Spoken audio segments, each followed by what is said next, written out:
Golden Age Radio is starting now.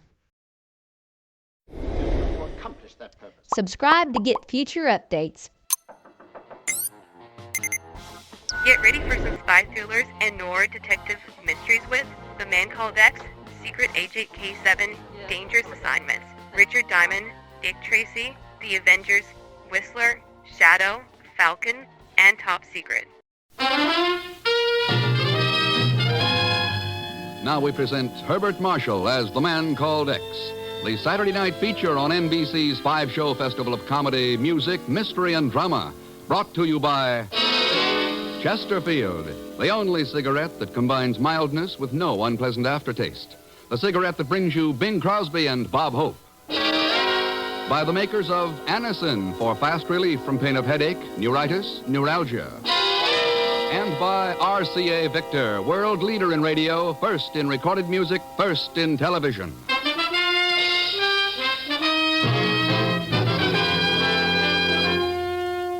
Herbert Marshall as The Man Called X. Wherever there is mystery, intrigue, romance, in all the strange and dangerous places of the world, there you will find The Man Called X.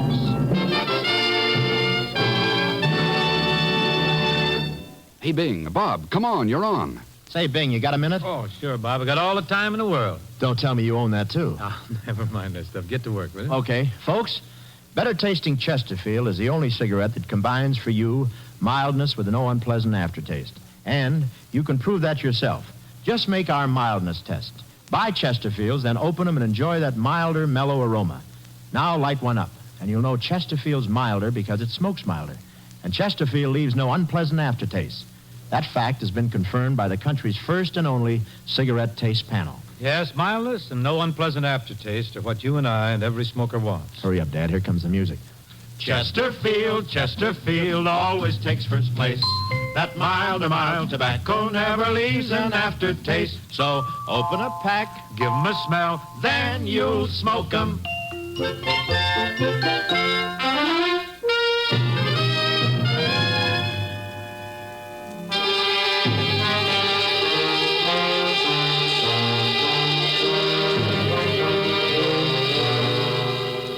The Saar Basin is the backbone of industrial Europe, supplying the potential strength of the defensive skeleton that is the Atlantic Pact. And within this giant of white-hot steel and black coal, there cannot be allowed to form the red, cancerous rust of dissidence, turmoil, and false ideologies. A small black car weaves its way through the pandemonium that is traffic in the gay city of Paris. Then, eventually, it reaches the comparative quiet of the side street known as the Rue Didier. I got the latest figures on coal production in the Saar just before we left the ECA offices, Ken. Not too encouraging. More work stoppages in the mines, Chief. More accidents. That's right. Particularly in the Kobza mines at Birkenfeld. Ken, we've got to do something about that, and fast. That's what we're here for, Chief. When I think of how badly that coal is needed to build up Europe's... why, it's more valuable than diamonds. So are the people in the Saar. Huh? Those mines shutting down mean no work for them. No money, no food. Chief, people like that will turn anywhere for help, even to cockeyed promises from the East. That's our real job, to keep those people on our side working and happy. Well, if the mayor of Birkenfeld brought the information he promised to Paris, we'll have a lot more to go on. Maybe he even knows who's responsible for those accidents at the Kobza mines. I will soon find out. Here's the pension you're staying at. Hello, Mr. Thurston. Oh. Zellschmidt. That's right, Mr. Chief. Plenty happy to see me, eh, Mr. Thurston? Would you like to take over, Chief? With pleasure, Ken. Zellschmidt, for the past 3 days, you've hounded us all over Paris. Now you're through, permanently. Not another word, Mr. Chief. This time I'm holding the palm in my hand. What? Well, I don't care one way about the Kobza mines in the Birkenfeld place. But if you're interested in some red-hot Johnny-on-the-line information about them... What do you know about those mines, Pagan? Please, Mr. X, would you want me to tell tattles on a friend without getting paid for it? Ken. They came from inside the pension. Let's go. Which way, Ken? That door's open. Let's try it. That is far enough, gentlemen. Ken. Step over to the other side of the room, please. Quickly. Well, yes. Come on, Chief. Oh, Ken, there in the corner. Yeah. Mind if we take a look at him, Miss... We can forget the amenities. As for the mayor of Birkenfeld, there is nothing anyone can do for him now. I can see that. I would suggest you wait at least 10 minutes before attempting to follow me. It might prove very dangerous if you try to move before then. Auf Wiedersehen. Come on, Ken. After her. Why bother? Why bother? For Pete's sake, she just killed a man. Chief, I'm going to pay a visit to the Star Basin. I'll discuss it with her there. But what good will... Wait a minute. You mean you know her? I've seen her picture in the paper. Well, who the devil is she? She's usually identified as the very rich and very wild Aline Kobza, Kobza. owner of the Kobza mines at Birkenfeld.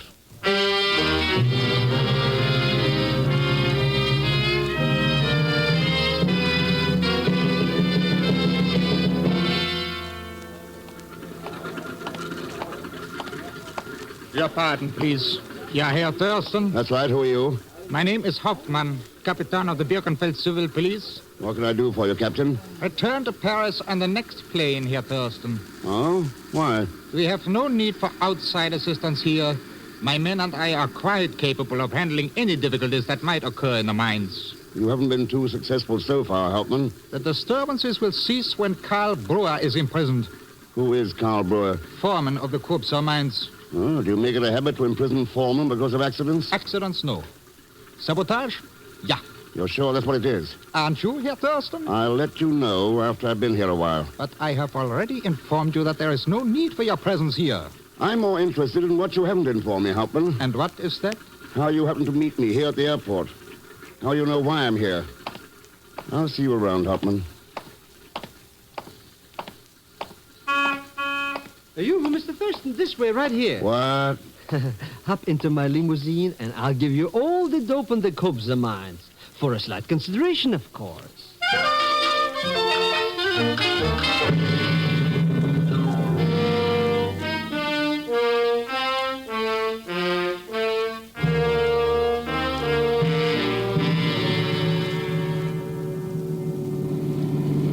So Aline Kobza sent this car for me. Sure. I got to know that cute little Kuchen in Paris.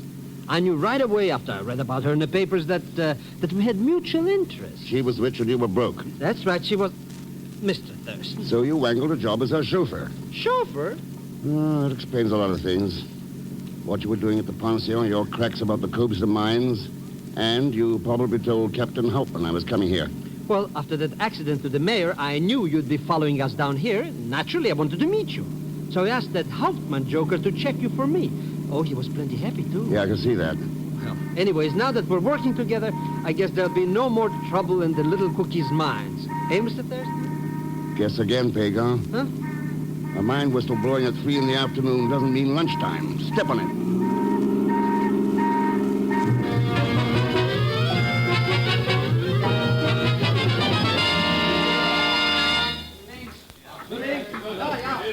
All right, Carl.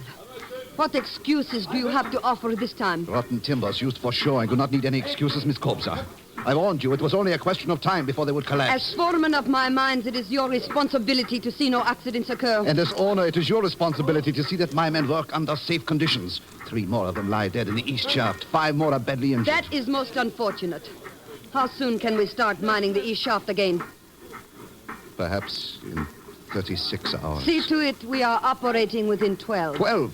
It cannot be done. 12 hours, Carl. And I would not advise any deliberate delay on your part. For it seems we are about to be honored by the presence of an expert in seeing through such tactics. Is that not right, Mr. Thurston? Is it, Miss Kobza? Who is this man? He is Ken Thurston, the expert I just mentioned. Mr. Thurston, this is my foreman, Karl Brewer. How are you, Brewer? So you are an authority on mines, Mr. Thurston. That may prove quite unfortunate for you here. What's that supposed to mean? Mining experts are not needed here, Mr. Thurston. Only safety devices. And we do not think so. Remember that accidents are not particular as to their victims. They can happen to experts, too.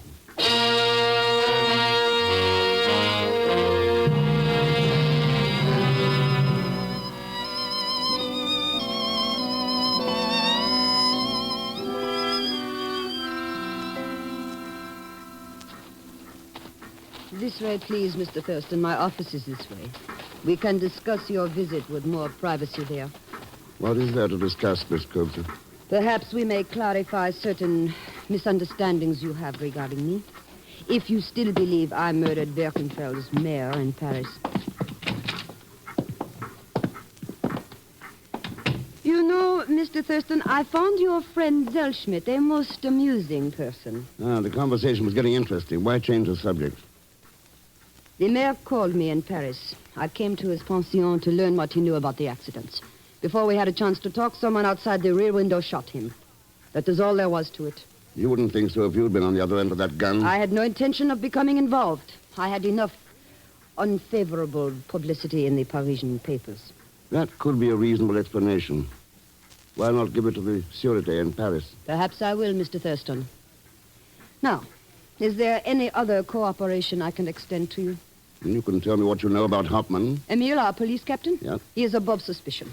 Can you say the same for your foreman, Karl Brewer? Just a minute. Charles, will you bring in the report on Karl Brewer, please? Certainly, Miss Corpser. There's a gentleman here who wishes to see it. Yes, Charles. This is Mr. Thurston. Mr. Thurston. Charles Groen, my office manager. Glad to know you, Groen. It is a pleasure, sir. Here is the information Miss Corpser requested. Brewer's entire personnel record, as well as all the background we've been able to obtain on him. Thanks. Yeah, it'll take a little time to... Uh-huh. I see Brewer was with the French resistance movement during the war. He was. Why is he penciled in question mark after the statement? I can explain that, Mr. Thurston. I was in the same unit of the Marquis as was Brewer. He was suspected at the time of being a Gestapo agent who had slipped into our ranks. Oh. Any proof? No, neither of his guilt nor innocence. It is quite unfortunate, too, particularly since a series of accidents here at the mine. Yeah. It's about time he gave somebody a chance to prove something about those. You forget we have been trying to do that ever since the accident started. I'm afraid it will not be too easy to accomplish, even for such an expert as you, Mr. Thurston. Oh, it shouldn't be too tough, Miss Kudzer. If sabotage is involved, somebody will start giving himself away. What makes you think that? I'm going to start spending some time down in the mine.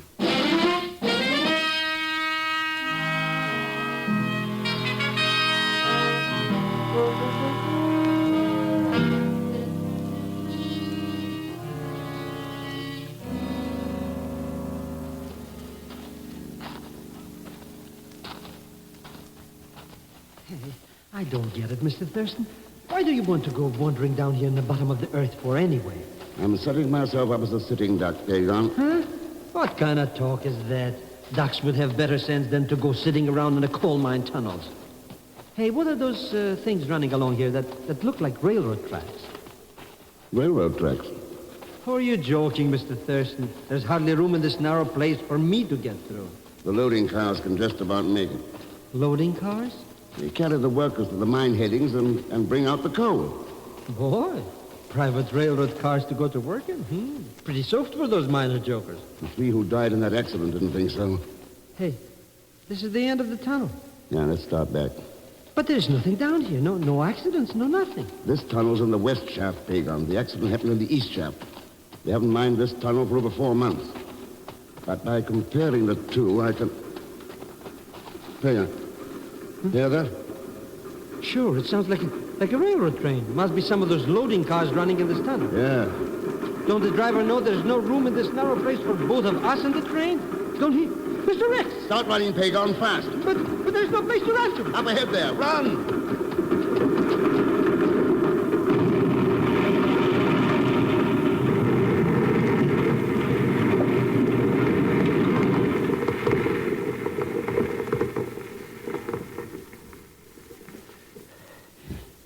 Oh, boy. Yes. Yeah, that train mashed itself flat in the flapjack at the end of the tunnel. Hey, what happened to the poor driver? There wasn't any driver. Huh? Then how come it was running loose in a tunnel where nobody works? If I didn't know better, I think somebody was trying to run us down. Mr. X.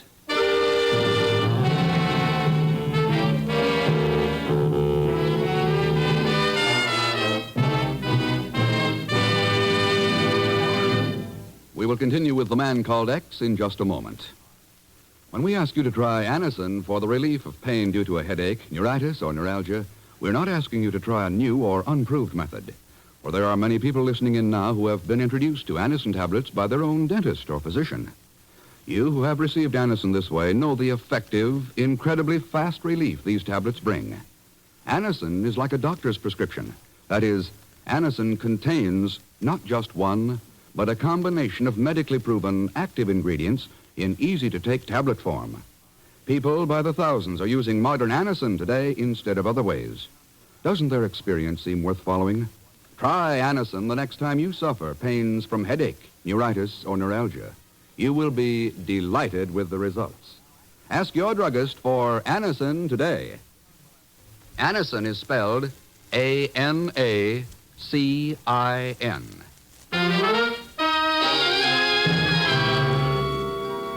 Now, Act Two of The Man Called X, starring Herbert Marshall, with Leon Belasco as Pagon Zellschmidt.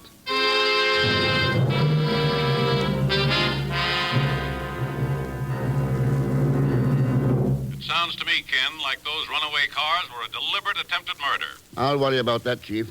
What did you find out? Aline Copes is broke. She's had a petition for ECA funds to keep her mind going. So the newspapers weren't kidding about her being a wild spender. Any word from the ECA? Oh, they'll give her the funds all right. Those mines have to be kept going. But with a proviso. A government administrator appointed to handle all the...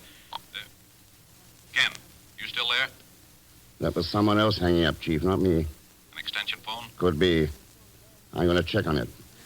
When you get the dope I asked for, hang on to it. I'll have Pagon get in touch with you from town. Okay, Ken. Will do.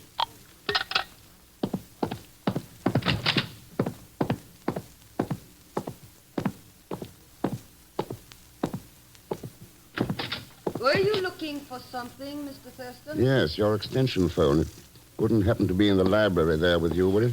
As a matter of fact, it is.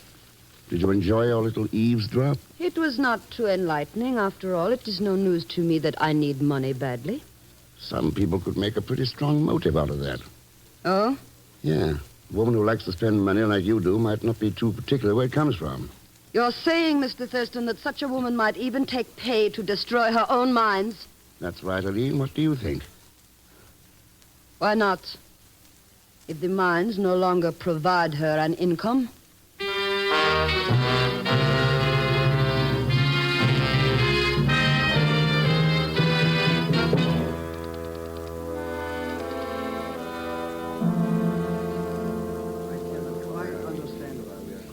I trust, Fräulein Krups, that this meeting will not take too long.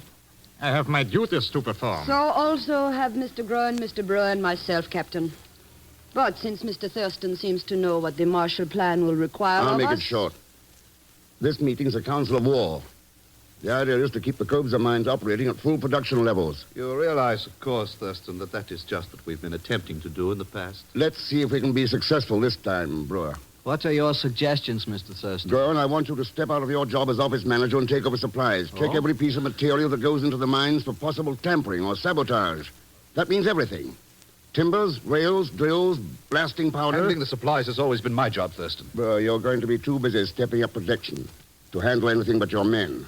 So far, Herr Thurston, I fail to see why I have been included in this meeting. Your job's to supply police guards at the mines, Hoffman. Enough of them, so there won't be any more accidents. And, what of me, Mr. Thurston? Surely you have some job for me to perform also. You like finances, Aline. Suppose you handle that end of things. It will be a pleasure. All right, Thurston. I will see that my men produce the work. But one more accident, and I will refuse to order them down again.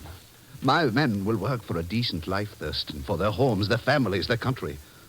But nothing could make them work for an owner who will deliberately sacrifice their lives for money.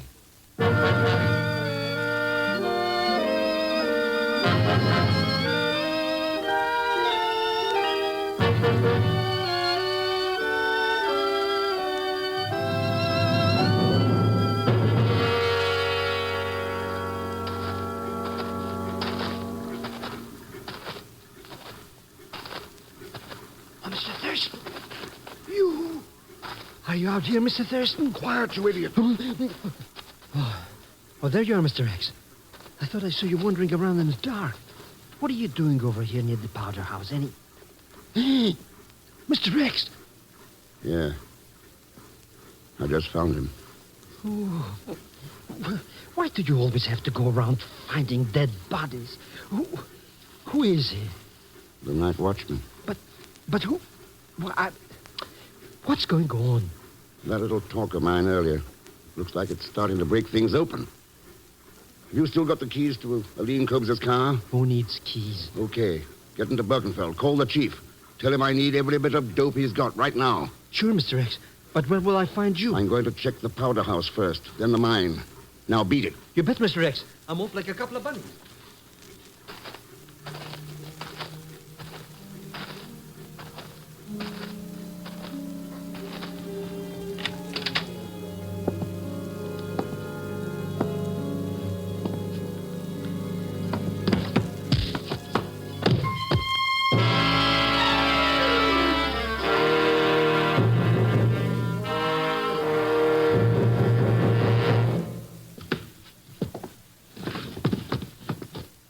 There is no doubt about it, Mr. Thurston. A number of the powder boxes are gone. And the detonator caps and fuses as well. That's what I figured. And I was out cold for about 15 minutes before you found me. That's enough time to... Does Brewer have any men down in the mine? A full shift went to work. But surely you don't think... I'm going down there, Aline. You get hold of Hauptmann and his men. Tell them they better locate that powder, and fast. Hauptmann, but I saw him in the mine elevator, starting to go down the shaft.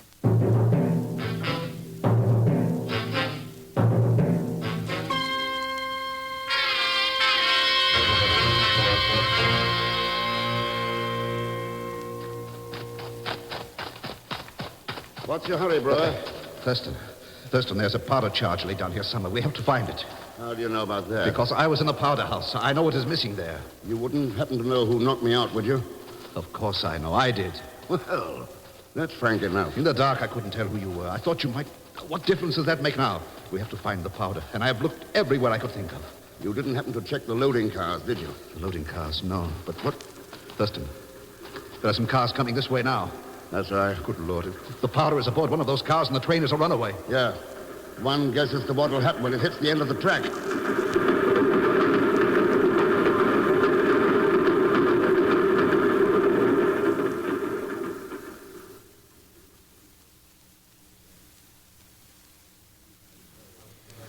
Oh, come on, please. Get up here before it is too late, please. Hello, Miss Cobes. What's cooking with everybody? Welschmidt, what are you doing here? Looking for Mr. Thurston. It wasn't in the powder house, so I figured I'd take this elevator thing down into the mine. Look, Zellschmidt. Have you seen Captain Hauptmann's men around? Sure, Hauptmann gave them the night off in Birkenfeld. Birkenfeld? Yeah, they're drinking beer and playing pinochle. Oh, I should have known. Well, I'll tell you the next time. With your money and my cards, we'll practically own the whole town. Zellschmidt, you had better pray that Ken Thurston is coming up on this elevator. Huh? You mean something going on down there? Hey, you see who's on board? That's the joker you were looking Captain for. Hauptmann, did you stop it? Stop it, Fräulein. To what do you refer? The sabotage of the mine, you fool. Did you stop it? My dear Fräulein, I can assure you that there will be no sabotage of your mines tonight or at any other time. You have my word for it.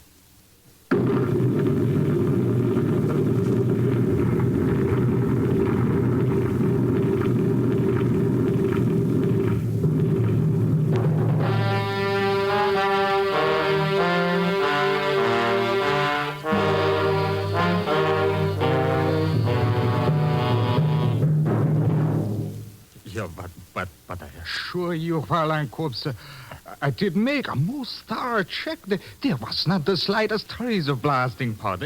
It is not possible. All right, Hauptmann. All right. It is all over. The mine is gone. Who cares about the mine?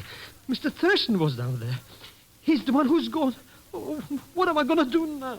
I have sent some crews down to check the damage, but I'm afraid it will be several hours before we hear anything. Why wait that long, girl? Ken! Yes, sir. I'll give a report now. It's you. It's really you. But I do not understand, Herr Thurston. The explosion, it must have blown the tunnel into bits. It did. In the west shaft. The west shaft. But that's the one Well, there's no coal, no nothing. Not quite, Pagon. There are still tracks for the loading cars and switches to route them in there. Ah, so. The powder was aboard loading cars, and you switched them into the west tunnel. Yep. But Brewer says he'll have the mine in operation again by daybreak. Hey, then we're in business, Mr. Thurston. Yeah, there's to be plenty of coal coming out of the Kobza mine. Plenty of it, Pagon. As for future accidents, well, we'll put an end to them. Captain Hauptmann. Yeah, Herr Thurston. You may as well arrest Charles Goen now. Charles! You are joking, of course. How about it, Pagon? You got the report from the chief? Huh? Oh, that one, yeah, sure. Said something about this grown character being a Gestapo man or something in the French resistance. No, you are mistaken, Selschmidt. That is Karl Brewer you speak It of. won't do, Goen. The files in Paris don't make mistakes. Even granting that you are right, there is no proof against me. No? Someone tried to run me down with those loading cars. I had a hunch the same trick might be tried again. So I laid a trap. A trap, Thurston? I smeared a light mixture of graphite and grease on the throttle of every shuttle engine in the mine. When you set that powder train going, you got that mixture on the palms of your hands. Not so fast with that gun, Goen. Oh, boy, you're really proud of him, Mr. X. He's out like it. Hey, look at his hands. There's nothing on them. I know. But, Ken, a mixture of graphite and grease? His palms should have been black. Yeah. But he didn't have any on his hands. Mr. Thurston, you mean all that stuff you told him was just a gag? That's right, Pagon. He didn't have to have any black on his hands. His conscience was black enough.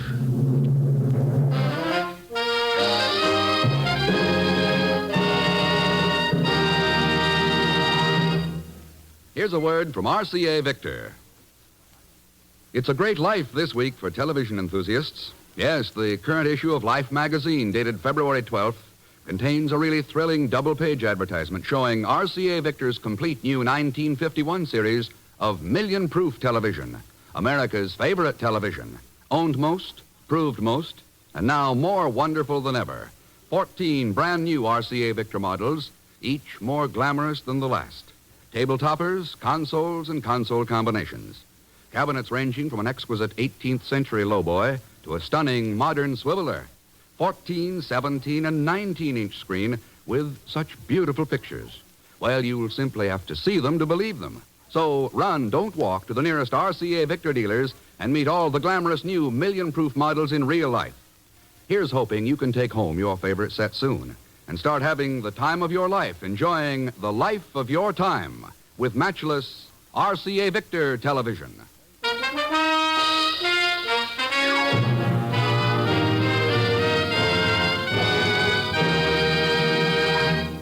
Now, here is our star, Mr. Herbert Marshall. Thanks for being with us. And before I say anything else, I think you ought to know that those in tonight's cast were Joan Banks, Will Wright, Hy Averback, Harry Bartell, and Ben Wright. Next week's story is called North of 38, and I don't think I need tell you where it takes Mr. X. It's a story filled with plenty of danger and high adventure, and complicating matters as usual, but will be Leon Belasco as Pagon Zelschmidt. So join us, won't you, when next I return as the Man Called X. Good night.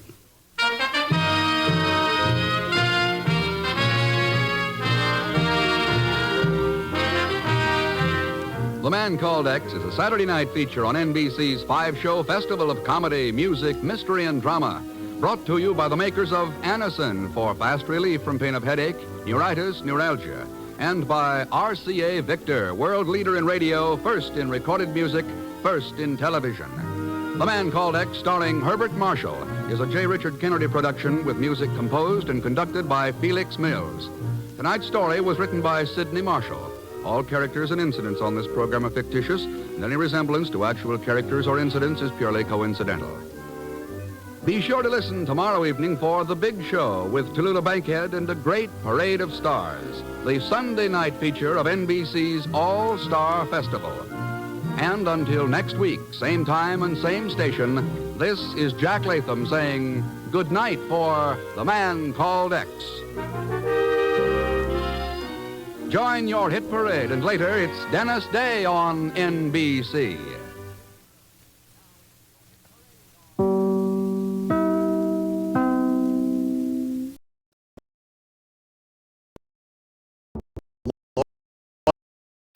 in Brazil. Unforgettable every moment you're waiting to the soul of Brazil, one incredible experience at a time. Click on the link in the description and embark on the ultimate Brazilian.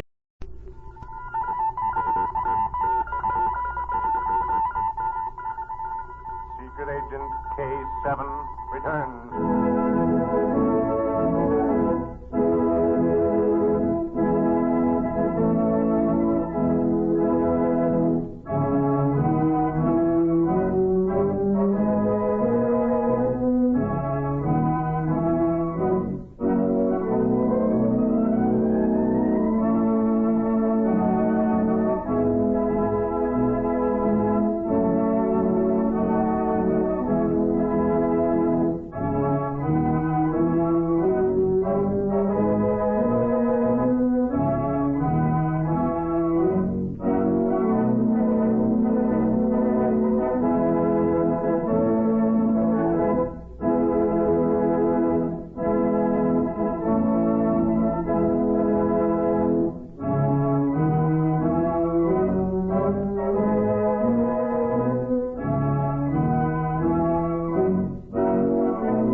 America's #1 adventurer, K7, former United States secret agent who operated in 22 countries, on land, on sea, and in the air, brings you a story of today. We take you to Secret Agent K7's headquarters. This is K7 speaking. Send in Special Agent B9 for assignment. At once, K7.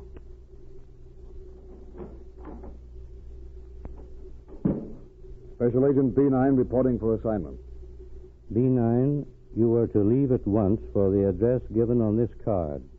You are being assigned to Major Alpha, the famous chemist. He has developed a new vapor gas to be used for defense purposes. Tests are now being conducted at an isolated spot to determine the vapor's most effective use. Somehow, this has leaked out. Within the past week, 2 attempts have been made on the Major's life. Your duty is to protect the Major and, if possible, to apprehend the spy. Keep me informed.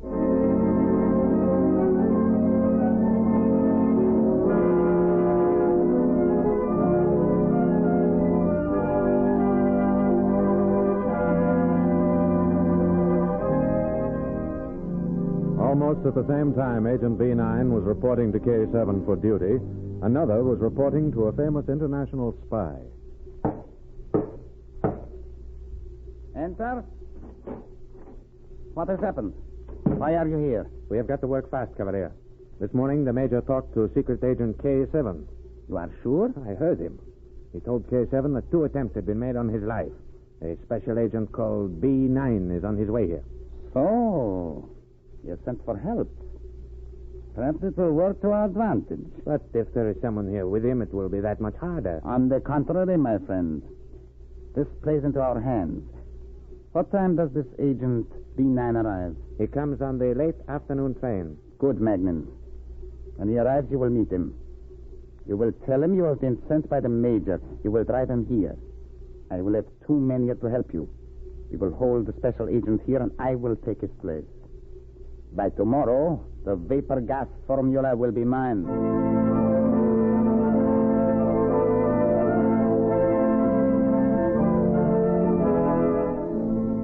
Late that afternoon, Agent B9 and his assistant Rita Drake arrived at the small railroad station nearest Major Alpha's isolated laboratory.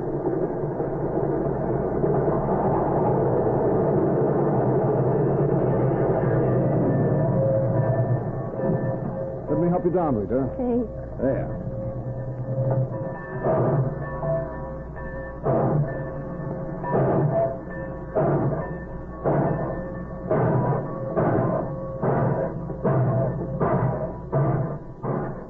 Well, the train barely stopped long enough for us to get off, B9. Well, this is a flag stop, Rita. Probably the first time the express has let anyone off here for months. Will we have to walk to Major Alpha's laboratory? Yes, probably. Oh, wait, there's a car over there. Perhaps it's for hire. The driver's coming over. Is your car for hire? Are you the gentleman Major Alpha expects? Why, yes. The Major thought that you might be on this train. He sent me to pick you up. Oh, we're in luck, Rita. Very thoughtful of the Major. I expected he'd be too busy. If you would let me have your bag, please. How far is the Major's house from here? About 5 miles, miss. It's lucky we didn't have to walk. I'll take the bag, driver. Get in, Rita. This is luck, B9. Oh, look. There are no door handles on the insides of the doors. They were broken off, miss. The Major hired me to carry a lot of heavy equipment. I'll let you out when we get there. Don't worry.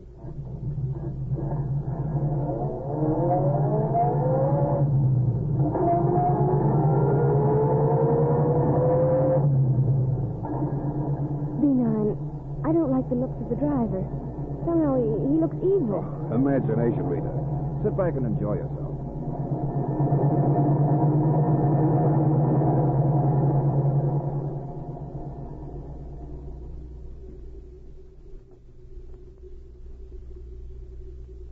An hour later, the spy Cavalier knocked at the door of a small cottage and was admitted.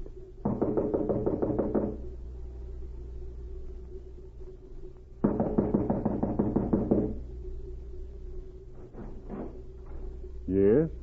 Major Alpha? Yes? Who are you? Special Agent B9. I was sent by K7. Oh, of course. Come in, come in. I wasn't sure whether you would arrive this afternoon or tomorrow morning. K7 thought it best for me to get here as soon as possible. Well, please, just put your bag down. We'll take care of it later. I was conducting an experiment. That is why I was so long answering the door. Perhaps you will step into my laboratory with me. I should like to very much. We have heard a great deal about what you are doing here. This is quite a place. Yes. I have worked here for many months, B9. Wait, I will put this equipment away and then I will explain. Of course, you know what I am doing. Only what K7 told me. I understand you have developed a vapor gas that will be a powerful defense weapon in the event of war. Yes, that is true. Somehow that fact is leaked out. Last week, 2 attempts were made on my life. When I stepped outside my door, they shot at me. I was here alone, you understand, and if I had been killed, they would have been free to examine my laboratory. It is a wonder you have been safe so long, Major. Yes, but no one knew what I was doing.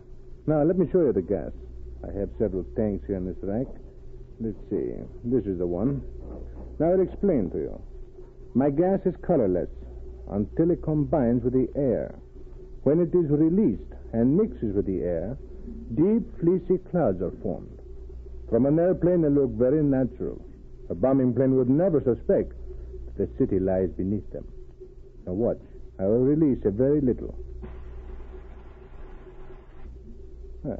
You see the little cloud that has been formed?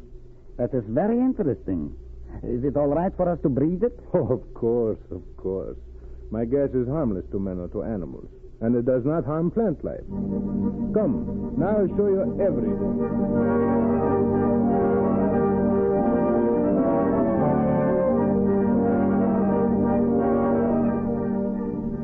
2 miles from the Major's laboratory, Agent B9 and Rita Drake were held in a darkened room. Both were tied hand and foot. It's night, B9. I could see light through a crack in the window a little while ago. Now it's dark. Yes, we must have been here nearly 4 hours. I wonder what's happening. If I'm mistaken, when they called Cavalier has taken my place and gone to Major Alpha. He has my bag and my credentials. Somehow he's got to be stopped. Oh, what's the matter, B9? Are the ropes hurting you? Yeah, they're coming loose, Rita. I've been working on them. I think I get my hands free now. Oh, if I could only help you. Rita, I've done it. Now, one hand is loose. Wait, I'll get the other. It's coming. There. Now I can untie my feet. We'll be free in a minute. But will we be able to get out of this room? Find a way. I think we're on the ground floor. There. Now the ropes are off. Oh, good. Now to get yours. Hold still. There. Oh. Do your wrists hurt? Only a little. Can you get the rope off my ankles? I think so. It's coming. All right. Now rub your wrists. I'm going to have a look at this window. It's boarded up. I may be able to wrench the boards off. There.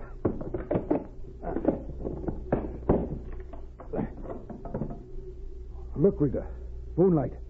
We'll be free in a minute.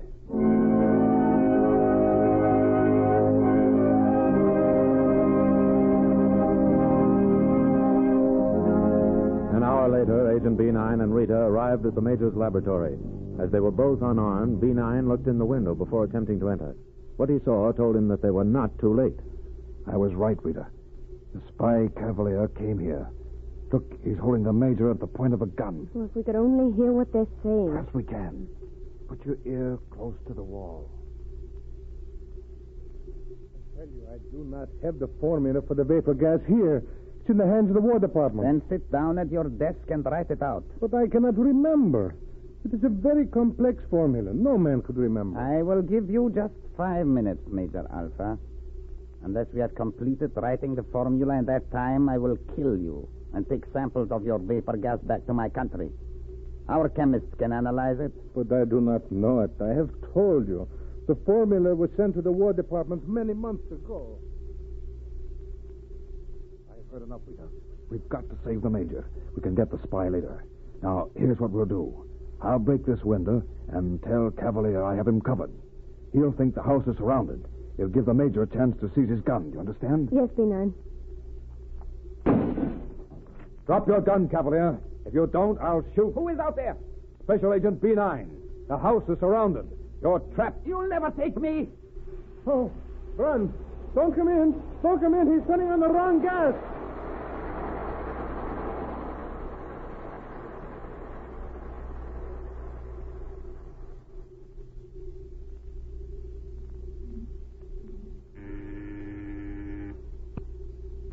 Special Agent B9 reporting K7. Miss Drake is with Major Alpha this morning. I believe the danger is over. The spy who threatened the Major was named Cavalier. Last night, he was cornered in the Major's laboratory. He attempted to release a tank of the vapor gas to cover his escape. Instead, he turned the valve on the wrong tank and released deadly mustard gas. He died an hour later. 2 men who assisted him have been placed under arrest. The case is closed.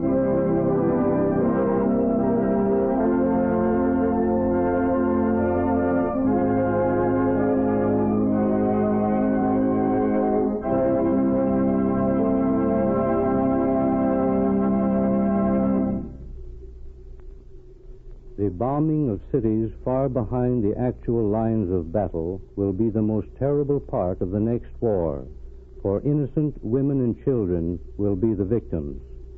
By supplying information, spies would doom these civilians and would indirectly help cause the death of thousands. Their breed must be stamped out. Listen for my next story. This is K7 speaking.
Thank you for Gulf Radio, rumc/GA, veteranry.com.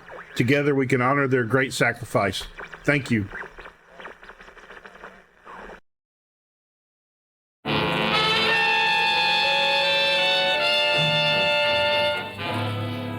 Dangerous Assignment, starring Brian Donlevy as Steve Mitchell.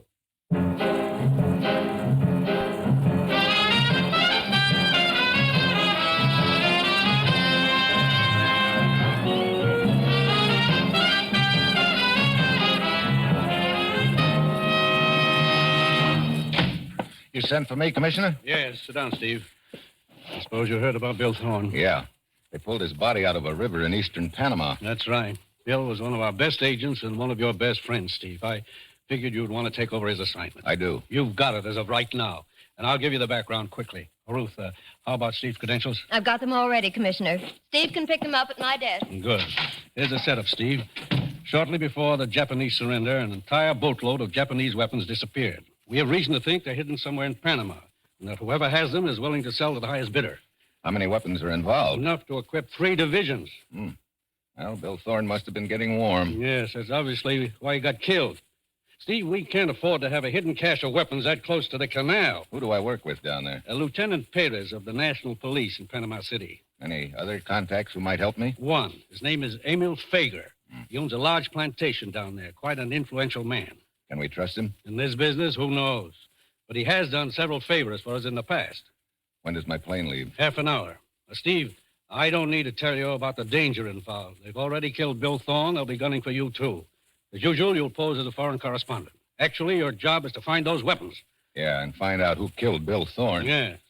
Well, that's it. You've got your assignment, Steve. Good luck.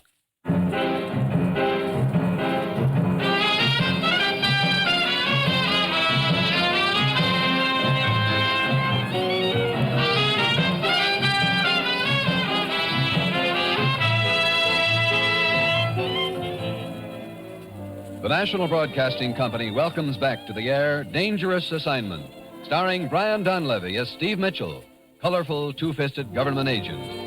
At all those places of the world where danger and intrigue walk hand in hand, there you will find Steve Mitchell on another dangerous assignment.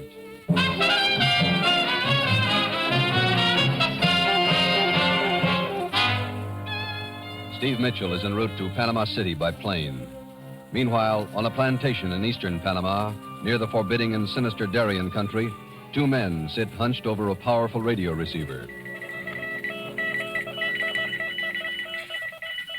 Steve Mitchell departed United States for Panama City. Believe he's taking over job of his late friend. That does not surprise me, Carrero.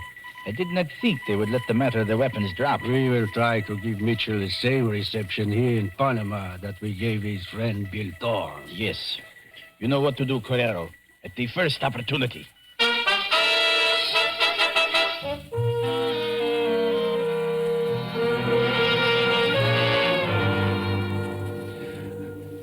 Lieutenant Perez, I'm Steve Mitchell from the United States. Here are my credentials. Si, Senor Mitchell. They appear to be in order. You've just arrived? Yeah, my plane landed about a half an hour ago. Please, sit down, Senor. Thanks. Say, is it always this hot in Panama? Oh, no, Senor. It gets much hotter than this. Great. I presume you wish information about Senor Bill Thorne? That's right. Well, I'm afraid there is very little I can tell you, Senor. Thorne's body was recovered from a river in the Darien country in eastern Panama. Was he already dead when he was pulled out of the river? No, not quite, but he lasted only a few seconds more. Look, was he able to say anything at all about what had happened? No, Senor. He only mumbled something about San Miguel. Then he died. San Miguel? What did he mean? Well, I do not know, Senor. It is very mystifying. However, there is an Indian village called San Miguel inland in the Darien region. Here, it is at this point on the map. How would I go about getting to San Miguel? Oh, Senor, that is very bad country. What do you mean? The Darien country to the east, it is very wild. One can travel only by train or boat. And the Indians are very savage. Many people who enter that country are never seen again. It wasn't an Indian who killed Bill Thorne. But you still haven't told me how to get to San Miguel. Then you are determined to go? Of course. In that case, I will accompany you. Now, let me see. I think we should notify Senor Fager of our intentions. Fager? See, we will journey up this river, and here we will pass through land which is owned by him. Oh. It is customary to notify him when someone undertakes such a trip. Would that be Emil Fager? See, Emil Fager. Why, do you know him, senor? I know of him. Matter of fact, I was told I might contact him for help. Oh, he has always been very cooperative about such things. Yes, we will go see him. He happens to be here in Panama City at present. He is staying at the International Hotel. Where's that? On the Cinco de Mayo Plaza in the center of town. We can walk there. In this heat? Oh, but senor... Yeah, I know. It gets much hotter than this.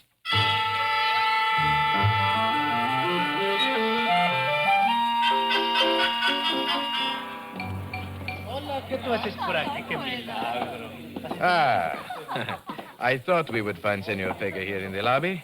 That is he, the fat gentleman sitting in that chair by the window. Oh, he believes in service. I wish I had a guy to fan me. See, that is Senor Fager. Good afternoon, senor. Lieutenant Perez. But I fail to see anything good about the afternoon, sir. With this infernal heat. Well, you should be accustomed to it by now, senor. Oh, I seem to feel it more when I come into town, senor. On my plantation, it doesn't bother me. But here, I must take Pepito and his fan wherever I go. Pepito, turn around. Fan the gentleman. Senor, I would like to introduce Senor Steve Mitchell, a correspondent from the United States. Delighted to make your acquaintance, sir. Mr. Fager? Well, what can I do for you, gentlemen? Senor Mitchell desires to see some of the Darien country. I have offered to take him up the river with me. The Darien country? Oh, you're an adventurous man, Mr. Mitchell. That region is not generally considered to be suitable for an outing. So I'm told. I understand you have a plantation somewhere up there. Oh, see, on this edge of the region, it's fairly civilized there, but beyond lies territory that not even I have ever set foot in. Pepito, you are lagging. Faster, faster. You know, this is the closest thing to a breeze I've felt since I left home. As we will be passing through your land part of the way, I thought I should ask your permission, Senor Fager. Granted, of course. Glad to have you, gentlemen. At least that portion of your journey will be safe. Would you like me to send one of my men with you? I don't think that'll be necessary, Mr. Fager. Thanks just the same. Oh, at least let me put one of my boats at your disposal. Well, you are most kind, senor. Not at all, Lieutenant. As you know, I am always willing to cooperate with the authorities in anything at all. Anything at all.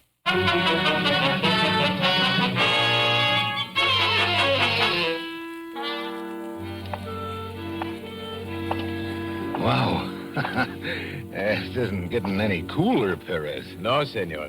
As you see, the streets are nearly deserted this time of day. Everyone seeks refuge from the heat. Yeah. I noticed that this street wasn't exactly crowded. Hey, here's a doorway. Let's get out of the sun a minute, huh? Of course, senor. What do you know? What is it, senor? Wouldn't you know it? 10 degrees hotter than a Turkish bath, and some joker builds a chimney on his house. Chimney? Oh, but, senor, there are no chimneys in Panama City. No. Look out in the middle of the street. See the shadow of that building across the way? Oh, that is no chimney, senor. Chimneys do not move. Hey, that's a man up there on the roof. See? He's got a knife. Get down, get down. It hit the door right over your head. Yeah. 2 inches lower, and I'd have gotten a haircut the hard way. Yeah. Did you get a look at him? Just a glimpse of his face. The roofs are close together in this part of the city. He could be a block away by now. Yeah. Well, senor, it would appear someone objects to your presence in Panama City. That doesn't surprise me much. Well, come on, Perez. Let's get outfitted and start that trip up the river to San Miguel.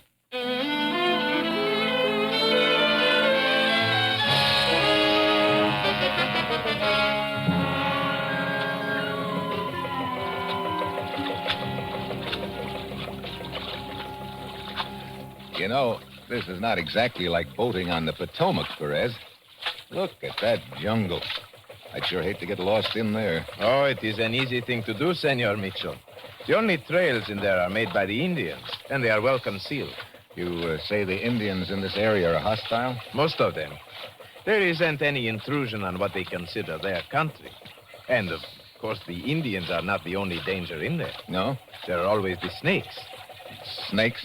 Oh, yes, senor. This jungle is full of them. Many varieties, but most of them are quite deadly. Oh, fine. Well, we should be getting close to San Miguel.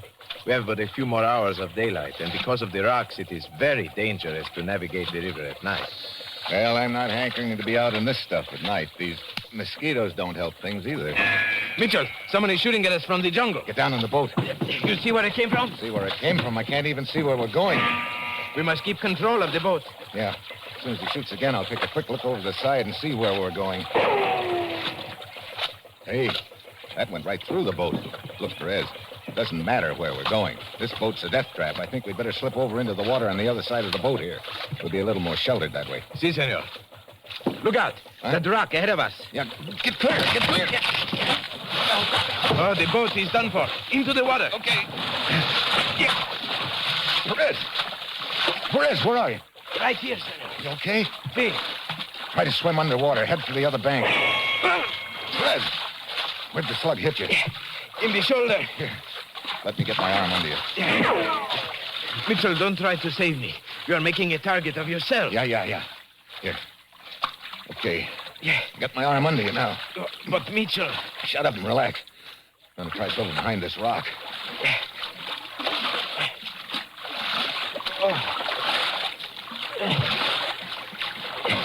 Senor, I am getting weaker.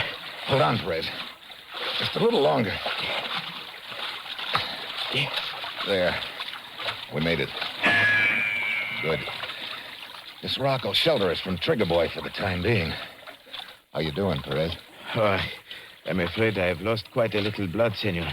Well, wad up your shirt and hold it over the wound. See? Yeah, that's it. Hey, I can touch bottom here. Look, just lay over on my shoulder and I'll carry you out of the water. All right. Here we go. We're going to be exposed for a second or two, but we can't help it.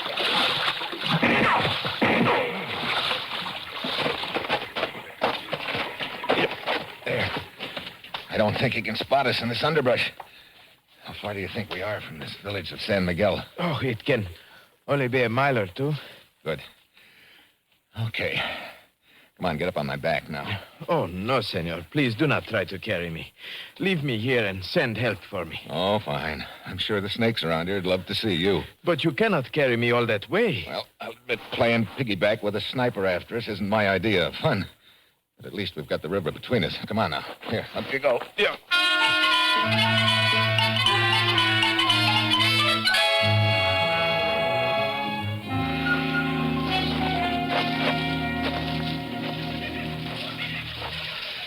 Can you see the village yet, Perez?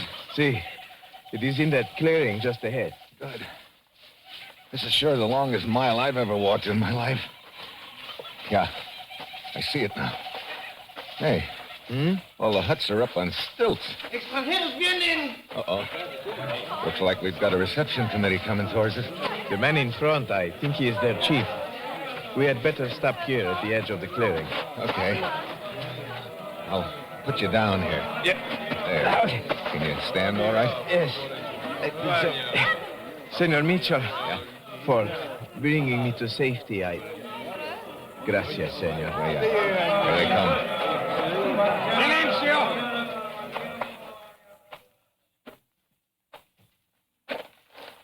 What you want, senores? Some help for my friend here, and some information. You come as friends? Yes. Believe me, Chief, we're in no position to do harm to anyone right now. Blas! Si. Have that one's wound cared for? Si. Can you walk, senor? Si. Come with me. I'll check with you in a couple of minutes, Perez. Si, senor. Thank you, Chief. What you want to ask me, senor? Chief, a friend of mine was killed near here a few days ago. His name was Thorne, Bill Thorne. I remember him. Well, he came to see you? Si, senor. Why? He wanted to ask me about mystery of San Miguel. Mystery of San Miguel? Well, I guess he got killed trying to find out what that mystery was. I've taken over for him. Now, what can you tell me about it? 2-3 years ago, 20 my best men walk into jungle. Disappear. Never see again. They disappeared without a trace? Si, senor. Oh, why did they go into the jungle? White man offered them job working for him in mine in jungle. A mine? You know who the white man was? No, senor. Is the mine around here anywhere? Si. It's down river, not far from here. But mine is deserted. Look, would you furnish me a guide who could take me to that mine? Si. I will send Blas. He is best man I have. Thanks, Chief. I'd like to start right now.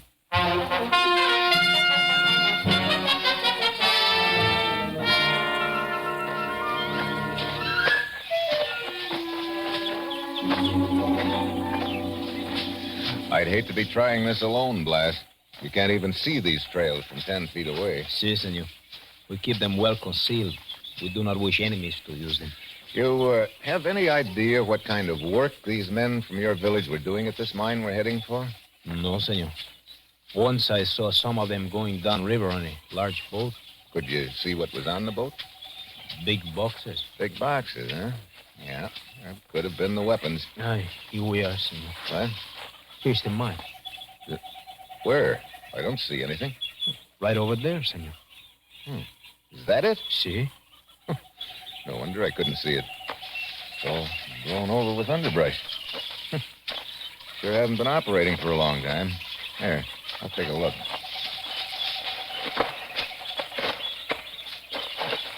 Hey, the shaft's completely caved in. No chance of finding out what's down there now, I guess.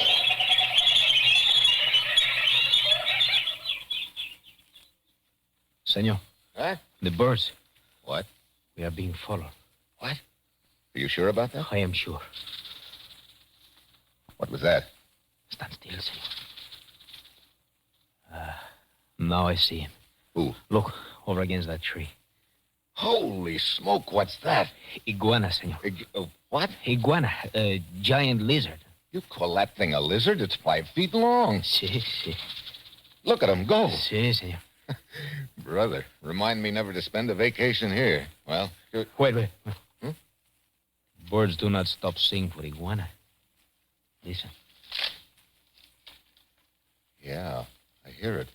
Someone coming through the brush. Senor, you get over behind that tree. I will lie beside the trail here with my machete. Okay. Can you see anything? See. He's a man. He's carrying a rifle. Probably the same sniper. Quiet. Here he comes.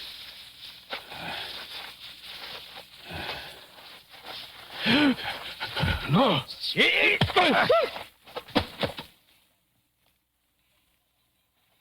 Brother, you sure made short work of him, Blas.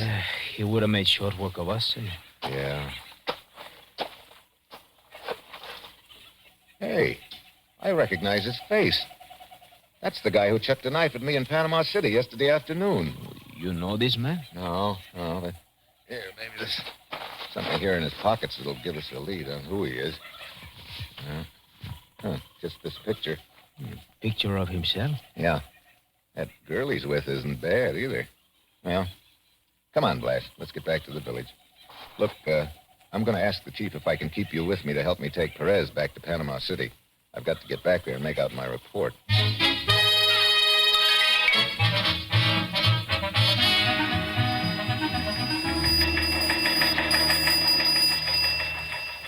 Steve's report's coming in from Panama City, Commissioner. Good. Let's have it, Ruth.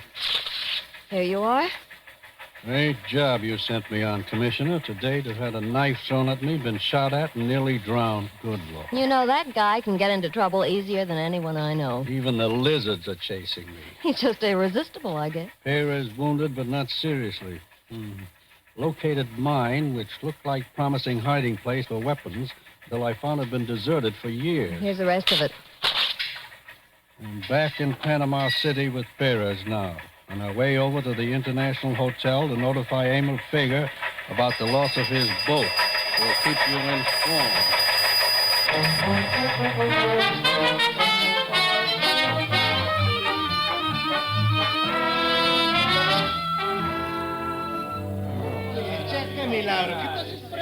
We are very sorry about the loss of your boat, Senor Fager. Nonsense. It was unavoidable, Lieutenant. And I have other boats. You were both very fortunate to escape with your lives, gentlemen. You can say that again, Mr. Fager. But at least that river was cool. Where did you say this incident occurred, Senor Perez? Oh, about 20 miles past your plantation, senor. Yes.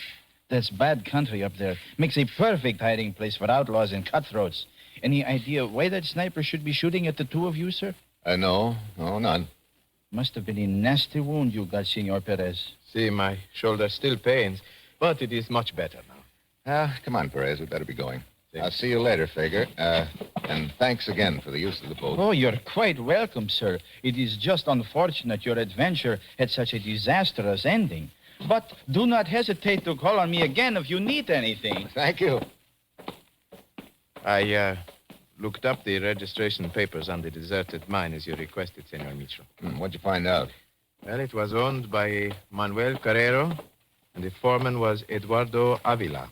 Either of those names mean anything to you? No, not that of Manuel Carrero, but I do know Avila.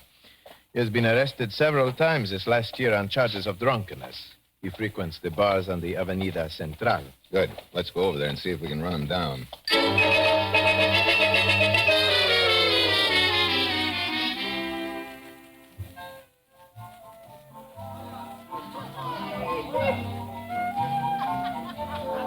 There is Avila, Senor Mitchell, over at the corner table with the woman.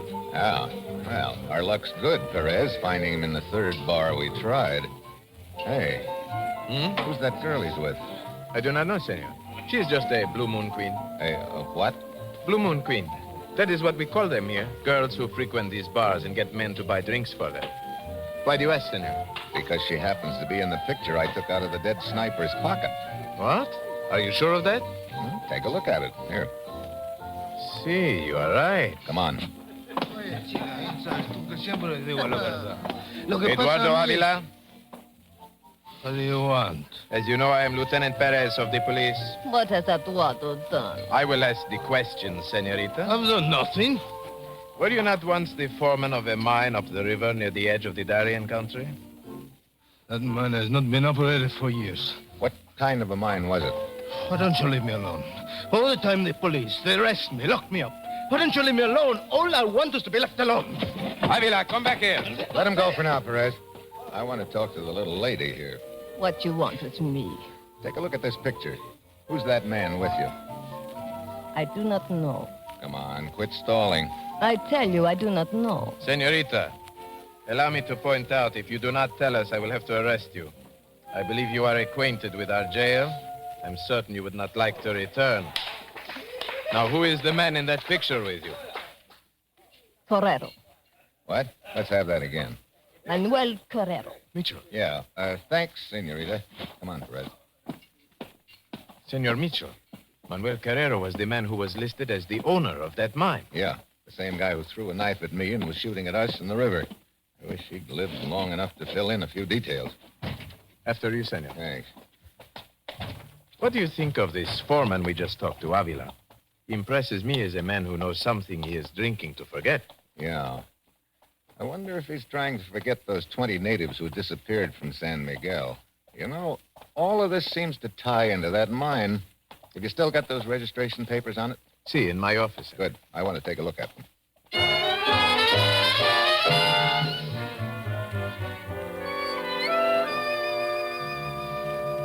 Here are the papers on the mine, senor. As you see, Carrero is listed as the owner, Avila is foreman. But now that Carrero is dead, I'm afraid... Wait a minute. What's this? Oh, that is a map of the area surrounding the mine and a diagram of the mine. It is required by law to... Hey. What is it, senor? Take a look at this diagram. See? Here's the mine shaft indicated here. Eh? The one you discovered to be caved in? Yeah. But look over here. Right around the bend of the river. Another entrance to the mine. Yeah, a side door. Look, can you get me another boat? Why, of course, but... That Indian guide Blas is still here in Panama City, too. Senor Mitchell, you think the weapons are stored in that mine after all? I don't know. That's what I'm going back up the river to find out.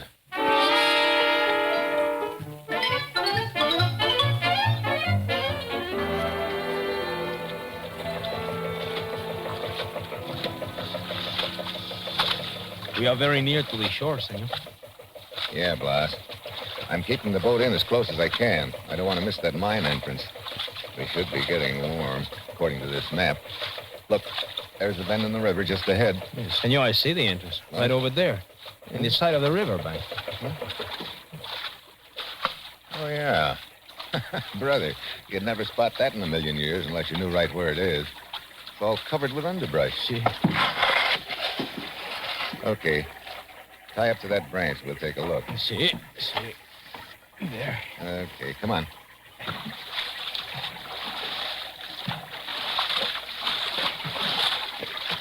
Well, here we are. It's very dark in town. Yeah. I got a flashlight. I'll go first.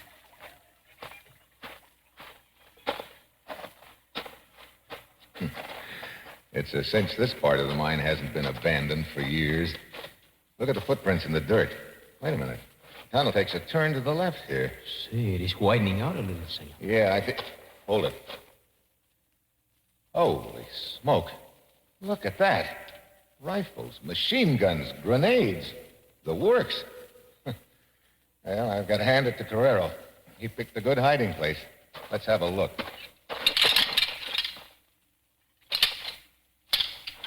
Senor, look. Huh? Look on the ground there. The bones, they're all around us. Yeah. Skeletons. A lot of them. Yeah, I guess that solves the mystery of San Miguel, Blas. 20 men from your village walked into the jungle and disappeared. 20 men who were hired to bring the weapons here and then were killed to shut their mouths. One of those skeletons, senor, once was my brother. I didn't know that, Blas. I'm sorry. Senor, somebody is in this mine with us. Well, I'll douse the light. Your light is not necessary. I will furnish the illumination. No. Stand quite still, both of you. Well, Emil Fager, complete with gun. At your service, Mitchell. Or should I say, you are at mine. So you're the big boy in the deal, huh? I knew it was only a question of time until you discovered this entrance to the mine, Mitchell. So I thought it expedient to await you here and give you the reception you so richly deserve. Manuel Carrera was just fronting for you with the mine, huh? He was an employee of mine, and a very inefficient one, as it turns out. Stay close together. I want to keep you both in the beam of my flashlight. This man, senor. Yes, boss? He is the one who killed the men of my village and my brother. That's right. He's the one, Blas. Wait, you. Stay where you are. Stand back, I say. Watch out, Blas. He'll shoot. What happens to me does not matter. Get back. Drop that machete. I avenge my dead brother! Throw your machete. Throw it. You knocked the gun out of his hand. I've got it. Oh, let go of me, Mitchell. You Sure. Let go of your right. Now. You okay, Blas? See, this one is nothing. Just my leg. Well, this is the second time you've saved my life, Blas. I hope it's the last time. Believe me, I don't want to make a habit of it. Senor, this man Fager, it would give me great pleasure to kill him. Yes, I know how you feel. But at least he's going to be out of circulation from now on. He's out of the weapon-selling business for good. Well, I guess this puts a new twist on an old saying. What is that, senor? He who lives by the sword shall perish by the machete. Oh, come on, Blas. Let's get out of here.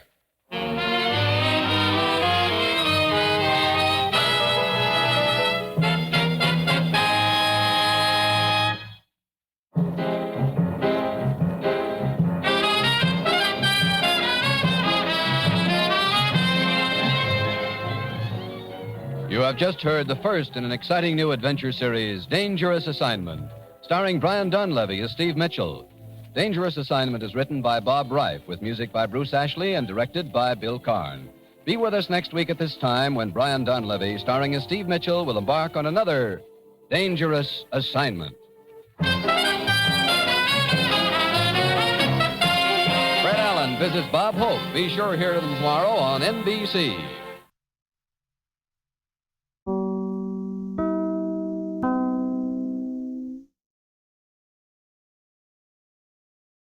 Lost in Brazil invites you on an unforgettable journey where every moment is an adventure waiting to be discovered. Join us as we uncover the soul of Brazil, one incredible experience at a time. Click on the link in the description and embark on the ultimate Brazilian odyssey.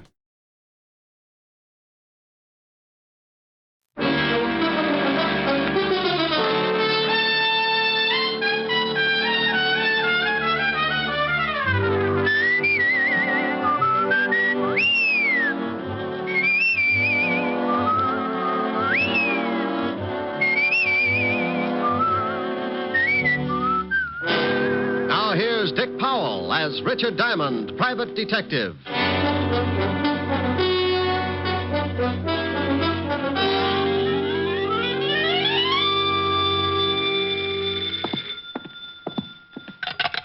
Diamond Detective Agency, a corpse to fit every pocketbook. Rick? Oh, hello, Helen, baby. Let me sit down. Oh. Rick, what's the matter? You sounded like your arches just broke. You got the right idea, baby. Oh, but your geography is cockeyed. Are you really hurt, Rick? Now, believe it or not, I was trampled by a herd of horses. Oh, Rick, you idiot. Now tell me what did happen. Okay, one horse. He ruined me for life. You went horseback riding? Oh, I don't believe it. Yeah, want to see my bull eggs? You actually did. Uh-oh. Took a girl to get you to ride a horse. But it was some slinky blonde. No, baby, it was a Palomino. And look, let's get off horses. I've had enough to last me. What's with the early call? Early? Rick, did you just get in? It's after 11. I was dreaming of you, baby. You wouldn't have wanted me to stop just to get into the office. It's probably a whole harem. Helen, you got to stop that peeking. You read the morning papers? They come out in the morning? Now, you stop that. Did you read them? Well, didn't have a bet down. Why? You on the society page again? Oh, much more exciting than that. The police commissioner's house was robbed of $50,000 worth of diamonds last night, and his gardener was murdered. What? I thought that would fetch you. Better get a paper. The commissioner's statement's written in blood. Yeah. And if things don't wind up fast, tomorrow's statement will be in Walt Levinson's blood. It'll be his case. Now, you stay out of it, Rick. This thief cuts throats. Yeah, I'm scared. Are you, Rick? Well, come over tonight, and I'll frighten you at close range. Say 8. I'll practice my knee knocking so I'll be in good form. And stay in. No nightclubs. At the sound of the castanets, Francis can open the door. It'll be me and my knees. See you tonight, baby. Bye.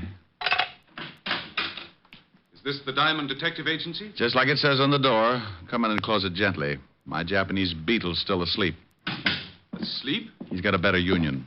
Sit down, Mr. Burton, Phineas Burton. What can I do for you, Mr. Burton? Well, I want to hire you if it's agreeable. Well, for $100 a day in expenses, I'm pretty agreeable. Well, that's fine. I have a package I want you to deliver to a party in Philadelphia. You can get a messenger for $5, or if you're hard up, a carrier pigeon for a handful of popcorn. Why a detective? Well, I'm perfectly capable of judging for myself what I need, Mr. Diamond. Now, here's $300. There will be $200 more for you after you make safe delivery of the package. Why?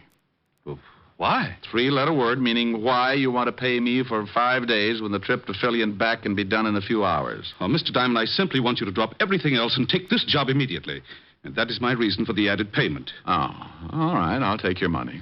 Just as soon as you tell me what's in the package, who it goes to, and why it's so important that I take it personally. I can't tell you that. Okay, it's your problem. Now, where did I leave my soap chips? Do you have to know? Of course. How can I do any washing without soap? I mean about this package. Oh, no. I can recommend another agency who will do it for $25 and no questions. Oh, very well. Mr. Elliott will meet you at the Philadelphia Station Information Desk at 2 o'clock today. I will wire him your description, and he will make the contact. As for the package, it contains some very valuable papers, which Mr. Elliott is afraid his wife will try to intercept. I see. He commissioned me to find the best man I could to bring the package to him. Oh, you must have read my ad. You'll have to leave immediately. Mr. Elliott is very anxious to get the package. You call me at the Astor when you return, and I'll send over the rest of the money. Good day. It may be at that. What? Forget it. Burton left the package on my desk with the money. He was a thin guy, had a funny pot that made him look as if he'd swallowed a basketball. He pushed it out the door and waddled after it. When a guy insists on throwing money in my lap, I get suspicious. And when I remembered the robbery of the night before, I got that lousy feeling again. Now, paragraph 4, section B, rule A of the Detective's Code of Ethics says, quote, upon receiving money to deliver package, detective must never open same. It is unethical. Yeah, who's ethical? Well, surprise. No wonder basketball had been nervous. At the bottom of the box were 5 pretty little diamonds. About 10 grand worth at a guess. Of course, it may have been that Burton thought diamonds should belong to Diamond, but my bet was on a frame-up. A frame that cost the real heisters 10 grand out of 50. It was aimed to get them a nice picture to fit the frame.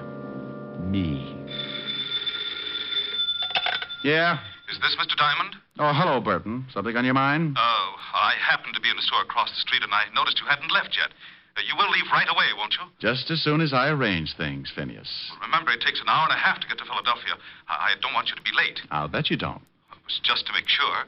You understand. Oh, yes. I understand. You can dribble your basketball home now.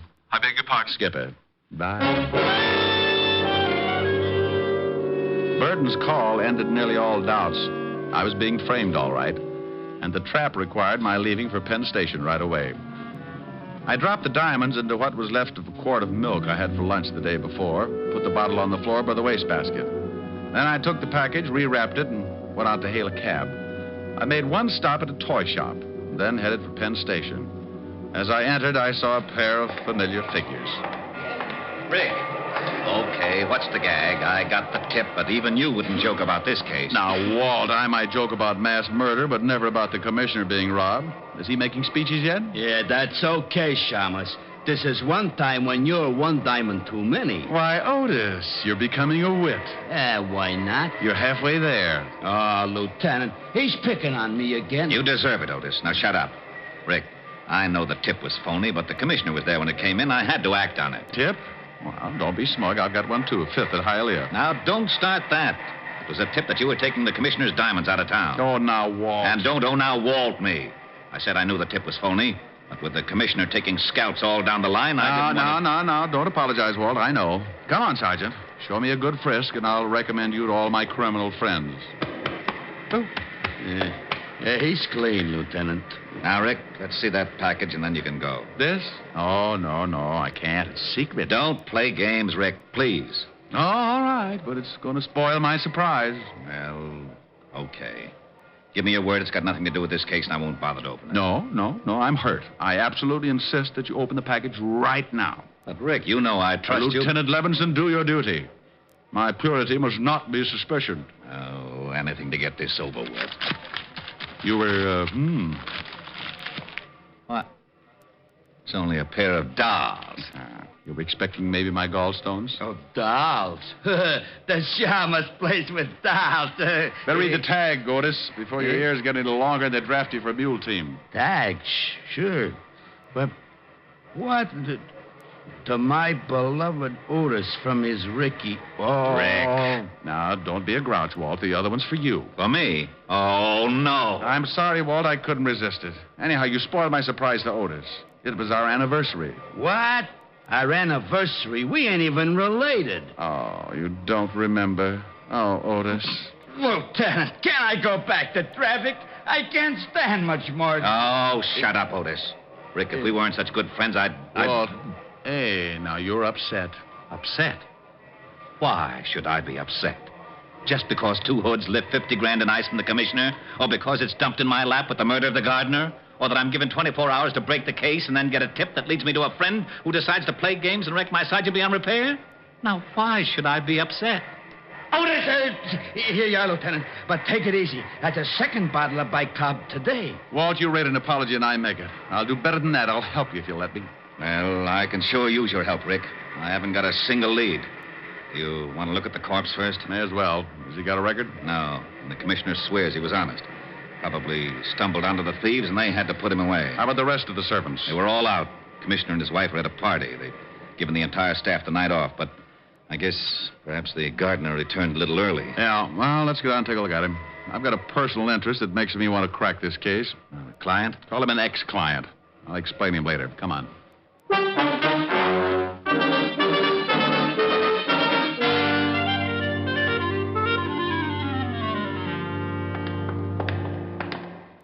Here he is, Rick. Nasty cut. How was it made? Well, it could have been a sharp knife, but it's a safer bet that it was a razor. Remind me not to go to his barber. What safecracker's got enough nerve to pull his job, Walt? Well, I got 3 guys that could fit the job, but not one of them has ever been known to carry a weapon of any sort, much less a razor. Correction. One dealer, that gardener's playing a lousy joke on us. I suppose this could have been the first time one of them carried a razor. I don't buy that, neither do you. Give me the names. I want to talk to them. Maybe I can get a lead of some sort. Sure. Here they are. And please, Rick, call me if you get anything. If I can find a nickel. Bye.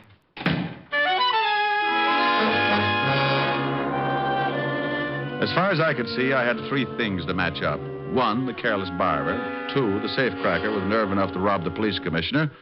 And three, the reason why I was picked as the pigeon. I gave up the idea of hunting for Burton, the guy who came into my office. He was probably a flunky and not worth running down. So I checked the names I got from Walt, grabbed a cab, and headed for the Bronx. The first turned out to be an ex-con trying to go straight by working in a Bronx hash house. The second was likely, but he'd kissed his wife with a beer bottle and spent last night in jail. At the third address, down in Greenwich Village, I met a landlady with gin-loaded tonsils and a cute mustache. She tipped me that my third prospect, Vincent Mayer, might be playing pinochle at Pietro's, which turned out to be a cafe with a 30-foot bar, 3 tables, and a back room. Hey, barkeep. Yeah. What'd it be, Fred? Milk, no chaser. Milk? Who makes it? Oh, you mean like from cows? Never carried the stuff. Where can I find Vincent Mayer? Why don't you ask me, handsome? Wow. Hello, baby. Now, do I look like a baby? No. My name's Jean. What do they call you? Take your pick. Call me Rick. Hey, you talk funny. But you're awful nice. Too nice to be hunting for Vince Mayer. He's a bad boy, Rick. Yeah. Well, I'm trying to be a hero. Where is he? In the back room. There. The guy with the light hair.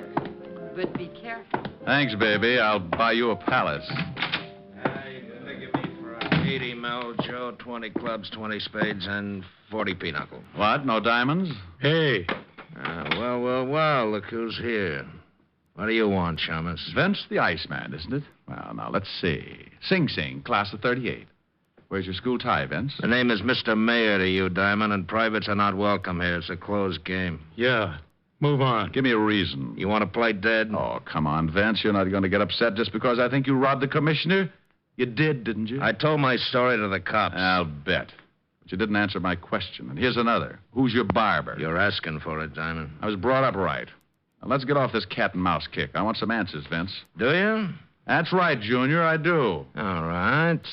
Call him, Joe. Hey, what? All right, Joe. Stop it. That's enough, Joe. All right, now drag him out in the alley. Vince, can I, Yeah, okay. Maybe it'll teach him not to get so nosy. But keep that razor in your pocket. I will, honest. This is gonna be real fun. Come on, Shamus. Here's where I do some road work on your liver.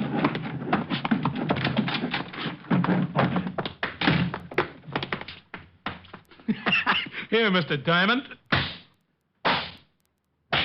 I only wish my brother could see you.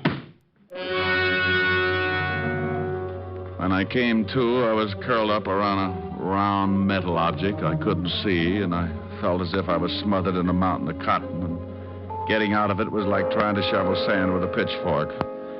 I finally managed to move and wished I hadn't, for a company of Bengal lancers began target practice on my side. So I quit trying and lay still for a long moment. Then a voice came fizzing through the cotton at me. Hey, mister, are you alive? Now, if I'm not, you're an angel, and this is a harp. Well, I'm sure no angel. And that's the garbage can. So I guess you're not dead. Matter for debate, Jeannie. Oh, help me up, will you? Sure. Here. Can you stand? Practically anything after this. Ooh. Hey, you're hurt pretty bad. Come on, lean on me. My place isn't far. I'll take you there so you can lie down. Best offer I've had today. Lead on, Angel.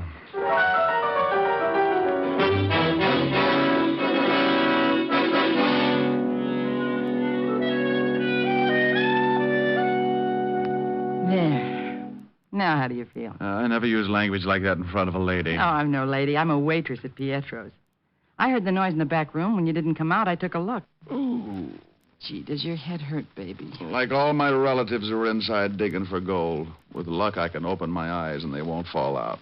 You know, we might have had a lot of fun together if you weren't all banged up like this. I'll take that remark up with you later, honey.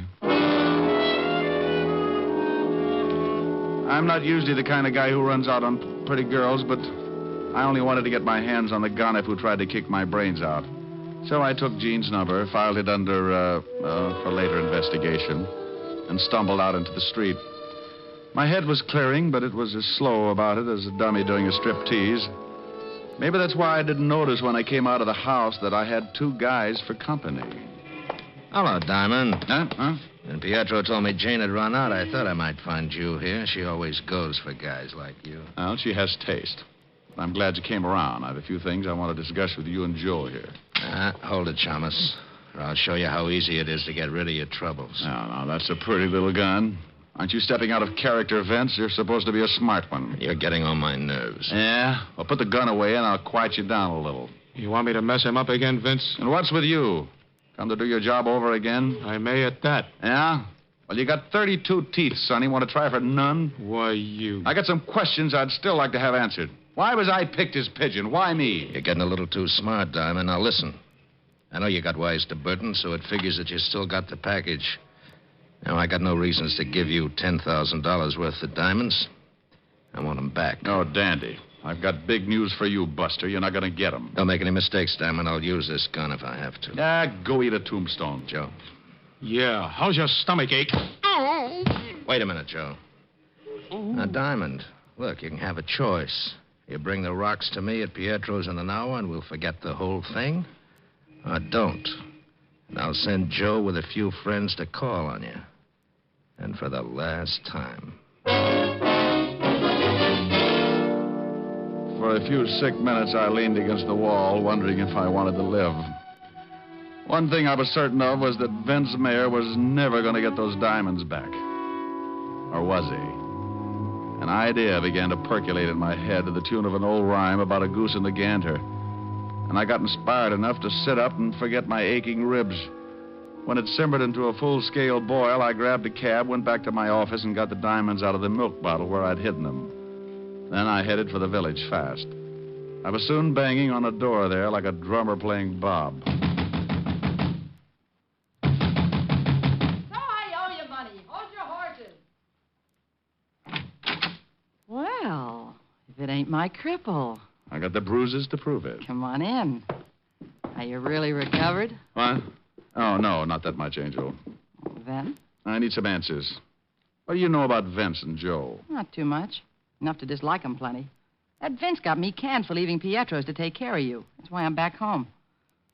I know he's a smoothie, and I think he's a big-time jewel thief. Now, that much I know. How about Joe, the dog-faced boy? Him, he's just a punk. I think his real name is Fanchi or Franchetti or some such thing. Franchetti? Yeah. I don't know why, but they call him Joe the Barber. Oh, Joe the Barber. Yeah.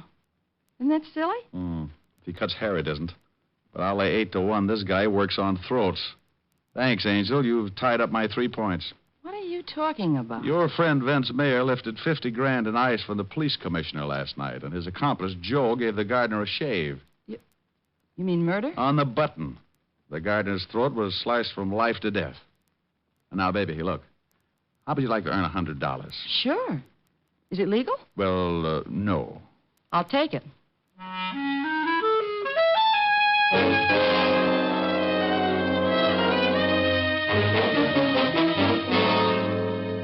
Now, where is he? Will you tell me? Where's Rick? I know where I'd like him to be. I'm worried, Otis. Seriously. Rick is in this thing up to his ears. You mean he was in on that job? Don't be stupid, Otis. Of course not. Rick's no crook. But he's mixed up in this case some way, and I'm worried. He should have called me by now. Gee. Hope he hasn't tangled with that razor guy. I thought you hated Rick. Oh, you know I was just talking. I know. What a mess. Rick in danger, and I can't find him.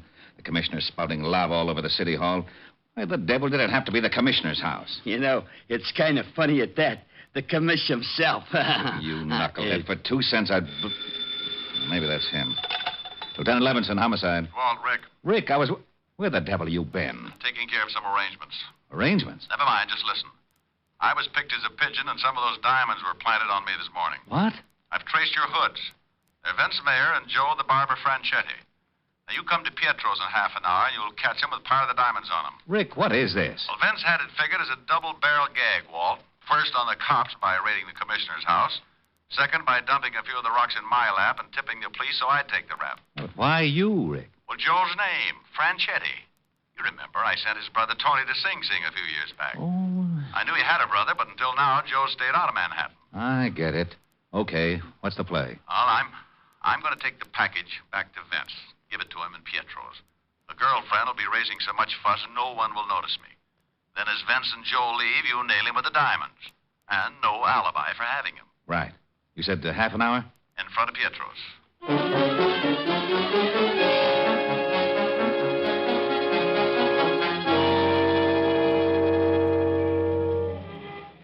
Take a peek, Angel. Through the window. There's my party at the back table. Now, you know what to do. Yeah. I keep yelling till you get back to me. Right? As rain. I'll make it a good one. I got good lungs. Let's go in.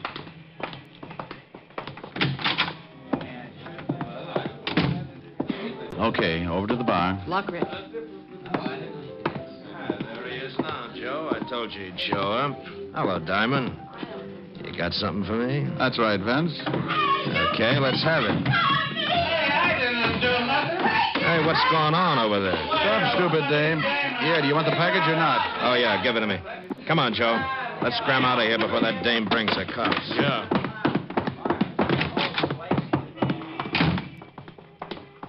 That's an easy way of getting back the 10 grand, ain't it, Vince? Shut up. Come on. Take it easy now. Okay. We're okay now. Let's split up. Hold it, Vince. What? Let's have a look at the package. The cops! Levinson, what are you doing The here? package, Vince. Hey, what are we gonna do? Shut up. You, got a warrant, of course. Of course. Otis, take the package. Yeah, Lieutenant. You can't arrest me. I don't even know what's in that package. It was given to me by a friend. Now, don't use the term so loosely, Vince. Why, Walt, what are you doing here? Hello, Rick. I've captured a criminal. No. Yes, and he was carrying a package of his loot. Why, I bet it's part of that diamond robbery. Hey, what is all this? Diamond, you just planted that package on me. Me? Why, stranger, you're telling a fib. You just know that's downright immoral or something. This is ridiculous. Lieutenant, he gave me those diamonds and Pietro's not 5 minutes ago. I didn't lift them from the commissioner. Didn't you, Vince? Why, then I must have made a mistake. You can prove your story, of course. Sure I can. Bartender saw Diamond slip me the package. Oh, now, Vince, you think that bartender was going to be watching you when a lovely girl is practically tearing up the joint? Boss, the dame yelling. She was a plant. Yeah, but this is a frame-up. Diamond, you can't get away with this. Please, don't talk to me. I never associate with common criminals. A frame. You dirty double-crossing copper. Look out, Rick. He's got a razor. Oh, my arm. Now, don't cry, Joe. This is for you. Ooh. Wow. What a punch you got, Shamus. Well, that does it. Come on, Vince. Otis, load that killer into the car and pick up that razor. Yeah, Lieutenant. Want a lift, Rick? No, thanks, Walt. I'm going to go home freshen up. You look like you could use it.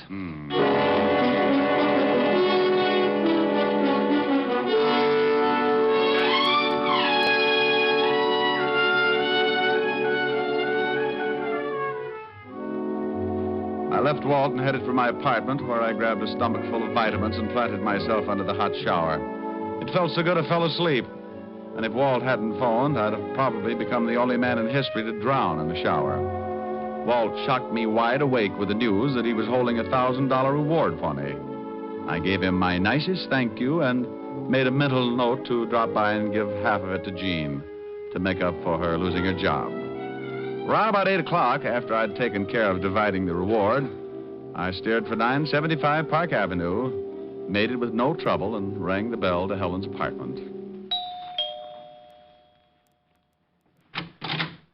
Oh, good evening, Mr. Diamond.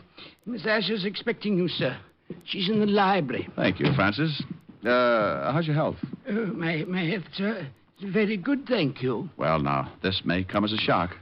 But, Francis, about the money I owe you. Oh, don't fret about it, sir. We'll tell. I'm going to pay you what I owe you. You're going to? Oh, dear. Perhaps I better sit down. Oh, my word. Now, there, Francis. Rick, darling, is that you? It ain't Tom Swift, baby. Come on in the library. Well, okay. But it'll do you no good, my dove. I'm a cripple, a battle-torn veteran. Well, I don't want your muscles, Rick. I'm blue, and I want you to sing to me. Oh, Helen, baby, I don't want to sing. I want Rick, I'm blue. I need cheering up. Now be nice and sing. Well, okay, honey. How's this, huh? I can see, no matter how near you'll be, you'll never belong to me. But I can dream can't I pretend that I'm locked in the bed of your embrace? For dreams are just like wine, and I am drunk with mine. I'm aware my heart is a sad affair. There's much disillusion there, but I can dream, can't I? Can't I adore you? Although we are oceans apart, I can't make you open your heart, but I can dream, can't I? Well, there. Still feeling blue, baby? Oh, Ricky, come here. Here I am. Oh, now I'm contented. You in my arms, my bills paid off, and my bills... Oh, for Pete's sake, I forgot Francis. Francis? What are you talking about? Come with me, I'll show you. Now, there he is. Francis, you all right? Oh, yes, sir. I think so, sir. Rick, will you tell me what's going on in my own home? Well, honey, I paid Francis off, and the shock of having to give back my gun and badge undid him. Oh, well, are you feeling better, Francis? Not very much, Miss Asher. It's that badge and license. Will you miss him that much, Francis? Well, sir, to be very honest, there's a waitress in a tea shop down the street with whom I've been, if you'll pardon the expression, having a fling. Francis, you? Oh, that's not the worst, Miss Asher. I'm afraid I've been a bit of a fraud with her as well. In fact, with several of the waitresses there. Now, wait. Where does my badge and license enter into it? Did you hock them for crumpets? Oh, much worse, Mr. Diamond. You see, to all the waitresses of Miss Tuppingham's tea shop, I am Richard Diamond, private detective. Oh, no.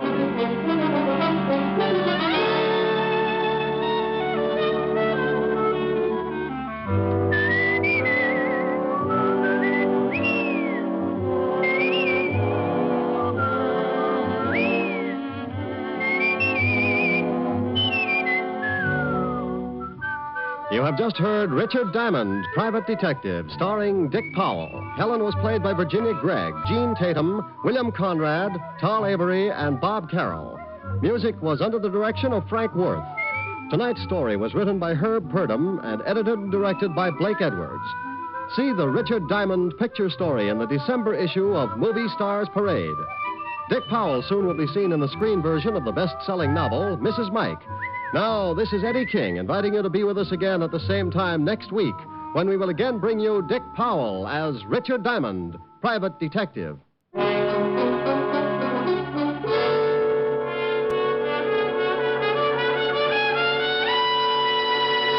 Listen tonight to NBC for a star lineup of entertainment. Every Saturday on NBC, you can hear such stellar programs as Hollywood Star Theater, Ralph Edwards' Truth or Consequences, Your Hit Parade, A Day in the Life of Dennis Day, The Judy Canova Show, Grand Ole Opry, and songs by Morton Downey. There's always a program of interest on NBC, so keep tuned here. Shortcut to Death with Fred McMurray is next on NBC. Thank you for visiting Golden Age Radio, rumble.com/C/GAR. Please support our veterans by visiting veteransradioministry.com. Together we can honor their great sacrifice. Thank you. And now, Dick Tracy.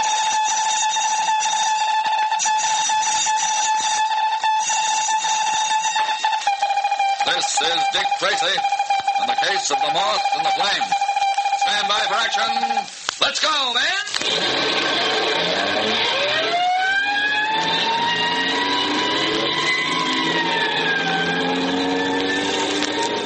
Yes, it's Dick Tracy, protector of law and order. Say, boys and girls, do you know how the first real man-of-war came into being?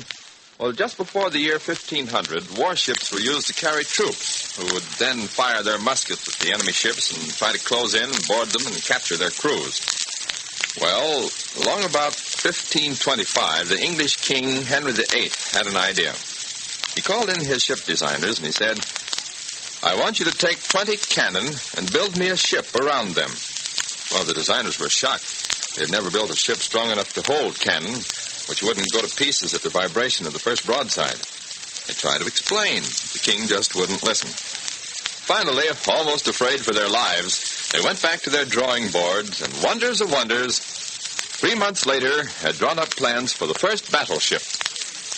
By making the hull of the ship broader and by using stouter timbers to brace it up, by building taller masts and fuller sails, they had actually built a ship around 20 cannon, thus promising England supremacy on the seas, building the first real man-of-war, all because they couldn't say no to a king. And now, Dick Tracy. Tracy and Patton are investigating a warehouse fire, a fire which gives every evidence of having been deliberately set. The building was owned by two partners, Blackmar and Kett, who had been doing a thriving business in the black market. When federal investigators began to investigate their illegal sales, Blackmar, one of the partners, hired a gang of arsonists to destroy the building and the evidence. This gang is headed by a sinister character named the Moth. As today's story opens, we find Tracy and Patton at headquarters completing their investigation of the Black Market Corporation. Tracy's at the phone. As I see, Miss Spindle, huh? You say she worked for them about a year. Well, thanks a lot. I'm sure this is going to be very helpful. Who is that, Dick? Jorgens, the Internal Revenue Department, Pat. They're as much interested in this fire as we are. Those fellows, Blackmar and Kett, seem to be interesting an awful lot of law enforcement agencies. What's the pitch on this one? Well, it seems the federal government was preparing a tax evasion charge against the Black Market Corporation, and this fire has given them quite a setback. How come? Well, it would permit the company to claim that all of its records were destroyed in the fire, Pat. Blackmar and Kett could write off a large amount of their tax by claiming loss of personal property that was supposed to be in the building. In other words, one branch of the government is interested because the fire destroyed evidence of illegal dealings in hardware.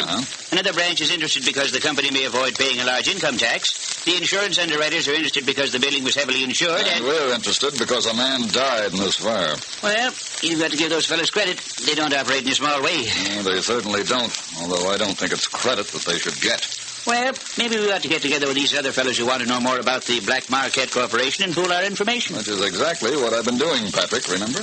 You mean all that stuff you were saying over the phone about a Miss Pringle or Spindle or something? Spindle, my boy, Spindle. Well, who is she anyway? She used to be Blackmar's private secretary. She's already given valuable information to the Internal Revenue Department. Well, if she used to work for Blackmar, why is she so keen on testifying against him? According to what Jorgens told me over the phone, she disapproved of Blackmar's business methods and resigned a short while ago. Well, maybe she just got fired and is trying to get him in trouble by making up a lot of fancy stories. Well, it's always a good possibility, Pat, but I don't think there's any harm in my having a talk with her anyway. I think I'll do it right now.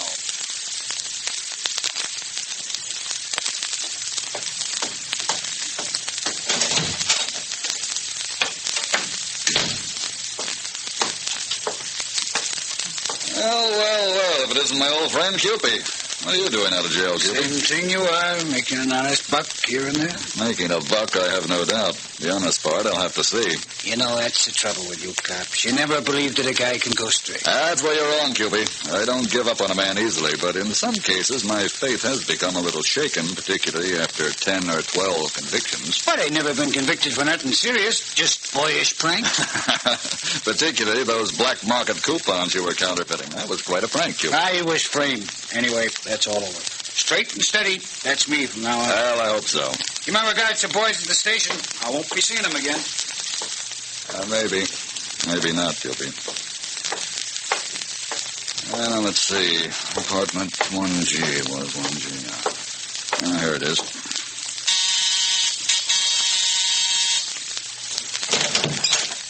Yes? I'm Inspector Tracy from headquarters, madam. May I come in? I suppose so. Thank you. What did you want to see me about? Well, I'm checking up on the recent fire that destroyed the warehouse of the Black Market Corporation. I don't know anything about it. Yes, I'm sure of that, but I understand that you might be able to give us some facts that would help us get to the bottom of this case. I don't know anything. You gave very valuable information to the men from the Internal Revenue Department. I didn't. That is, it was all wrong. Now, look here, Miss Spindle. Has anyone threatened you? Of course not. You didn't by any chance just receive a visit from a man named Cupid, did you? Cupid? I never heard of a man named Cupid. Miss Spindle, I wonder if you realize that this case involves more than the burning of a building. It involves the death of a man. It involves murder. Murder? Yes. And by concealing important evidence, you're making yourself an accomplice to that crime. It won't do any good. I still can't say anything. You realize, of course, that you're playing right into these criminals' hands by refusing to talk, don't you? Get out. I don't know anything. Get out. I don't know anything.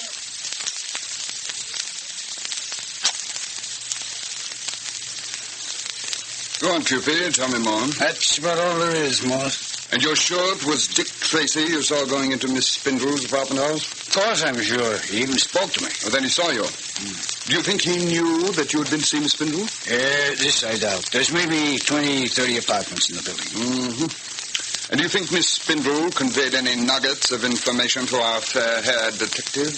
If you mean did she sing, no. I doubt it. I got that dame so scared she wouldn't say hello to her own mother. I'm curious to know what persuasive you used that so terrified the lady in question. You know, it's amazing how scared most people are of fire. That's what I thought. However, I don't like Tracy nosing around this case. I don't like his having seen you there.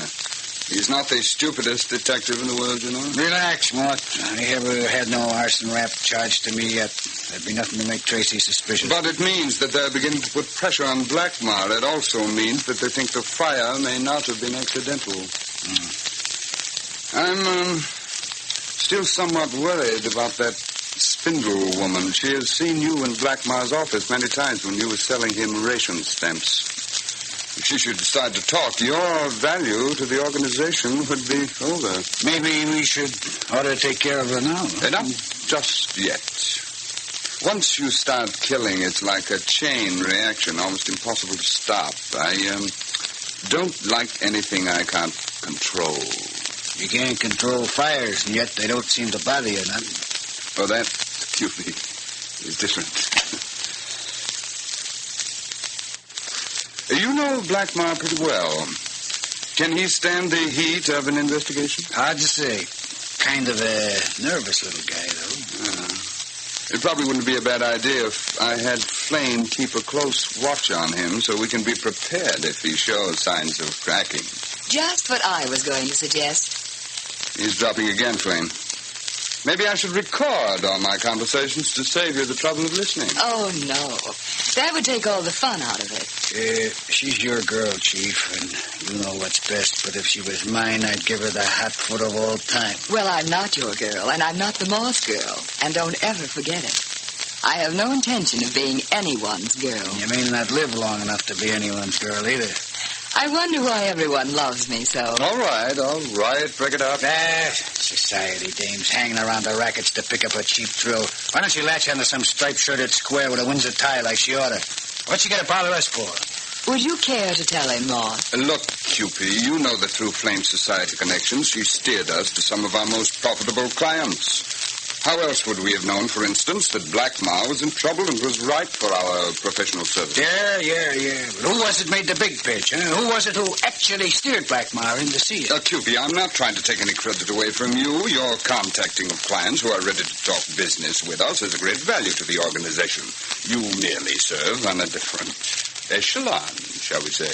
Different echelon. All right, say it. It will make you feel good. But remember that you're both of any use to me just as long as no one suspects your connection with the outfit. Now, Cupid, I'd suggest that you run along and try to find out if Dick Tracy got any information out of that Miss Spindle, particularly any information about you. If you did, I think you know how to proceed.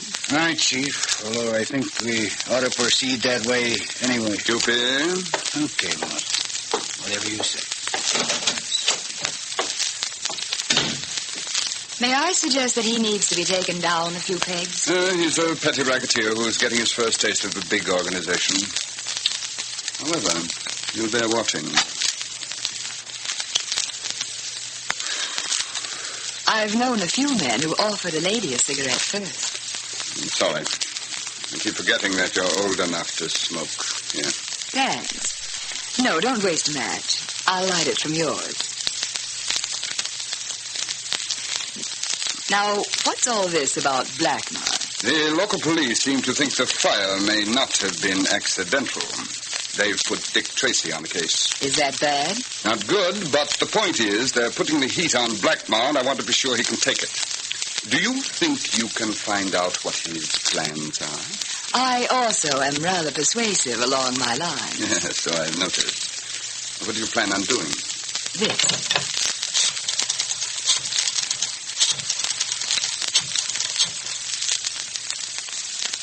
Hello, Tookie. This is Flame. Is that wake you're throwing still planned for tomorrow night? Good. I wonder if you'd do me a favor.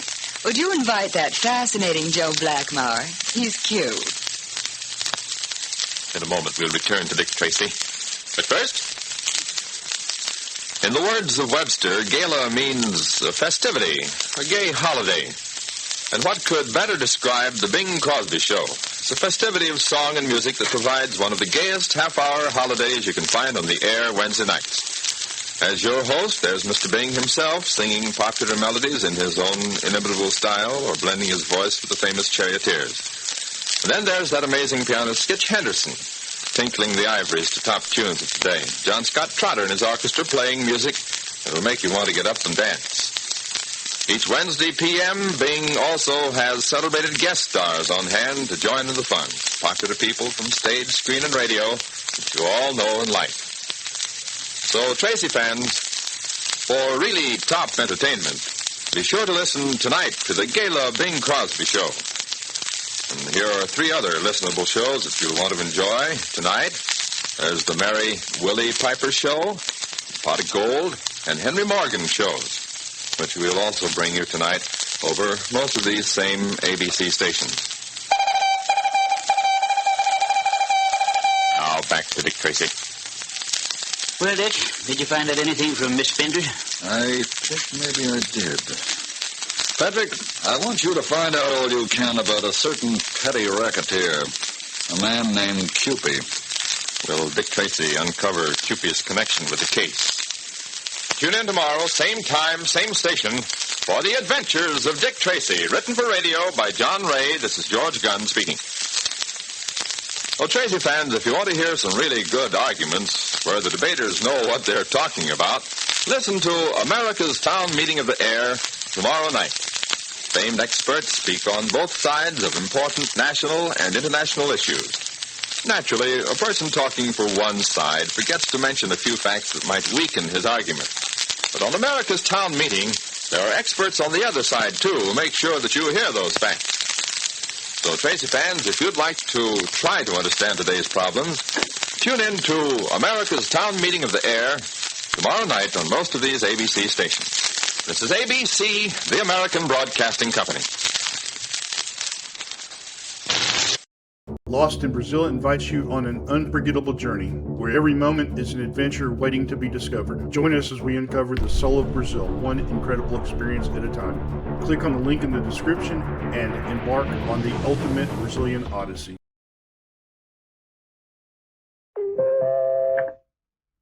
Now, from the makers of Cold Water Omo. George Neville, walking in the dawn light of the mews in which Steed lived, was stopped by a voice from the shadows. Neville. George Neville. Here. What the devil? The impact of the bullet spun George Neville round, and he fell among the dustbins. John Steed and Emma Peel, hearing the shot, tore out of Steed's apartment. George! George, what the... George! Steve? Steve, is he... George, who did it? It was Rostov.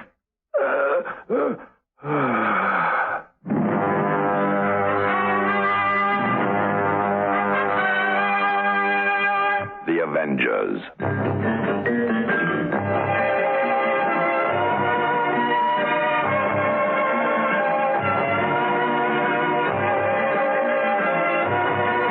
John Steed and Emma Peel, The Avengers.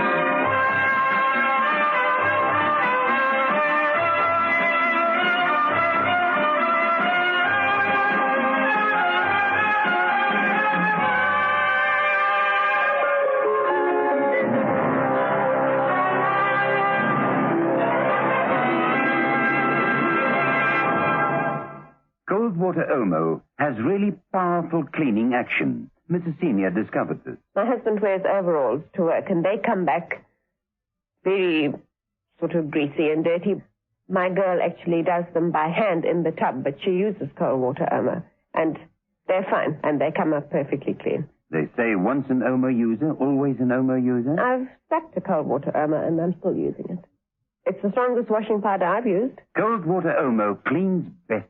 Day in, night out, Magnolia woman, perfectly groomed, sweetly perfumed. Now you can choose from Benolia's 5 new classic fragrances.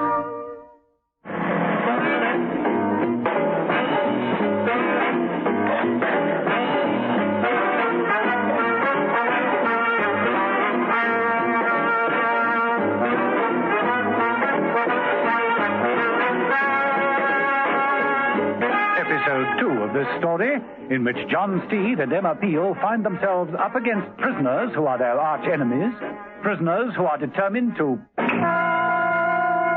get away.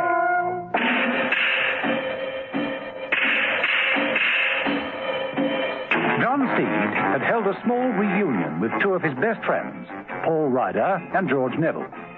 Mrs. Peel had also graced the occasion, which had been a great success, starting with cocktails and dinner and continuing with music and reminiscences until the early, or rather the late, hours of the morning. Paul Ryder had left first, walking home through the park. George Neville had left after helping Steed and Mrs. Peel drink champagne in the chilly light of dawn. Then, as Steed and Mrs. Peel were clearing away the party debris, they heard the shots from the street below. Neville had died in Steed's arms, naming his murderer.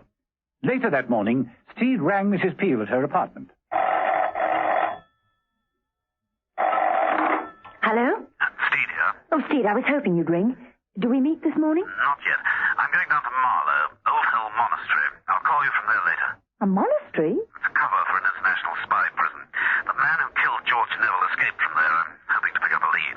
You think this is serious, don't you? Neville being killed? Just about the most serious thing that's happened yet. Could be the beginning. I'll keep in touch. Oh, please do. I'll help all I can. I know you will. And Steed, I'm so sorry. Thanks. Bye. Bye.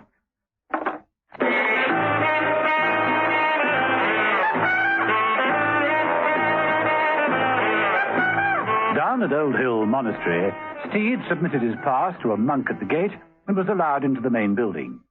Colonel James rose from behind his desk in his office. Oh, Steed, good to see you. Colonel. Take a seat. I prefer to stand, if you don't mind. George Neville is dead. You know that? I heard. Yes, sorry. He was a good friend of yours, wasn't he? He was one of my best friends. Now, Colonel, why the devil didn't you warn him? Warn him of what? That Rostov had escaped. The news of Rostov's breakout was circulated through all the normal channels. Colonel, you should have warned George personally, and immediately it happened. Steed, I'm sorry. I don't entirely follow you. Why George Neville in particular? You don't know? You knew why Rostov was being held here in maximum security. Of course. He was involved in the great assassination plot. He, Lubin, and Esdorf. Is that all you know about? Steed, it is my duty to maintain security in this building. We have more than 100 of the most dangerous agents in the Western Hemisphere incarcerated here. I can't be expected to be familiar with every detail of their crimes. Bureaucratic bungling. I beg your pardon? Oh, you can't be blamed, but someone should have made sure that you knew the whole story. Well, in this case, anyway. I don't understand. Colonel, the great assassination plot was very simple. 3 of their top agents were smuggled into England to kill 3 of our top agents. Each of them had a target, and Rostov's mission was to murder George Neville. Mission accomplished. Steed, I had no idea. I know. Well, the thing to do now is to stop it happening again. That means we've got to find out how Rostov escaped. Show me his cell, would you? Yes. James made the necessary security precautions and took Steed down to the cells. Well, I just don't know how it could have happened. Well, this place is built like a fortress, and you know how tight internal security is. No one can open a cell door without the right password, and that's changed every hour. Here we are. This is Rostov's cell. Baxter. This is John Steed, Lieutenant Baxter. He was first on the scene. Tell me what happened. I was making a routine check, and he wasn't in his cell. The cell was empty. I reported, got permission to enter. And when you stepped in, you found he was here, eh, Baxter? Steed moved around the cell, noting the barred window, testing it, testing the walls, going to the table which contained personal possessions. There were several magazines, most of them on natural history, a couple of bottles of liquor, an empty vodka bottle used as a flower vase with a single flower in it. Steed listened to Baxter at the same time. I swear to you, sir, I did check through the scanner the whole area, and he wasn't in here. What about the bard? He couldn't have been hiding there. He was just not in the cell. And then? Well, then he appeared right beside me. He just appeared, like magic, eh, Baxter? Well, yes. All right, that'll do. You can go. Thank you, sir. Mr. Steed, his story's unacceptable, of course. Rostov must have been hiding in here somewhere, and yet I don't know. I wouldn't have thought Baxter was the type to make mistakes. Plus the fact that there just isn't anywhere a man could hide in here. Could Rostov have tampered with the scanner? Well, we've checked it. Results negative. See, Baxter entered here, searched around in the bathroom, then came back, and Rostov materialized here, right? Right. He clobbers Baxter, like that, and makes out of the door. Well, then where? James led Steed down the passageway and round the corner. Facing them was a bricked-up wall. Here. He disappeared right here. Solid enough wall. I told you. The whole thing's impossible. And yet it happened, Colonel. It happened. The hourly check? Half hourly. We've stepped things up since Rostov got away. I'll do a round myself. Mind if I come along? James led Steed down the passageway, and they inspected each cell. Outside Lubin's cell, they stopped. Lubin, reading a magazine. Looks harmless enough. Steed, you said each of these three men had an assigned target. Yes, that's right. Who was Lubin's? Paul Ryder. They stopped outside Esdorf's cell. And his? Esdorf? He was the ringleader, the most dangerous of the three, and the toughest. Yes, but his target, who was he sent to kill? We don't know. We interrogated him for weeks. We couldn't break him. He never told us who his target was. I'd like to talk to this man, if you don't mind. Oh, very well. Colonel James produced a walkie-talkie and called his office. Oh, Edwards, open up Esdorf's cell, please. Password, Colonel? Damson. Right, sir.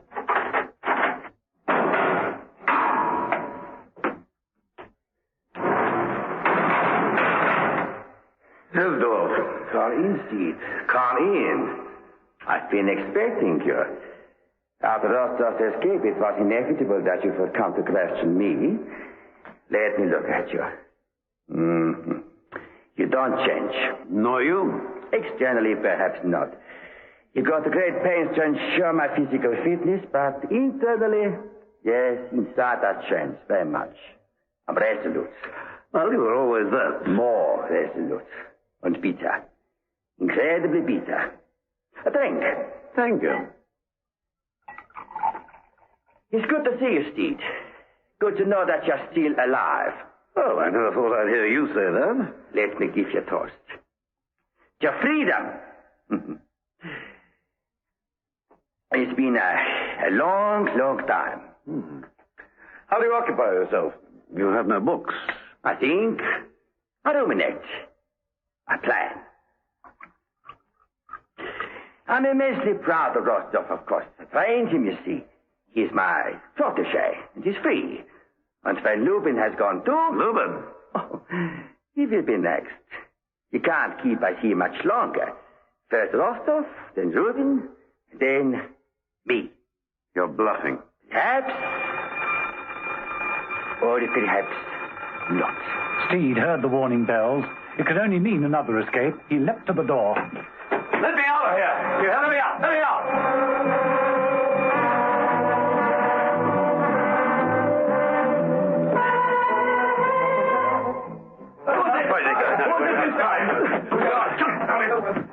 In the corridor, all was confusion. Colonel James was leaning against the wall, holding his head. Who was it? Lubin, I didn't see him. Oh, where is he? He must have come up behind me, and he's heading for the east wing. Oh, don't worry. He can't get away. The men are converging on him. Where's the walkie-talkie? Edwards! Bright scarlet alert! Warn all exterior guards. Nobody and nothing to leave the grounds without a triple check. Personal transport, supply wagons, a lot. Right, sir. Colonel Jaser, what is it? You got him? No. The men converged upon him from both sides of the east wing. They met, they heard his footsteps, and then they stopped. The prisoner had just disappeared.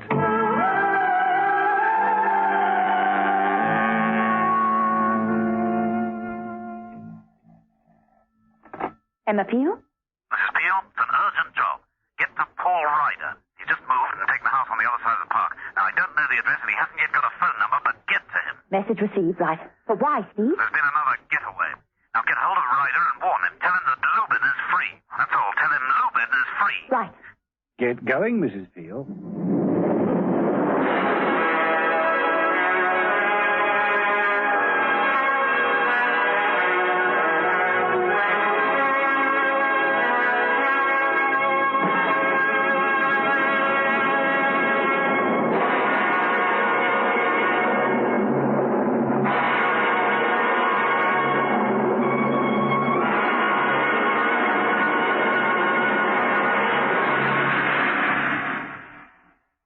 Out of the blue comes a new way to fight tooth decay for keeps. New fluoride for keeps toothpaste.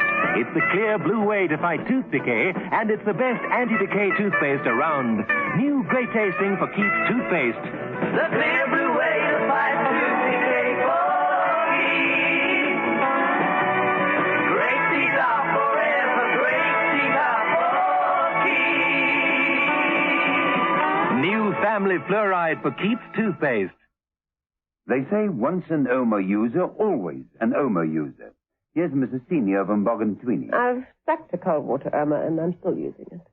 It's the strongest washing powder I've used. There's no dirt or stains that can stand up to cold water Omo.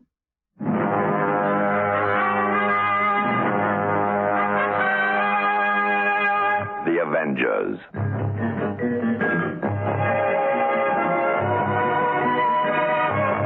Listen every evening, Monday to Friday, to John Steed and Emma Peel, The Avengers, brought to you by the makers of Cold Water Omo.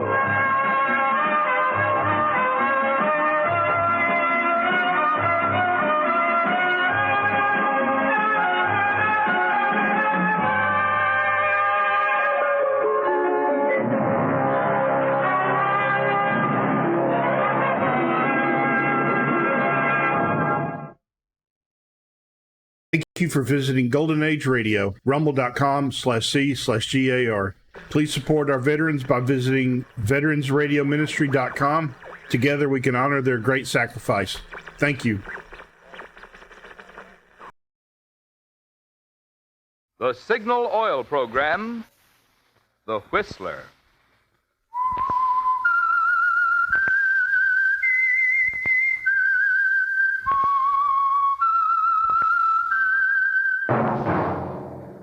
That whistle is your signal for the Signal Oil Program, The Whistler.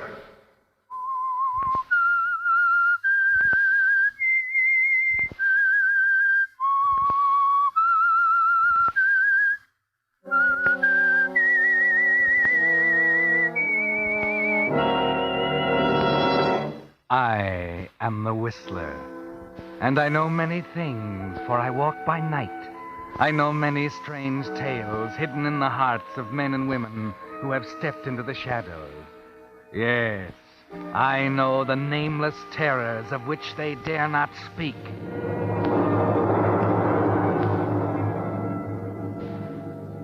Yes, friends, it's time for The Whistler. And remember, let every traffic signal remind you, with new Signal gasoline, you do go farther than ever. Look for the familiar big yellow and black circle sign that identifies those popular Signal service stations in 7 western states from Canada to Mexico. And now the Whistler's strange story, The Master Touch.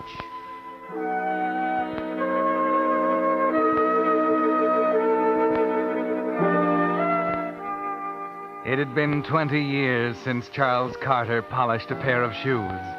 He thought about those 20 years as he sat alone in his bedroom, working on them, sponging them off carefully with saddle soap, making sure that not a speck of the gummy red clay that covered them remained.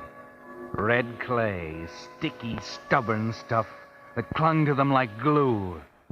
They were beautiful shoes, handmade, custom built, the kind of shoes you'd expect a successful businessman like Charles to wear. He was proud of what he'd accomplished in those 20 years. As he worked on the shoes, he thought of the brutal poverty he grew up in, the resolution he made as a kid that someday he'd have more money than he could spend in a lifetime. The way money became a god to him, pushed him up the ladder from factory worker to top executive, and left him still dissatisfied, wanting more. It never mattered how he got it, so long as the money was there. And now the biggest opportunity of his life had arrived. He cleaned the last bit of red clay from his shoes and waited.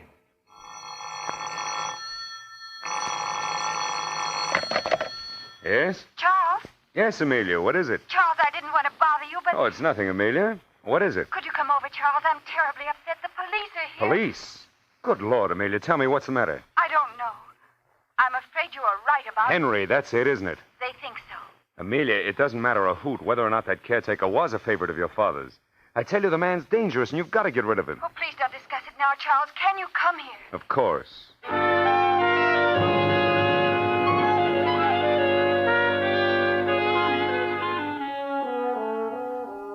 Henry, the caretaker at Greenacres, Amelia Rankin's beautiful estate. You've told her he's vicious and irresponsible, haven't you, Charles? That perhaps it isn't safe for her to be living alone there with him. And she appreciates your interest.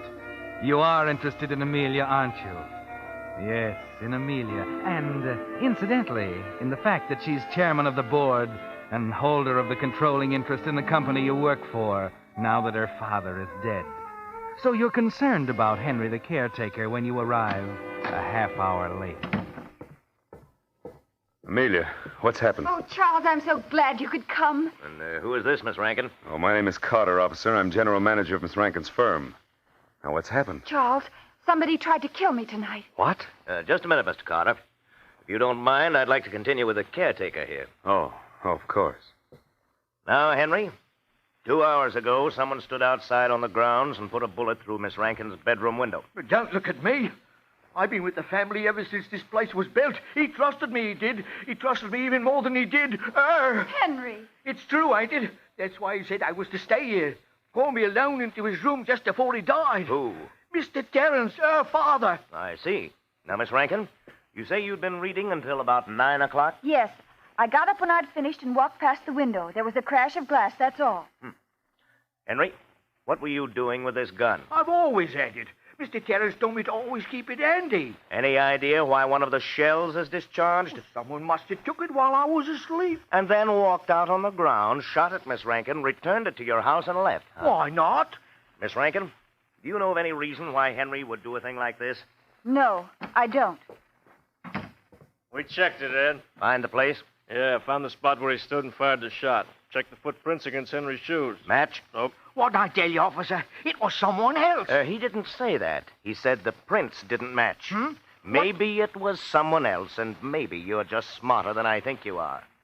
Stan, what about the prints? Are they clear? Couldn't be better. Soft spot there that's made to order. Kind of gummy red clay.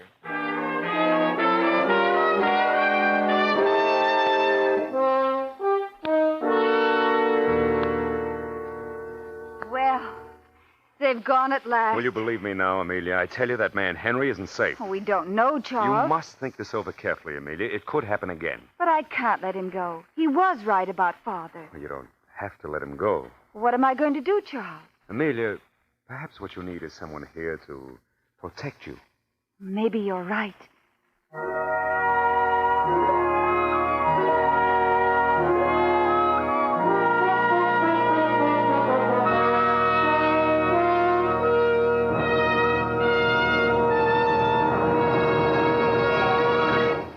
With the prologue of The Master Touch, the Signal Oil Company brings you another strange story by The Whistler. You know, friends, we of the Whistler cast think you're just about the swellest listening audience that ever turned a radio dial. And tonight we've got more reason than ever for thinking that. Remember, last month I told you that in January's radio survey, the Whistler received the highest popularity rating in all radio history for a West Coast program. Well, tonight I have in my hand the results of February's survey, and you've done it again. Yes, for the second consecutive month, the Whistler is way out in front of any popularity rating ever given a West Coast program. Naturally, this makes all those friendly signal dealers who bring you the Whistler mighty happy. In fact, there's only one thing I can think of that could make them any happier. That's if, next time your car needs gas, you try just one tankful of new Signal gasoline. My bet is that once you try Signal's power-packed new super fuel that now helps you go farther than ever, you, too, will join the ever-increasing swing to Signal. A swing that has made the Signal organization grow in just 14 years, from a mere handful of stations in Southern California to a network of dealer-owned stations serving 7 western states from Canada to Mexico. And now, back to the Whistler.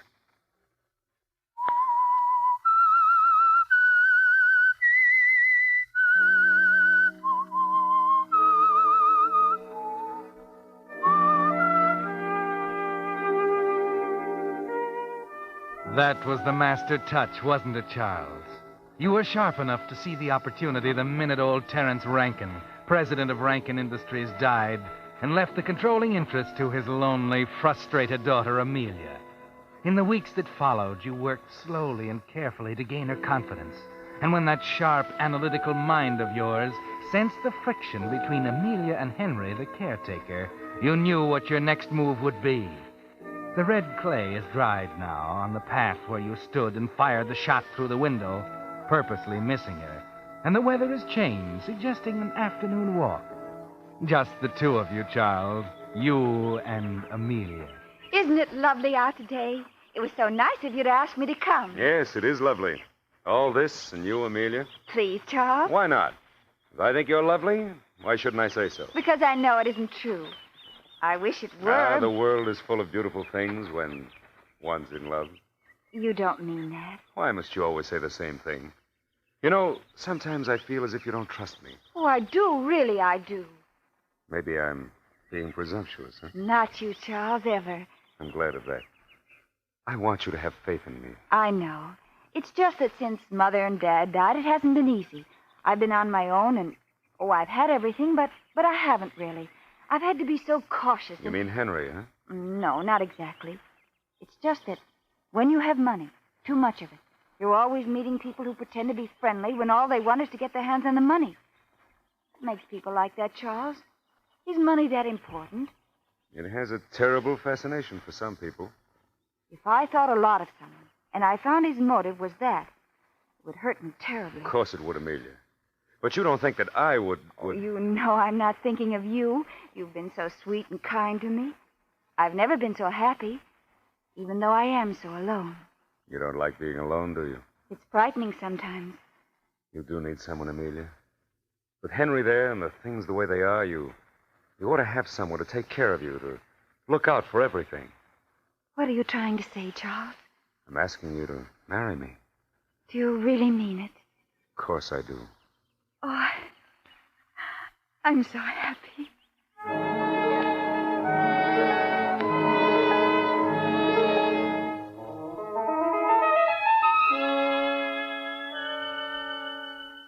Yes, Charles, that was the master touch. It's the biggest deal you ever swung, isn't it? And it is a business deal. Dollars and cents, cash on the line. The only difference is that it's accomplished in a church, that the dotted line is on a marriage license, that the witnesses are wedding guests instead of company executives. But the plan has only begun, hasn't it, Charles? And like everything else you do, it has to be perfect. You have to take your time, move cautiously. So it's 3 months after you and Amelia are married before you decide to move again. Charles? Yes, Amelia? Come over here and sit beside me. I was going into the library, Amelia. I have a reference to look up. I'll only be a moment. All right. What's on your mind? These few months we've been married, have they been happy for you? Why, darling, what a question. They've been the happiest months of my life. You've been more than kind to me. You're keeping something from me. What is it? When you go to the factory in the morning, I like to watch you leave. Mm-hmm. I can see you from the bedroom window. Oh, I hope you don't mind, Charles. Of course I don't. It's a little like saying goodbye a second time if I can see you drive away. Why, that's charming, Amelia. After Henry took the car out of the garage for you this morning, he went back to his cottage. Well? Henry's little dog usually goes back to the cottage with him. But he didn't go back this morning. Henry's dog? But... When you drove away, you ran over him. It looked almost deliberate. Why, Amelia, I had no idea. Henry was I'll have to speak broken-hearted. to Henry about it. I didn't see him. Amelia, I swear I didn't. Good heavens, I know what that dog means to him. I thought perhaps you were worried about something and didn't realize what was happening. Worried? You've been acting so strangely the past few days, as if you had something terribly important on your mind. Why, I don't understand, Amelia. I know what it must be like. Married to my money. What do you mean? It puts you, outside in a way, doesn't it? Amelia, you mustn't feel that way. Just the same. From now on, everything I have is yours and everything you have is mine. That's the way marriage should be, don't you think? Please, darling, Money isn't so important, Charles. Happiness means much more. I found that out. I called the lawyer this afternoon. There'll be some papers to sign, and then I'll feel better. Oh, I wanted so much to marry someone who wanted me and not my money. You do believe in me, don't you, Amelia? You needn't ask me that. I always will.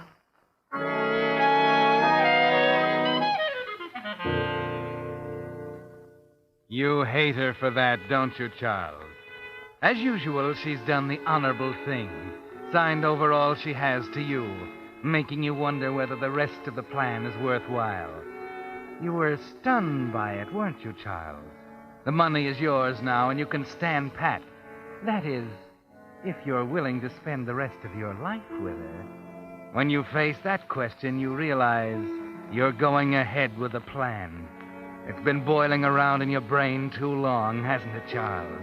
So now you're going to kill her. That's why you walk up to the desk of the Roosevelt Hotel in North City the next afternoon. North City, 100 miles away from Green Acres and Amelia. Yes, sir. May I help you? My name is Charles Carter. I have a reservation. Just a moment. I'll check. All right. Yes, sir. Room 241. Oh, I asked the clerk for something at the back of the building. I have some reports to write. I'll need quiet. Well, you'll find this satisfactory, I'm sure. Soundproof and in the rear. I'll be typing all afternoon, possibly late into the night. I don't want to be disturbed under any circumstances. Yes, sir. I'll tell the operator. Oh, and would you tell the maids, too, please? If they hear me typing inside, then not to come in. If you say so, sir. I'll have a boy take your bag. It looks heavy. Excuse me, clerk. Oh, I'm sorry. I was looking the other way. Clerk, I've decided to take that room you were holding for me. Lane is the name. 385. All right, Mr. Lane. Just a minute, please. Oh, here's the boy, Mr. Carter. You can go on up. Thanks.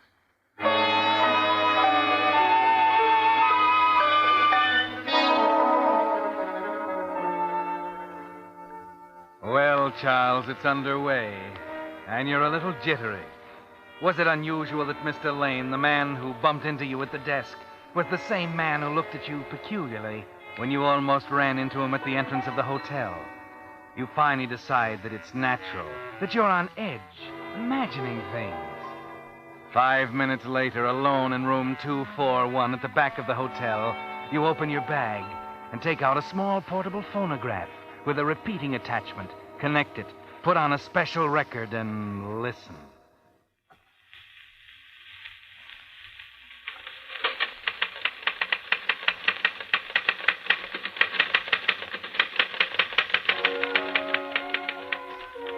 Yes, Charles, you're busy typing on a phonograph record.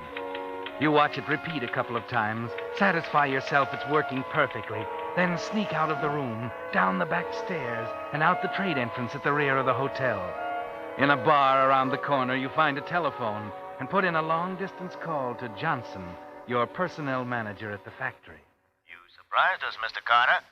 We didn't know you were going to North City. How long will you be there? I came down to look over the new assembly line. Got in about 2 hours ago. Had the car checked over. I'm going to the plant in the morning. Everything all right? Well, there are those reports that you took with you.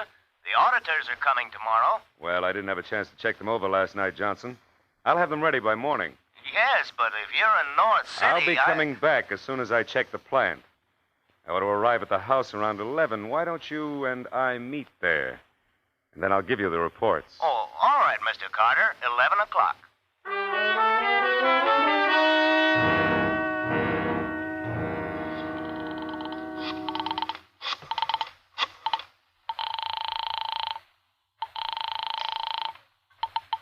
Good afternoon, Roosevelt Hotel. Will you ring Mr. Charles Carter's room, please? Just a moment. Oh, I'm sorry, sir. Mr. Carter isn't receiving any calls. But this is important. I'm the superintendent of one of his plants. I'm sorry, sir. If you'd care to leave a message. He is there, isn't he? Yes, sir. He's quite busy, though, and requested not to be disturbed. If you leave a message. No. I'll call back later.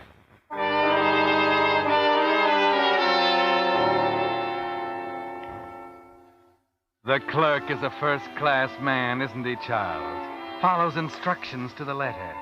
You're positive now that no one can get through to you, that no one will go into the room as long as the typewriter is working.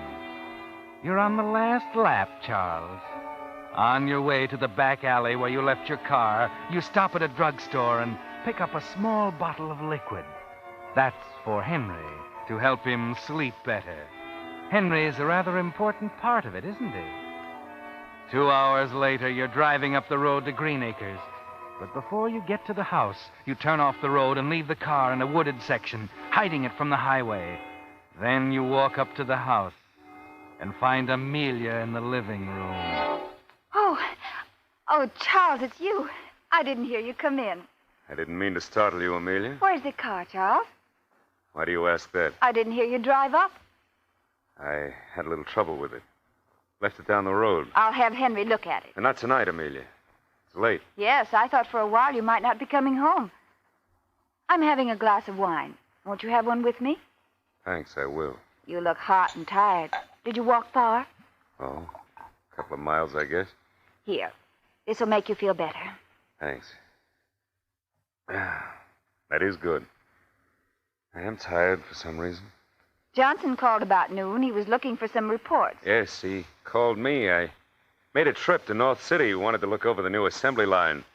Having some trouble with the hoists. But I thought they straightened that out last week. Oh, it's a technicality. Let's not talk business tonight, dear. I'm not up to it. Oh, forgive me, dear. More wine? Please. Well, that's fine. Why don't you run up to bed, Amelia? I want to take a bottle of bourbon over to Henry. Tonight? Well, I'm going to try to make it up to him about the dog. He'll feel better over a drink. Well, don't sit up till all hours, will you? No, Amelia. I'll be right back.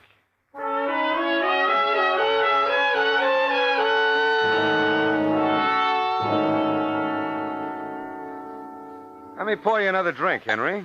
Aren't you drinking none, Mr. Carter? Oh, we've been drinking wine, Mrs. Carter and I. They don't mix so well for me. How come you're over here pouring me drinks this time of night? Well, Henry, I feel so rotten about that dog. You know, I want you to know if there's anything I can do to make it up to you. You never offered me a drink before. Funny you do it now. It ain't like you. Oh? Leopard changing his spots that way. You never think about nobody but yourself. Anybody else would have stopped. You run right over Stubby and I'd seen it. I'm trying to tell you you're wrong, Henry. And that ain't all. Here. Have another drink. Let me fill your glass. Don't want another one. Don't want nothing from you. Oh. Drink that and go to bed. You'll feel better in the morning. Taking the bottle with you? Well, it's empty. Could have brung a full one. You've had enough, Henry. More than enough.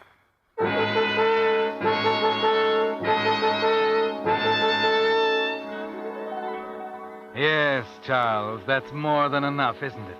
The dope liquor will keep him asleep and harmless until the hue and cry is raised in the morning.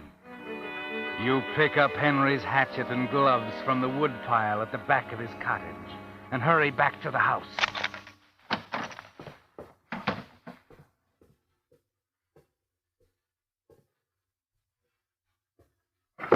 No, that lamp. Charles? Yes? What happened? Nothing, dear. I bumped into the lamp. Turn off the lights before you come out. All right. You stand there for a moment, Charles. At the last minute, with a hatchet in your hand, you begin to waver. What are you waiting for, Charles? What's the matter, Charles? What? Why don't you come up? I think I'll read a little while, dear. Go to sleep. I'll be up pretty soon.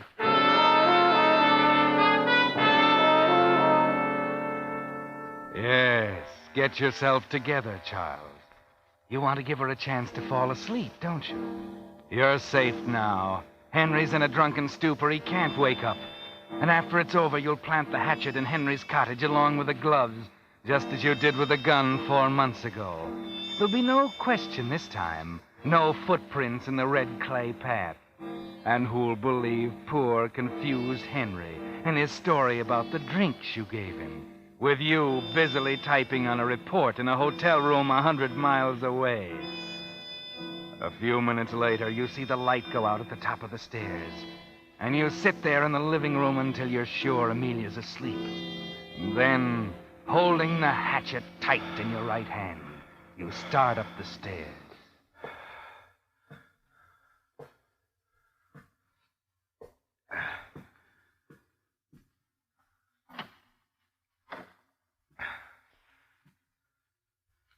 There's Amelia on the bed. You do hate her, don't you, Charles? You try to steady yourself, forget the pounding in your head, and walk over to the bed.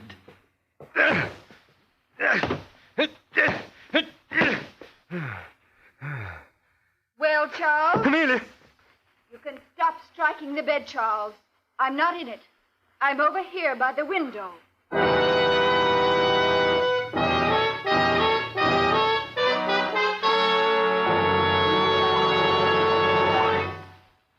The Whistler will return in just a moment with the strange ending of tonight's story.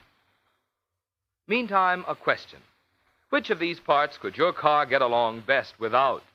The water pump, a universal joint, or a steering knuckle? Well, the answer's obvious. Without even one of its vital parts, your car couldn't run. That's why when your signal dealer lubricates your car, he takes no chance of overlooking even one part. It's for that very reason that he uses Signal's famous lubrication chart, which shows every lubrication point on your car and specifies which of Signal's 9 specialized oils and greases each part should have for long, trouble-free service. And he checks each part against this chart not just once, but twice, which is why it's called Signal Double-Check Lubrication. This is typical of the more thorough, more conscientious service your car gets from dealer-owned Signal stations. Nowadays, when cars that are already old must keep on serving you until there are enough new ones to go around, I'd say this is another mighty good reason for today's swing to Signal. And now, back to the Whistler.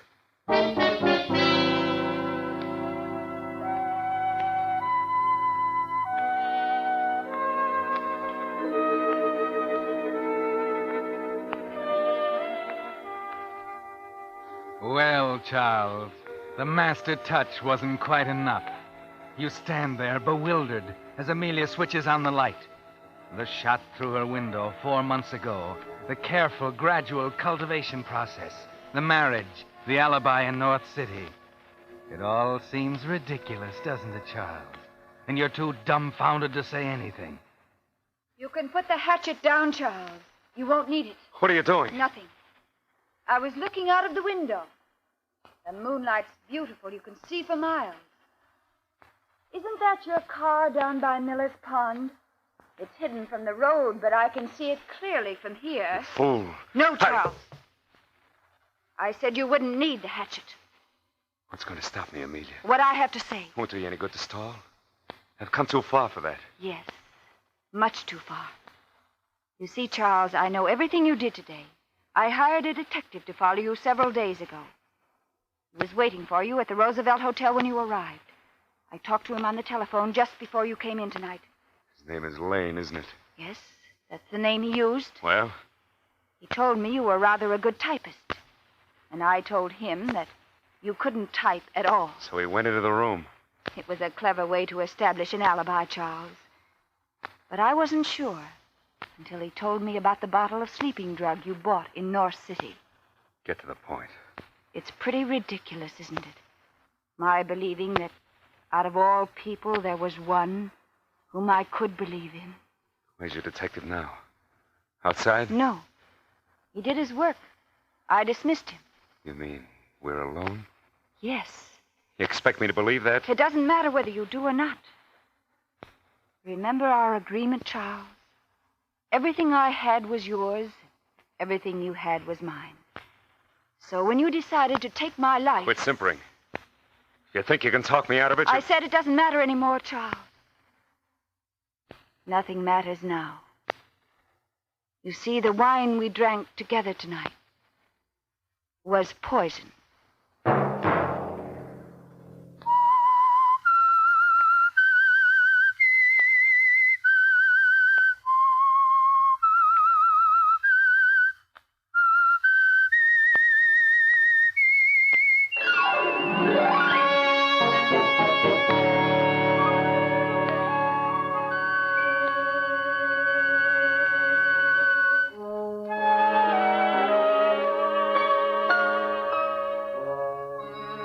Next Monday at 9 o'clock, The Whistler will bring you another strange tale.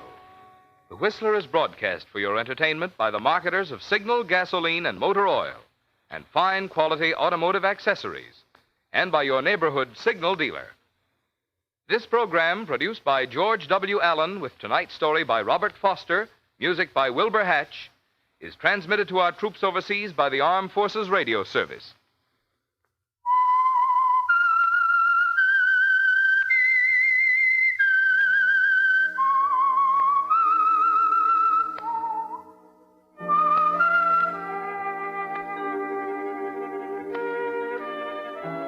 That whistle is your signal for the Signal Oil program, The Whistler. This is Marvin Miller speaking, reminding you to look for those familiar yellow and black circle signs that identify those popular Signal Oil stations in 7 western states from Canada to Mexico. This is CBS, the Columbia Broadcasting System.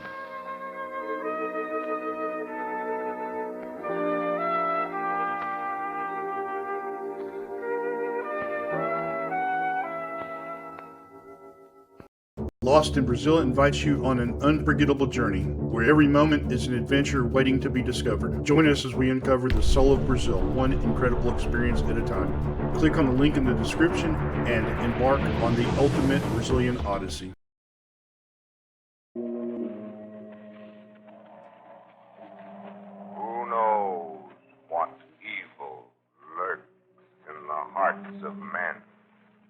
The shadow knows.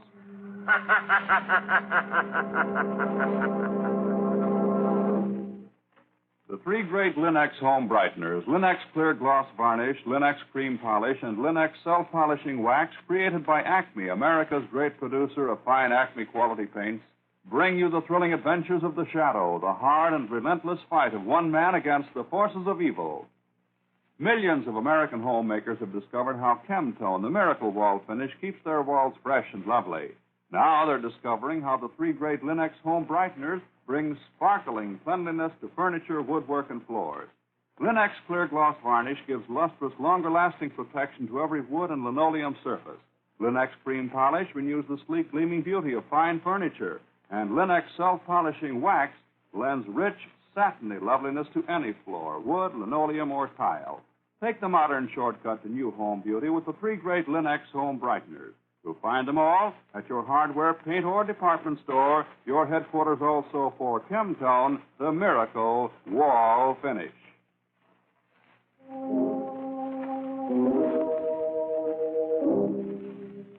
The Shadow, who aids the forces of law and order, is in reality Lamont Cranston, wealthy young man about town. Years ago in the Orient, Cranston learned a strange and mysterious secret, the hypnotic power to cloud men's minds so they cannot see him. Cranston's friend and companion, the lovely Margot Lane, is the only person who knows to whom the voice of the invisible shadow belongs. Today's drama, The Little Man Who Wasn't There.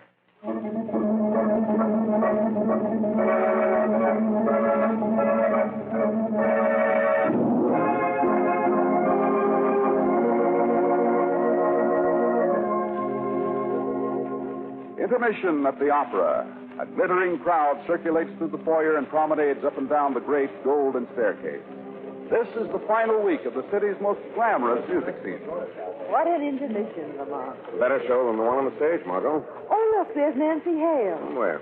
Just starting down the stairs. She's wearing the Hale diamond tonight. Golly, what a lot. It must feel like a tombstone around her neck. Lamont, she's falling. No, she seems to be fighting. Fighting? But there's no one near her. Oh, let's lend her hand, Margot. Here, get her. Get it away from me, for heaven's sake. Easy, Miss Hale. You're all right. What happened? Something attacked me. Something I couldn't see. Miss Hale. My diamond. The diamond pendant, it's gone. It's being stolen by that invisible... Lamont, look. There's a card on the stairs. There's something written No, wait a minute. What does it say? It's addressed to Miss Hale. It says, compliments of the little man who wasn't there.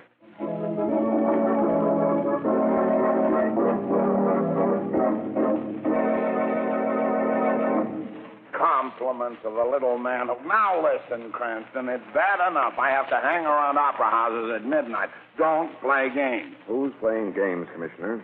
We've given you the true story of what happened to Miss Hale. What's this little man routine? You've forgotten your nursery rhymes, Commissioner. I'd like to forget the headache I've got right now. There was a rhyme that went, last night I saw upon the stair a little man who wasn't there. He wasn't there again today. My gosh, I wish he'd go away. The last line expresses my sentiments to a T. He did go away, Commissioner, with Miss Hale's diamond in his hand. And you saw him rob the woman? We didn't see him. He was invisible, I tell you. Look, I'll tell you exactly what we saw. Margot, will you go up the stairs, start coming down the same way Miss Hale did? Do I have to? Oh, now go ahead. No one will bite you. Maybe the little man will. I'm wearing a couple of bracelets at mine. Now, watch closely, Commissioner. Nancy Hale started down the steps at that point. We were watching her. She was all right on the upper step. Oh, this is a nightmare. I'm dreaming. Invisible crooks. When Miss Hale reached the step Margot's on, the attack came. Margot. Miss Lane. Oh, my golly. Oh, here I am. Oh, what a scare we had. What happened? Not the little man again. I thought at first that it was, but I guess I just tripped. I'm glad you're all right. Well, there you are, Commissioner. That's the way it happened. Fine. Some little guy out of Mother Goose that nobody can see starts to steal diamonds, and I'm supposed to catch him. Well, where do I begin? I don't know, Commissioner. I only hope the little man doesn't try another invisible crime. If he does, I'm going back to kindergarten.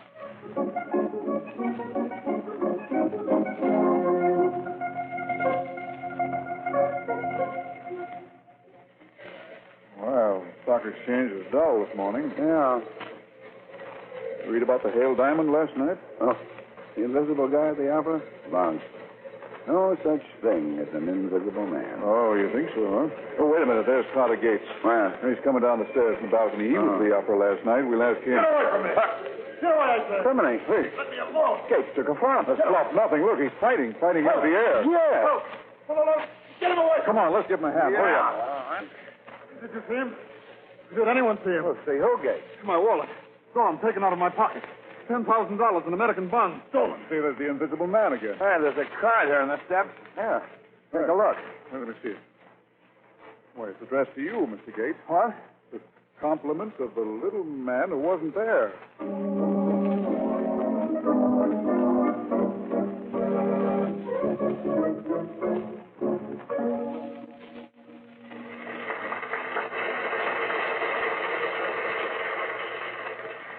Get a load of that hand. They're eating the show up out there where it's smash jelly. Wait till I get an eye full of Monica Joy. She'll lame in the aisles.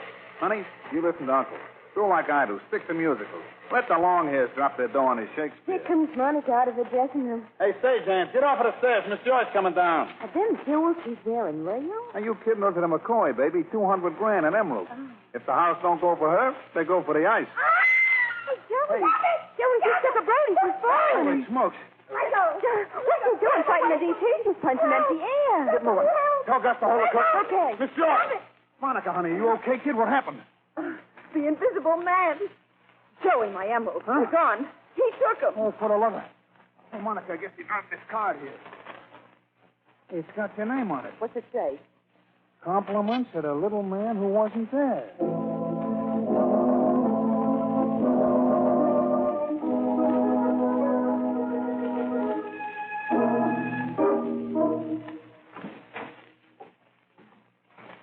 Morning, Commissioner. Good morning, Mr. Weston. What's good about it? Uh-oh, better turn around and run for it, Margot. The commissioner looks pretty sour. What you see on my face is 8 hours sleep I didn't get.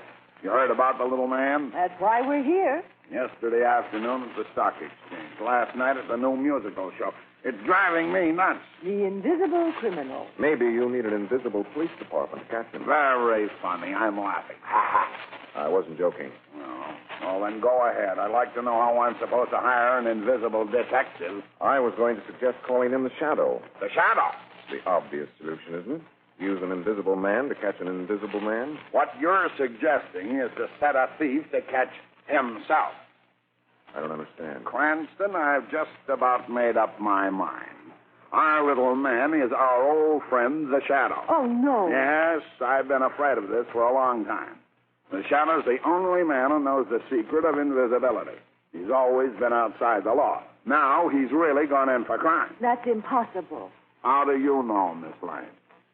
Well, I just feel that the Shadow couldn't turn crook.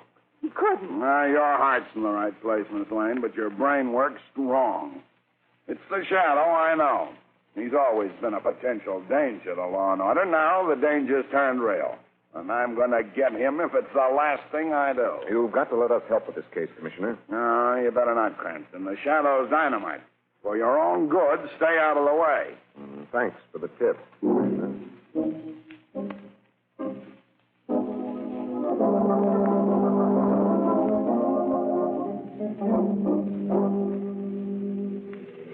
I can't understand it, Lamont. Another man in the city who knows the secret of invisibility. An invisible crook. Awful. Yeah, it sure is a mess. What are you going to do? Well, the obvious. Clear the Shadow's name. How? By catching the little man who wasn't there. Any ideas? I'm depending on you to help a little. How? You know Nancy Hale, don't you? Yes. Well, I'd like to meet her, speak to her. Maybe she can give us a lead on the little man. The sooner the Shadow meets him, the better.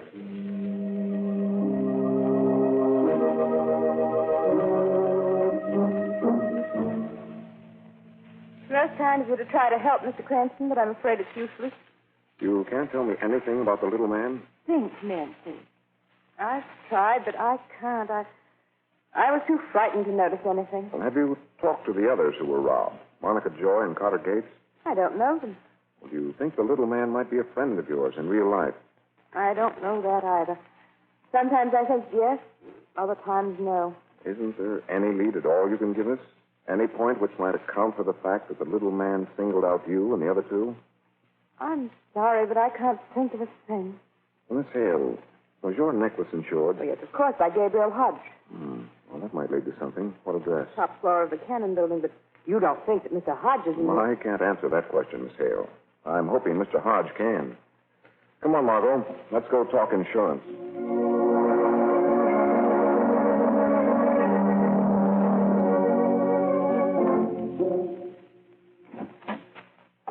Oh, come in, Mr. Cranston.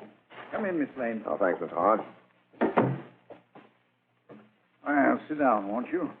Pardon me if I don't get up. I'm pretty well stuck behind my desk from 9 to 5. Arthritis. Sorry to hear it. Well, this is a lovely office to be stuck in, Mr. Hodge. Sun streaming through the window and lots of fresh air. Yes.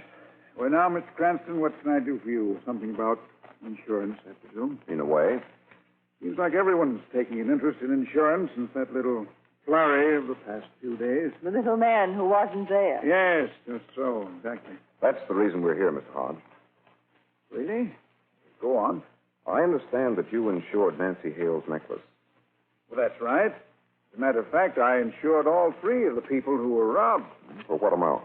Well, now, sorry, that's confidential. I see.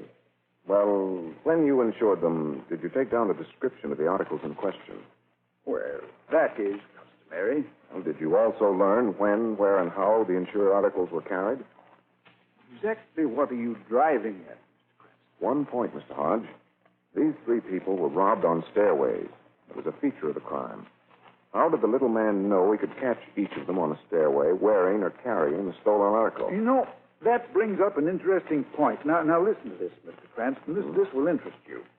All three... Lamont! Pardon. Mr. Cranston, Oh.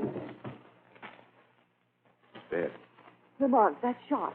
It was fired in this room, fired right over my shoulder. Steady, Margot. It's the little man. He's here now. He's in this room, invisible. Whoever you are, wherever you are, speak up. Answer. Lamont, you've got to turn into that. Quiet, Margot. Don't move your head. But he's here. He may be standing alongside of us. It looks that way. You know what you've got to do. Margot, do you know what you're asking? It's the only way to get him now. But the secret, it would reveal everything. You've got to do it, Lamont. You've got to. Oh, I know it's a sacrifice. But an invisible crook and murderer terrorizing the city. Killing, stealing. Oh, you've got to stop him now while we've got the chance. Get out of the way, Margot. Shadow. Yes, this is the Shadow, speaking to the little man who wasn't there.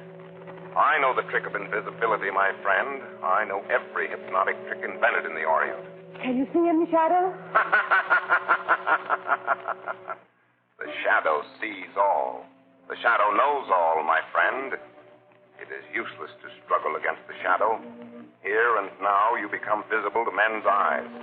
You cannot see the Shadow, but the Shadow will see you now. Shadow. Shadow, can you see him? Who is it? Shadow, answer. Can you see him? Shadow! Shadow! Oh, it's no use, Margot. Get to the door, quick. Lamont. I'll open it. All right, get through.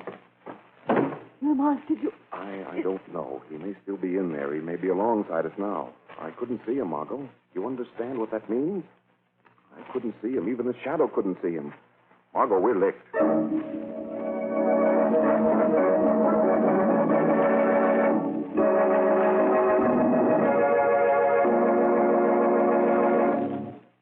An evening at home is more enjoyable if your home looks its inviting best, and that's just how it does look when you depend on the three great Linux home brighteners. Linux self-polishing wax, for example, keeps your floors at their loveliest without tiresome rubbing or polishing, and dries to a rich satiny finish that really lasts thanks to its high content of genuine Carnauba wax.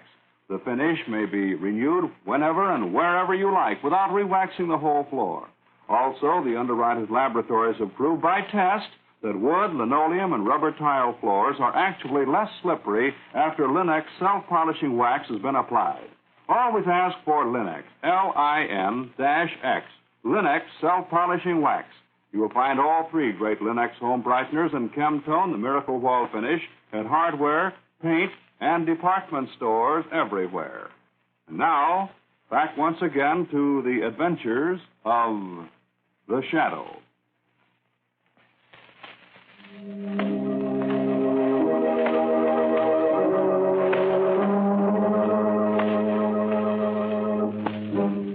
Well, this is a fine mess. You notice the size of that bullet wound, Cranston? Enormous. Looks like he was killed with a .55 caliber slug. They don't make a gun that size, Commissioner. I know. Now, let's get this straight, Cranston. The Shadow killed Hodge while you were in the room? It was not the Shadow. Please, Miss Lane, quit carrying the torch for the Shadow. You got any proof he wasn't the killer? Well, no, but you prove he was. Easy. The Shadow's the only invisible man in the world, and that card he drops isn't fooling me. The Shadow is the little man who wasn't there. Think it over. And I'm going to call Cardona. I've got to get that guy. Oh, Margot, we're in the worst mess we've ever been in. I know, Lamont. Bad enough that the little man has stronger hypnotic powers than the Shadow. I can't understand this. The thing that's got me panicky is the fact that the little man must know that the Shadow is Lamont Cranston. It was all my fault, Lamont. I shouldn't have asked. Forget that now, Margot. It wasn't your fault. I'd have done it anyway. The important thing to remember is that we haven't much time. Time? Yes, don't you understand? We've got an hour or two at the most before the little man checkmates me completely by publishing my secret. Lamont. So let's get busy fast. Now, that shot came over your shoulder, right? Uh-huh. Then the little man must have been standing right in front of this open window. Maybe he didn't sneak in with us. Maybe he climbed in through that window. Oh, that's what I want to check. Careful of the plant boxes. Don't knock them out. No, it's impossible, Margot. No human being could have climbed to the window, either from the roof or any place else. Watch out, Lamont. I must have come in with... Oh. Now you've done it. There go 5 hyacinths in a 30-story dodge. Very interesting. What's interesting? Piece of glass on the windowsill. Looks like a broken piece of magnifying glass. Magnifying glass? Come on, Margot. Got to hustle down to the courtyard under this window. I think I know how Hodge was killed.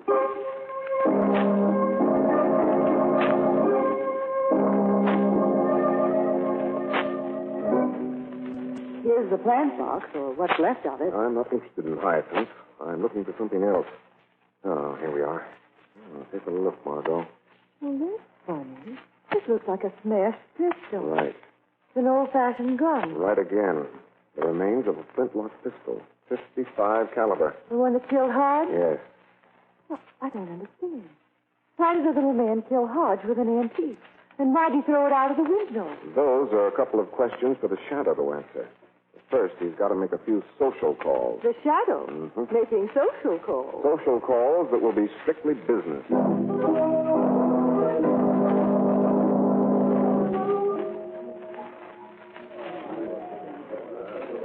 So brave of you, Nancy, dear, to give this tea. Sugar, my dear. Pour, please. I mean, considering the dreadful experience you had with that ghastly invisible thief, you're positively gallant, my dear. So kind of you to say so. Anyone else who hasn't been served yet? You've forgotten me, Miss Hale. So sorry, I really... Who said that? I did, Miss Hale. Where are you? Standing before you, Who are you? the Shadow. The man who robbed me on the stairs at the opera. I did not rob you, Miss Hale. But Commissioner Weston said you did. Commissioner Weston is mistaken. Shall I prove it to you, Miss Hale? How? Meet the Shadow on the stage of the Opera House tonight at midnight. You will meet the little man who wasn't there. And he will return the Hale diamond to you. Impossible. The little man will be there, Miss Hale, and so will the Shadow. Until midnight.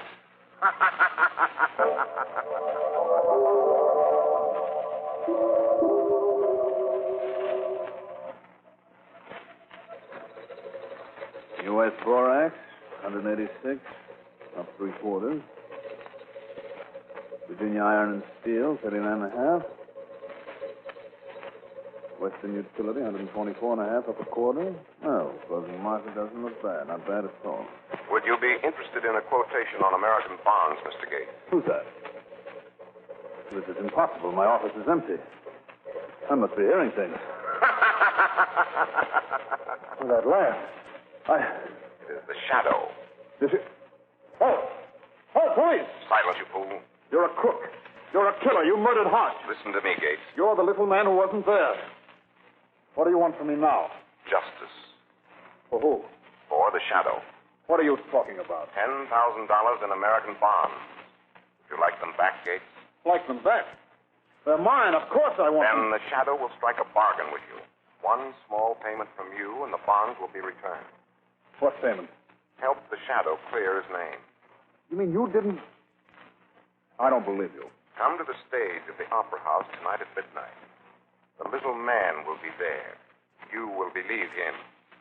How do I know this isn't a trick? Tonight at midnight, Gates, plus the Shadow. The Shadow knows.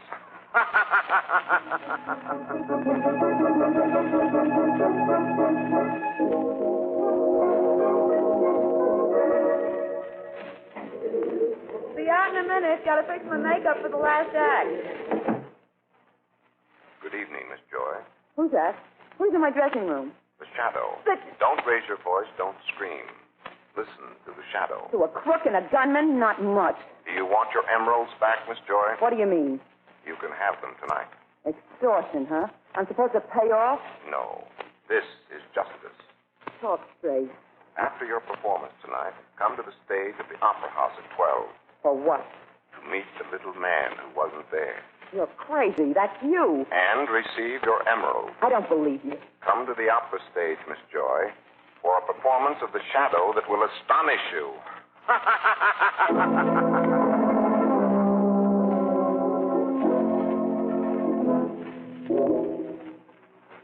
What time is it, Margot? 5 or 12.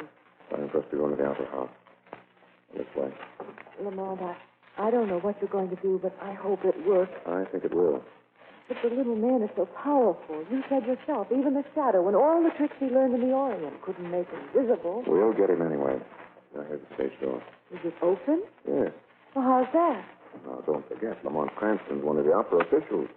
I made arrangements. Now, we go straight through to the stage, Margot. Please tell me what you're going to do, Lamont.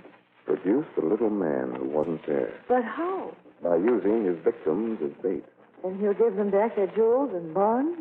The shadow will make him. Come on. There's a light up ahead. Put the stage lights left on the stage at night. Now, careful now. What do you do? Hide here in the wings and wait. Oh, you see in here. Can you see the orchestra from where we're standing? Yeah. The same audience is sitting out there in the darkness. An audience of gold. Now, Margot. Your mind. What is it?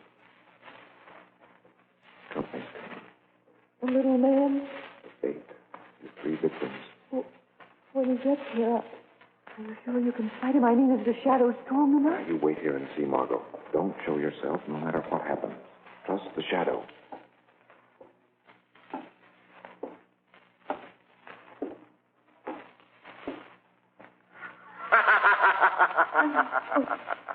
Is that the shadow? Good evening, Mr. Gates. Good evening, Miss Hale, Miss Joy. We've come. We followed your instructions. I tell you, this is a crooked deal. I don't trust him. But you are here. That's the important thing. Little man. Where are you? Standing alongside the stage light. Too bad you can't see me. But no man sees the shadow. We shouldn't have come, I tell you. He'll play dirty. Shadow, please, if you can. Wait. Our mutual friend is coming. You see him? What? The man's insane. It's the little man walking down the stage toward us. I can't stand it. Look there. He takes your purse, Miss Joy. Take your hands off me. Your wallet, Mr. Gates. Let go of me. Your bag, Miss Hale. How dare you? What's going on This here? is fantastic. I won't stand for it. And what do we find in them? Amazing. The little man had slipped your stolen jewels back into your purses. Your diamond, Miss Hale. Your emeralds, Miss Joy. Your bonds, Mr. Gates. What? This is a frame-up. You couldn't have my emeralds. No one could. They were home. Why did I... No, let her talk. The emeralds were never stolen, It's all up. He's wise to it, Nancy. Let's get out of here. You're not leaving me here to take the rap gate. Get out then. Run quick. No, not yet. Let go of me. Run. I'll stop him. No. You got me. Let go. Let go. Let me out of here. Pretending to fight an invisible man who never existed. Now fight a man who is really invisible. Fight the shadow.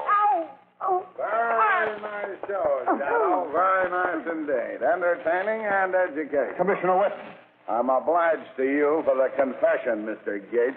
I was sitting out in the orchestra with the plainclothes squad enjoying the show. You can quit fighting. You're through. Frick. Outsmarted by that lousy shadow. Okay, Shadow, I gotta hand it to you. You squirmed out of this rap, all right. But don't think you're in the clear. I still got you, brother.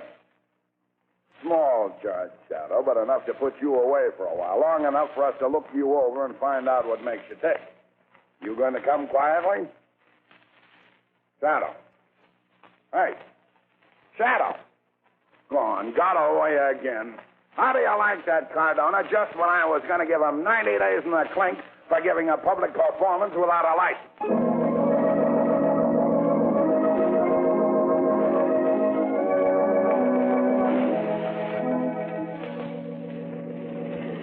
Then there never was a little man, Lamont. No, Margot. This was a clever ruse worked out by Hale, Gates, and Joy to defraud the insurance company. Each pretended to be robbed by an invisible crook. So they conceal the stolen jewels and bonds themselves. While they pretended to fight the little man. And drop those cards themselves. Right. Hodge was killed because he knew one important fact. Although each claims not to know the other, Hodge knew that all 3 had met in his office. That pointed to collusion. Yes, but how was Hodge killed? No one was in the office. Now, that was the cleverest trick of all. That morning, they had the flintlock pistol in the plants on Hodge's windowsill. A magnifying glass was attached to the pistol. The gun was aimed at the chair where Hodge always sat. But how was it fired? By the sun. Concentrated sun rays ignited the powder in the powder pan and fired the pistol.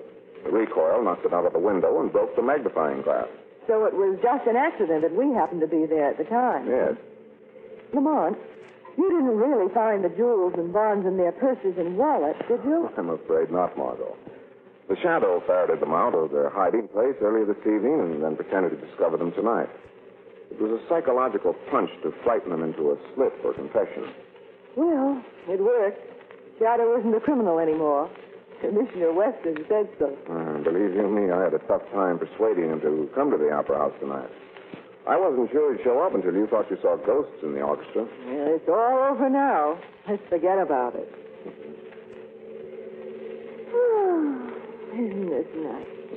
Just diving in the moonlight. Oh, no. Stop cuddling, Margot. Don't you remember what Weston said about the Shadow? I'm dynamite. Are you, Lamont? Someday I wish you'd prove it.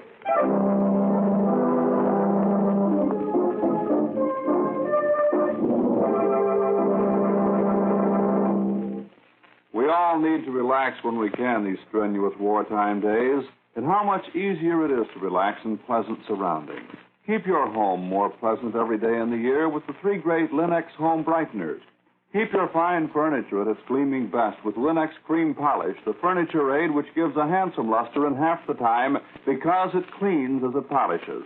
Yes, Linux Cream Polish saves you one whole step in your cleaning routine, for it removes cloudy old polish and dust, erases blurry finger marks, and renews the loveliness of the wood itself, all in one quick, easy application.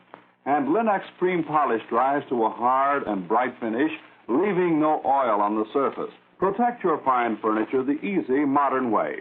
Always ask your dealer for Linux Cream Polish. You'll find all 3 great Linux home brighteners, Linux self-polishing wax, Linux clear gloss varnish, and Linux Cream Polish at your nearest hardware, paint, or department store. And now a word from your government. When American paper goes to the fighting fronts, it doesn't come back. Home front labor shortages have prevented the cutting of timber to make new paper.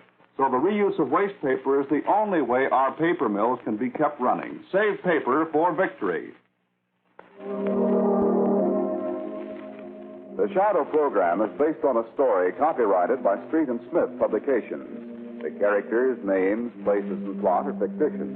Any similarity to persons living or dead is purely coincidental.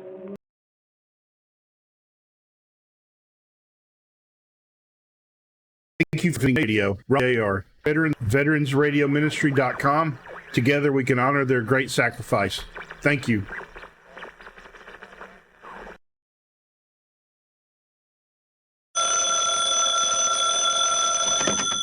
Hello? Yes, this is the Falcon speaking. Oh, Jane. I'm glad you called. No, you'll have to include me out tonight, Angel. I'm leaving for the Florida Keys. I need a vacation, and I'm going to get one if it kills me. Once again, the National Broadcasting Company brings you The Adventures of the Falcon, starring Les Damon. The Adventures of the Falcon, dedicated to private investigators everywhere. Those hard-hitting detectives who, like Mike Waring, risk their lives to aid law enforcement agencies. So join him now when the Falcon solves the case of the gold ring. It is early afternoon in Havana, Cuba. And at the Continental, a sidewalk cafe near the Prado, a rather portly gentleman named Rafael Hernandez beckons to the waiter. But just as he raises an imperious finger... Rafael! Oh, my dear Raymond, what a pleasure. Won't you join me? Listen, Rafael, I've got to talk to you. Of course, dear boy. What is it? I just got a line on Leela. Would you mind repeating that? I tell you, I know where she is. Where? She left Havana last night for the Florida Keys. She chartered a plane. How do you know? I spoke to the pilot. He happens to be a friend of mine. How fortunate. Have you any idea where she's staying? Yes. You got a look at her bags? They were marked for the Hotel Griselda. That is very interesting. Well, where do we go from here? Well, we can't leave a little girl like Leela alone on the Keys. Why don't you fly over and keep her company? Oh, what about you? I'll stay in Havana until you call. I suggest you leave right now. Oh, but I haven't packed. Oh, but that's no problem, Raymond. All you need is one gun and 6 bullets. That should take care of everything.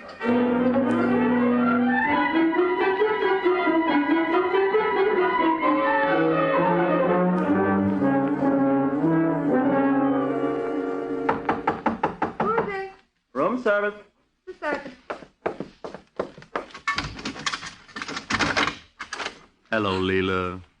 Raymond. How are you, darling? Listen, Ray, if you don't get out of here... I suppose you'll scream. Yes. No, you won't either. You're not the hysterical type. Oh, really, darling, this is a horrible place. Whatever possessed you to stay here? But then I suppose, like me, you had no choice. Is Hernandez with you? No, he's in Havana waiting for my call. He'll be ever so delighted to hear I've seen you. Look, Ray, I know what you boys want. Well, I should think so. I haven't got it. You're lying, sweet. All right, I am. But wouldn't I be a fool to tell you the truth? Well, you'd be a fool not to. How do I know after I turn it over you won't kill me? Oh, Leela, you know you can trust me. As much as you and Hernandez trust me? Exactly. Let me ask you something, Ray. What are you getting out of this? If I know Hernandez, he's not cutting you in for more than 10%. I don't think that concerns you. Suppose I promised you 50. What? Even split, right down the middle. But what about... Hernandez? He doesn't have to know.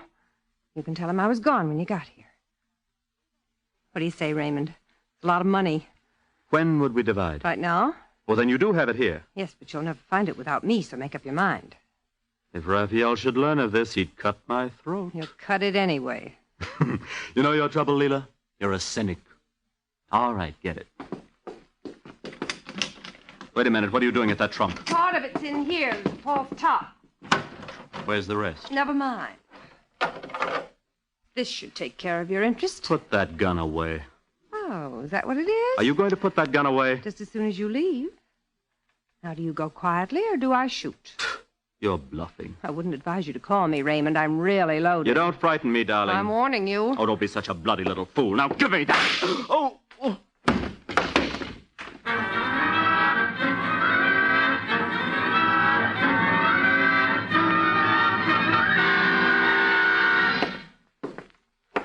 Right this way, Mr. Warren. I saved the best room in the house for you. Well, I appreciate that, Mr. Yeah, just call me Ben. Okay, Ben it is. Here we are. Hey, wait till I flip on the lights. Well, what do you think? Well, if this is your best room, I'd hate to see the worst. Oh, you're judging by appearances. Would you like me to turn on the fan? No, thanks. Huh? Okay. I'd like you to get me another room. Well, just between us, they're all alike. There's one thing about the Hotel Griselda. We don't show no favoritism. Oh, well, you had me worried for a while. Where does that glass door lead to? To the balcony. But I wouldn't use it. There's a lot of mosquitoes out tonight. Oh, how romantic. Yeah, ain't it? Still, if you want me to open it... No, don't bother. Oh, it wouldn't be any bother at all, Mr. Warren. I'd be pleased to do anything for you. Oh, what did I do to rate this service? Well, I read all about you. You're the one they call the Falcon. Oh, how do you know? Oh, I subscribe to all the detective magazines. I just finished reading about you and the Benson case. You know, there was one thing that puzzled me there. Well, there were a lot of things that puzzled me. Well, suppose you and I could get together when I'm off duty and sort of kick 'em around. I got a couple of theories. Yeah, we'll save them for Einstein. How about some ice water? Well, that raises a problem. Oh, you haven't any ice? Oh, sure we have. Only it'd melt by the time I got it up here. Oh, that's just peachy. All right, here you are. Oh, thank you, Mr. Warren. And any time I can be of further service... Yeah, I know. I won't call on you. Huh? Skip it. What? Open up. Wait a second. What are you doing on my balcony? Well, I could say I was taking a sunbath. At 9 in the evening? I suppose it does sound far-fetched. Only slightly. My name is Leela Gold. Well, I can't say this is a pleasure. You don't have to tell me. I overheard. Oh, so you go in for eavesdropping, too? I couldn't help myself. Funny how things turn out. There's one man in the world I wanted to meet. It's me. How'd you know? It figured. Everyone does. Mr. Waring, you've got to help me. I'm in terrible danger. Oh, now, look, Miss Gold. Leela. Well, I'm here on a vacation. Well, this won't take much of your time. I wouldn't bother you, but there's nobody else I can turn to. Oh, well, now, look, I'll be forever in your debt. Well, I don't think you can afford my prices. Oh, try me. Hey, now, wait. What do you think? I think you've been seeing too many B movies. Where'd you get the idea you could bribe a private detective with a kiss? I'm sorry I lost my head. Yeah, well, it's a very pretty one. What's the problem? Then you will help? Mm-hmm. Well, actually, it's really very simple. There's a man registered here at the hotel named Raymond Spence. Raymond Spence. Didn't the room clerk mention something about him? I don't know, did he? Yes, he did. Seems his Spence character was cleaning a gun this p.m. and accidentally shot himself in the shoulder. Oh. Well, Ray works for a man named Rafael Hernandez. Hernandez is due here tonight. I want you to meet him at the airport. What for? Well, how else can you kill him? How else can I what? It shouldn't be difficult. Hernandez won't be suspecting a thing. You have been seeing too many movies. You won't do it? What do you think? But you don't understand. It's either Hernandez or me. Raymond was sent here to do the job. He wasn't wounded cleaning that gun. He tried to kill me. Come again? I was lucky enough to hit his arm. Did you report that to the local gendarmes? That wouldn't do me any good. The sheriff here works for Hernandez. What are you trying to give me? Honestly, it's the truth. So you see, you're the only one I can depend on. Here, wait a minute. Where are you going? Don't worry. I'll be back. Just as soon as you complete your end of the bargain. Till then, darling. Au revoir.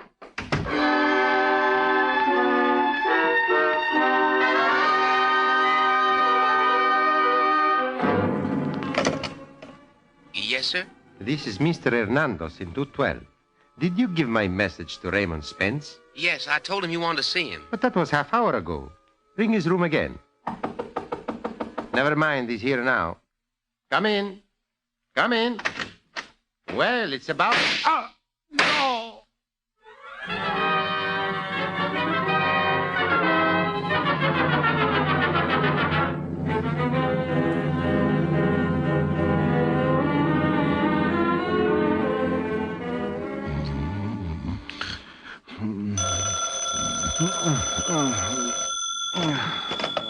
Go away. There's nobody home. Is that you, Mike? Who's this? Leela. Leela? Yes, I couldn't help calling you, darling. I think you're wonderful. Oh, well, I think so, too. I just heard the news. You did it for me. I did what for you? Well, I suppose it is stupid of me to mention, but I want you to know I'm forever in your debt. Huh? Good night, sweetheart. I'll see you in the morning. Hey, now, wait a minute. Oh, must be the climate. This is the screwiest... What now? Come in. I'm looking for Mr. Michael Ware. Oh, well, couldn't you find some other time to look? It must be 4 a.m. 4:15, to be exact. I'd like to introduce myself, sir. My name is William Bowers. I'm the local sheriff. Oh, well, I'm glad to know you, Sheriff. I was going to look you up tomorrow morning. Wasn't it nice of me to save you the trip? You know a Mr. Hernandez? You mean Rafael Hernandez? Yeah. No. Funny you should know his first name. Oh, it's not so funny. A young... Wait a minute. What happened to him? He was murdered a couple of hours ago. Murdered? I'm surprised you didn't hear the commotion. Well, I'm a sound sleeper. You walk in your sleep? What are you getting at? You recognize this? Where'd you find that gun? Right next to Hernandez's body. Of course, if I were one of your big city cops, I would have immediately deduced it was yours. But being just a yokel, I had to call the New York police first. But how did my gun wind up near Hernandez's body? Now, that's a good question. I just hope you find time to think up an answer before we hang you. If I were you, sir, I'd start working on it right now.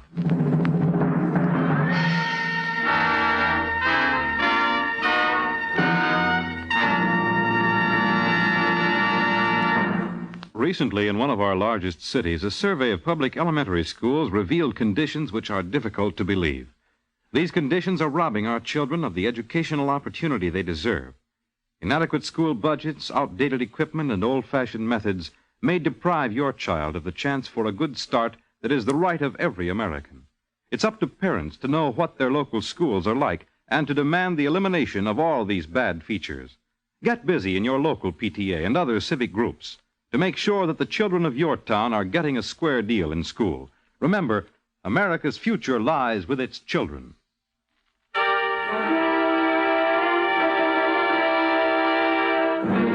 Now, back to the adventures of the Falcon.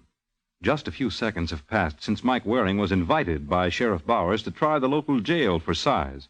And surprisingly enough, Mike isn't flattered by the honor. Now, look, Sheriff, you got this all wrong. Oh, I'm sure I have. But after all, what can you expect from a hick cop? Well, I tell you, I didn't kill Hernandez. I never even met the man.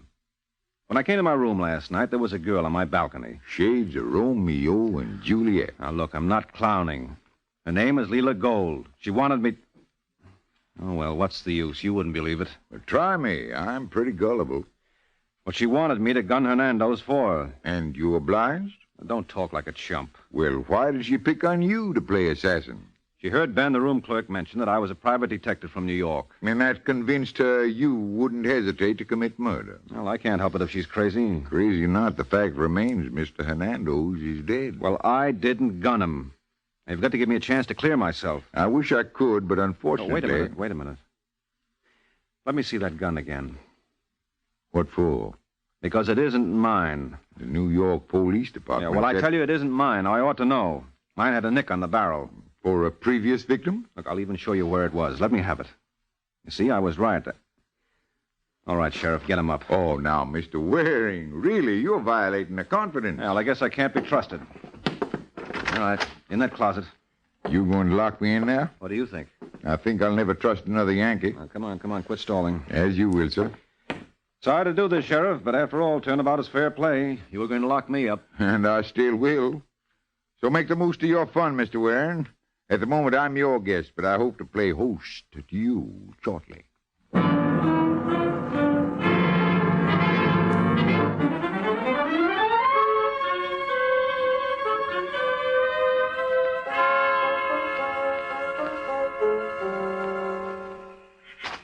Hey, Ben. Ben!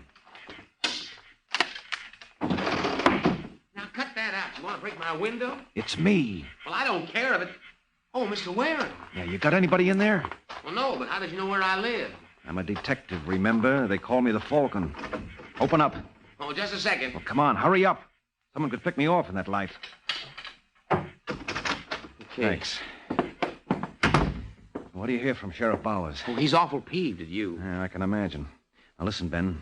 You've got to give me a hand. I wouldn't dare. Don't let Bowers fool you, Mr. Waring. He may look like a fat fool, but he ain't. Well, I'm sure of it. That's why I need your help. You don't believe I killed Hernandez? Well, after all, it was your gun. It was in my grip. Anyone could have stolen it. I was dead to the world after my ride down here. Well, still and all. You don't believe me, huh? Okay, so I'm a killer. So what do you think your chances are? You could give me away. Oh, no, I wouldn't, I swear. All right, then prove it. Get hold of Miss Gold. Sir? Leela Gold. I want you to bring her here. There's the little lady who holds the key to the whole puzzle. If you say so. Well, I say so. Now, on your way. But if the sheriff finds out... Who's going to tell him? Oh, he's a funny man, Mr. Waring. He's got ways of learning things. Well, now, forget it. You put yourself in my hands, I'll make you a big man. I put myself in your hands, and you're liable to make me a dead one. Well, anyway, you will have lived. Now, get going.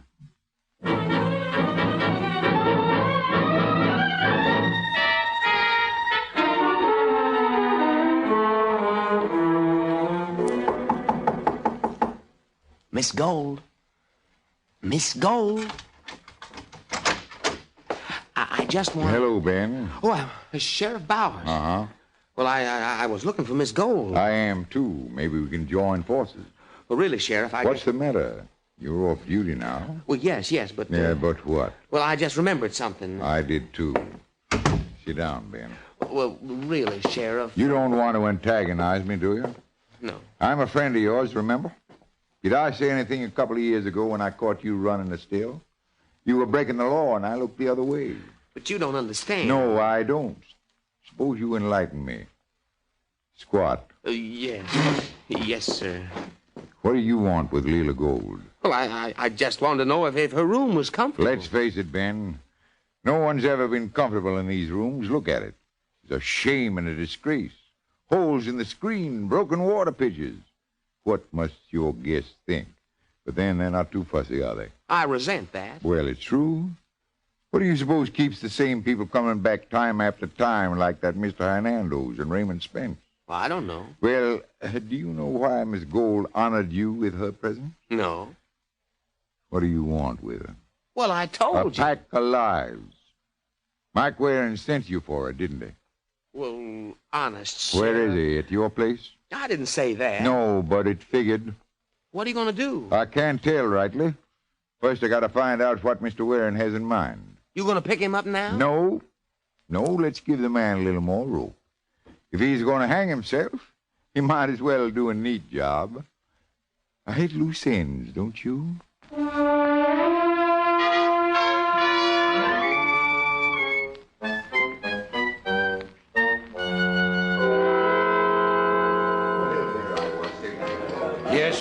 what'll it be? I'll have a daiquiri. Better make it 2. Ray. Well, go on, waiter. Yes, sir. Listen, Ray, I'm terribly sorry. I didn't mean to shoot you. Oh, of course you didn't, Leela. I've been thinking over what you suggested yesterday. What I suggested? A partnership. You're forgetting, darling. That was your suggestion. Well, anyway, with Hernando's gone. Poor Raphael. Who do you suppose killed him? It was Mike Waring. Mike Waring? Private detective from New York, the Falcon. Funny. I never heard Raphael mention his name. No, it's true. I tell you, he came down here just to see Hernando's. And how do you know that? Waring told me. I don't believe it. You think I'd lie to you? Darling, you wouldn't recognize the truth if it slapped you in the face. Ray, you've got to trust me. That would be rather stupid, wouldn't it? I trusted you once and wound up with my arm in a sling. I told you I didn't mean it. I was rattled.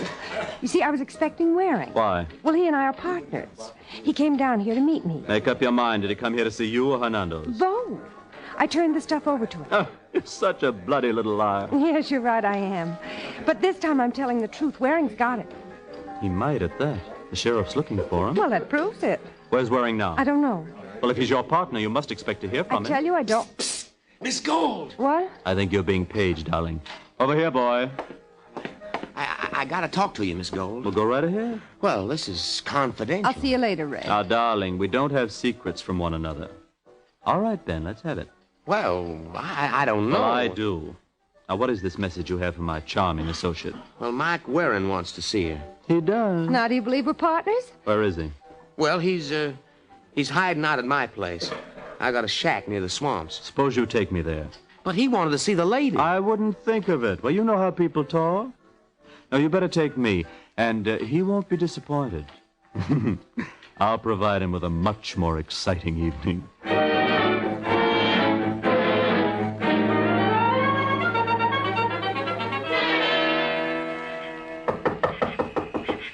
Who's there? No answering, you dummy. It's me, Mr. Waring. Ben. Did you bring her? Yes, sir. Just a second. Hello. Who the devil are you? I'm sorry, Mr. Waring. I couldn't help myself. But you can now, so run along. Yeah, but I want to explain. Well, I'll do it for you. Nice boy. Yeah, but not very bright. For that matter, who is? Well, you must be Raymond Spence. Now, how in the world did you ever figure that out? Leila told me about you shooting yourself this afternoon. Now, don't you believe it. She was responsible. Really? You picked yourself a horrible associate, Mr. Waring. You can't believe a word she said. I'm beginning to find that out. Oh, incidentally, would you mind pointing that gun elsewhere? Does it make you nervous? Yes, very. I'm in a delicate condition. Congratulations. But, getting back to Leila, she tells me you two are associated in this venture. You believe that? Strangely enough, I do. After all, you did send for her. Yes, because I'm being framed for murder. This poor Raphael. I'm going to miss him. Look, I don't know why I should try to convince you, Raymond, but I didn't kill him. Have you any idea who did? Well, Leila tried to get me to do the job when I turned it down. You think she did it herself? Isn't that the way it adds up? Frankly, I'm not too sure. Well, you'd better be. We've got a pretty sharp sheriff in these parts. Oh, he couldn't be too sharp. He let you escape. No, we all make mistakes. And you made yours when you tied up with Leila. Now, I'm prepared to offer you a much better deal. Leila claims she turned the stuff over to you. Oh, is that what she claims? Well, don't you have it? Let's hear your proposition first. Well, it would be pointless discussing anything unless I'm dealing with a principal. Don't worry, you are. I've got the stuff. What do you think of it? Not much. Well, it's worth $100,000. I doubt it. Look like a lot of junk to me. Look, I know all of Hernando's contacts. I can unload it tomorrow for that price. Well, that's good to know. I'll call you if I ever run across it. But you just said... I know, I lied. I must have picked up the habit from Leila. You know, Mr. Waring, I'm very annoyed at you. You tricked me. Yeah, well, don't feel too badly about it. That makes you even with the sheriff. Only I don't propose to take this lying down. No? What are you going to do about it? I don't know. But to begin with, see how this hits you.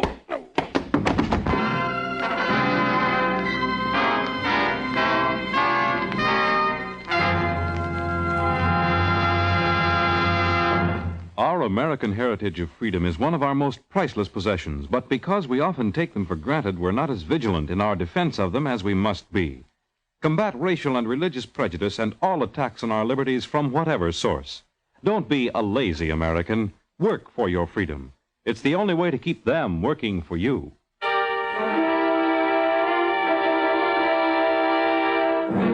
And now back to the adventures of the Falcon.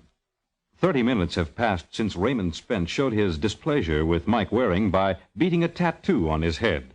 Now, as we find Mike. Come on, Waring. Take a swig of this. It won't hurt you. Confidentially, I made it myself. Oh, Sheriff Bowers. Go on. Take a good pull. All right. Oh, brother, that's awful. Ain't it? Took me 20 years to get used to it. How did you know I was here? Ben told me. Oh, he's just a great big blabbermouth, isn't he? Well, we all have our faults. Now, personally, I trust the wrong people. Like me, for example. Like you, for example. I thought you were real smart. I thought you were going to solve this thing for me. Huh? Well, I hate work. You can't imagine what it's like dragging 220 pounds around in this sun. And you let me escape on purpose? Naturally. I don't believe it. Where's your gun? In my coat. Get it. Go on. Well? Pull the trigger. What? Go ahead, shoot. I want to see how good a marksman you are. Aim at my cigar. Are you nuts? I got confidence in you, boy. Okay. It's empty. Uh-huh. And you did let me escape, huh? Of course. What was the idea? I told you.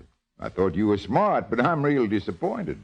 I wouldn't be surprised if I had to do my own work. Oh, heaven forbid. Kind of depressing, ain't it? Well, still can't be helped. It was Raymond Spence who slugged you once. Yes, he thought I was holding out on him. Holding out what? Some mysterious it that he and Leela keep referring to. Have you any idea what it is? Yes, I think so, Sheriff. But Leela would know better. What say we drop in on her? Seems like years since I've seen the girl.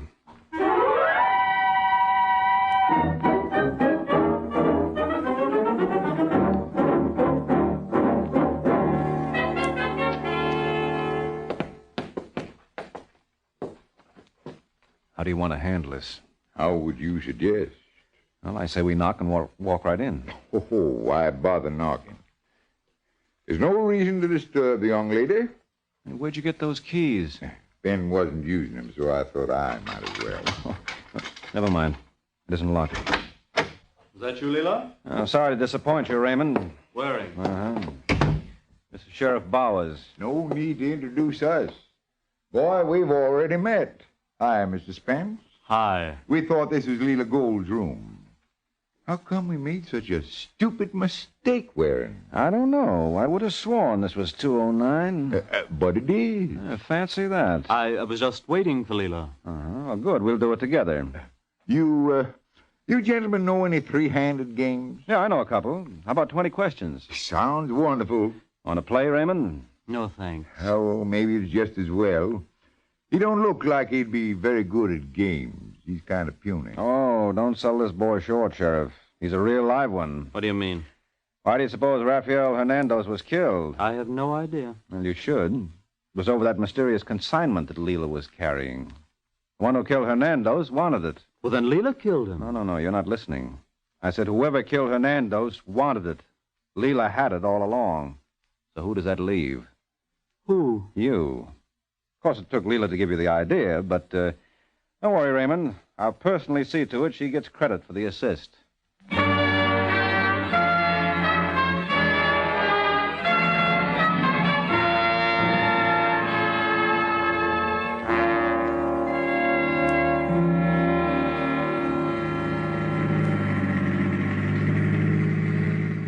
I don't know what to say, Mike. I don't know how you can ever forgive me. Personally, I find it very easy, Leela.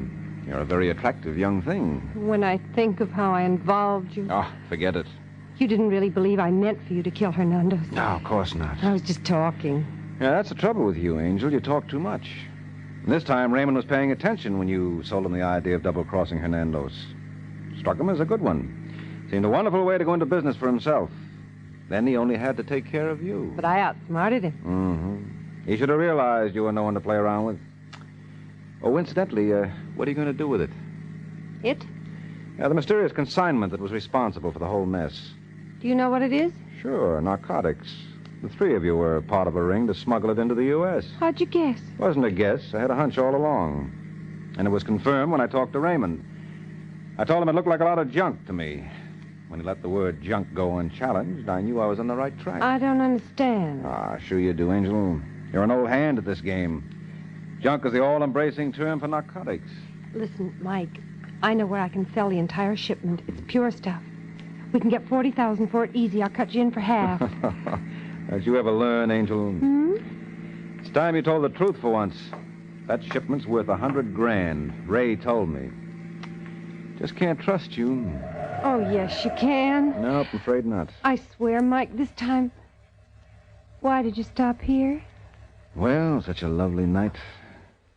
Thought we ought to make the most of it. Did you ever see a lovelier moon? Oh, darling. Look at the way it rises over that building. That's a picture no artist could paint. Haven't I seen that building before? Well, if you haven't, you'll see a lot of it in the future. That's the local jail. Why, you know No. There's no need to take offense. I just want you to try some of Sheriff Bauer's southern hospitality. Let's go, Angel.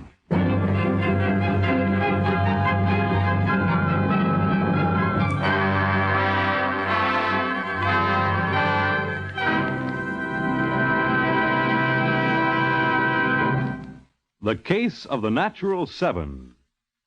The Case of the Natural Seven. That's the title of next week's adventure of the Falcon, when Mike Waring learns that sometimes loaded dice can do more damage than a loaded gun. The Adventures of the Falcon are based on the famous character created by Drexel Drake, produced by Bernard L. Schubert, written today by Eugene Wang, and directed by Richard Lewis. Les Damon was starred as the Falcon. This program came from New York. This is Fred Collins speaking.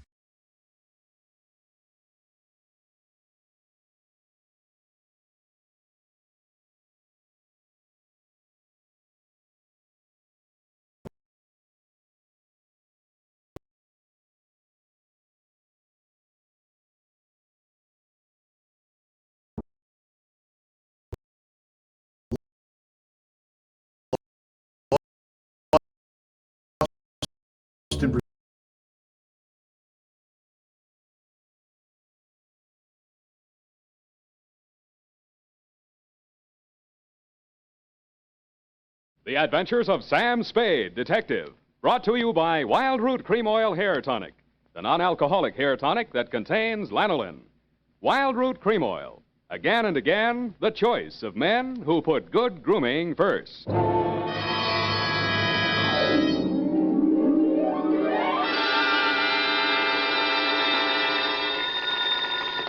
Sam Spade Detective Agency. That is the correct answer. You have just won $104 million, 6 deep freeze units, a stable of polo ponies with matching saddle soap, a terry cloth robe with chocolate bars pre-melted into the pockets, and a full-size, real, honest-to-goodness dreadnought, such as is used by Uncle Sam's Navy. Oh, I'm sorry you'll have to call back. I'm expecting to be taking dictation from my employer very shortly. Oh, I am sorry. Your time is up. And Edna St. Vincent Markowitz, who sent in the question, gets bumped off in front of the studio audience gathered in the Dredgewood Room here in Columbia Square. Next night, don't answer your phone, stupid. Oh, Sam. Let's have no coaching, please. Oh, well, did you find the cop? Was it murder? Was it really worth, well, you know, priceless and like that, and was it fun? Yes, and no. And finally, are you kidding? Well, then why was it called the Vafio Cup? It's a very old Greek expression, which is what I'll be wearing as I sit in your lap dictating my report on the Vafio Cup caper.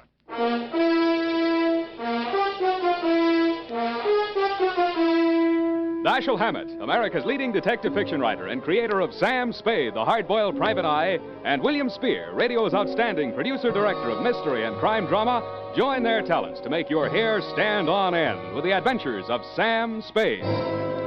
Presented by the makers of Wild Root Cream Oil for the hair. Remember the Romeo of yesteryear? Hair parted in the middle, all plastered down?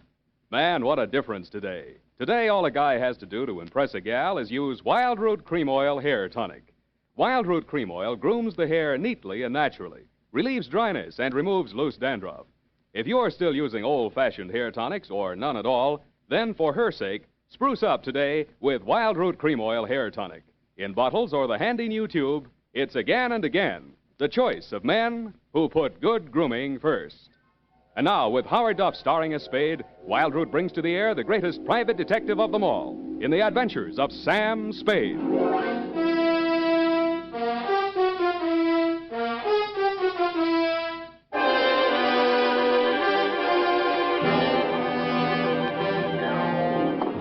Blow the man down, police, blow the man down. Now, why do they want to blow the man down? Date, August 22nd, 1948, to Jethro Chiswick, Esquire. Oh, spelling, Sam. E-S-Q-U. No, Sam, I meant the name. It's, Chisro Jethwick. I did not say Chisro Jethwick. I said Jethro Chithwick. I mean, Chithro... look, we'll check it later. Oh, Sam, it might... I have an uncle in Berkeley named Smithwick. Leave your family out of this, Eph. But he's only by marriage, Sam. It's quite a common name. Name 3 people named Chiswick. No, Smithwick, Sam. Now, let's see. There's Uncle George and Aunt Amelia by a previous marriage. Then there's my cousin Rupert on the Christie side. When you have finished ruminating amongst the foliage of your family tree, Miss Perrine. Well, I only mentioned it in All connection right, with that name we'll that you start thought you... all over again. Tear out that page. Yes, Your Highness. Oh, no, please. No need to curtsy. To Jethro Chiswick, no comment, please. From Samuel Spade, license number 1375596. What's that? Nothing, Sam, nothing. Throat. Subject, the Vafio Cup Caper. Dear Commodore, that's the way I like you. Meek. I'd always considered myself fairly well versed in the subject of cups.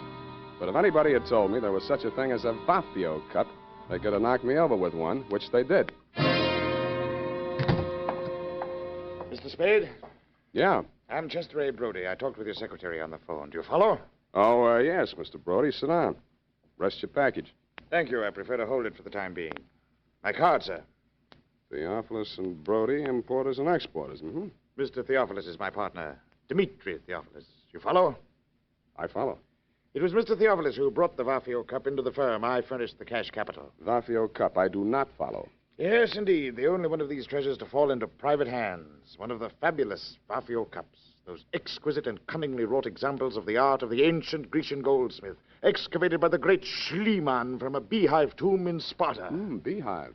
Mycenaean age. Just west of the Lion Gate. Oh, the Lion. Pardon me, Mr. Brody. Are you trying to tell me that this cup is very valuable? Priceless. And that you have finally managed to find a buyer? You follow? And that you want me to deliver that package containing your priceless cup and return with your customer's cash? Accurately put. I presume you're bonded. Uncork me and see for yourself. You are a droll fellow, to be sure. I had a light breakfast, rolls and coffee. Now, what is this Vafio Cup? I will show it to you. You are about to see a treasure but few eyes have looked upon in our time, Mr. Spade. The Vafio Cup. Handle it carefully. It's fragile. You could crush it in your hand like so much tinfoil. Yet this golden relic of a golden age has come down through the centuries miraculously unscathed. Note the delicately wrought lines of the bas-relief, the exquisite draperies on the figure of the caryatid, the anguish on the face of the fallen hunter, the sheer brute force of the wild boar charging to the kill. Holding this golden cup in your hands, you encompass 3,000 years. Do you comprehend why there's no question of insurance here? Frankly, I don't. My dear man, an item such as this is worth only as much as a collector will pay for it. This particular collector has offered $200,000. It might never be offered again. You follow? I follow. Very well. Here's your fee, $100. I follow. And here is the address of my client in Los Angeles, Commodore Jethro Chiswick. Oh, now, wait a minute. You will take the noon train. Any questions? Yeah, why can't I go on a plane? Because I've placed an item in this afternoon's papers to the effect that the treasure is to be transported by plane. If I were a gonif and I read that item, I'd take the train. That would be your first thought. Then you would think they're saying they're taking the plane to make me think they're taking the train. Therefore, you would take the plane after all. Oh, would you? If you were really clever, you might say they're taking the plane to make one think it's the train, so I'll take the plane after all, and therefore... Never mind. By this time, he's decided on the bus. The train is perfectly safe. You follow?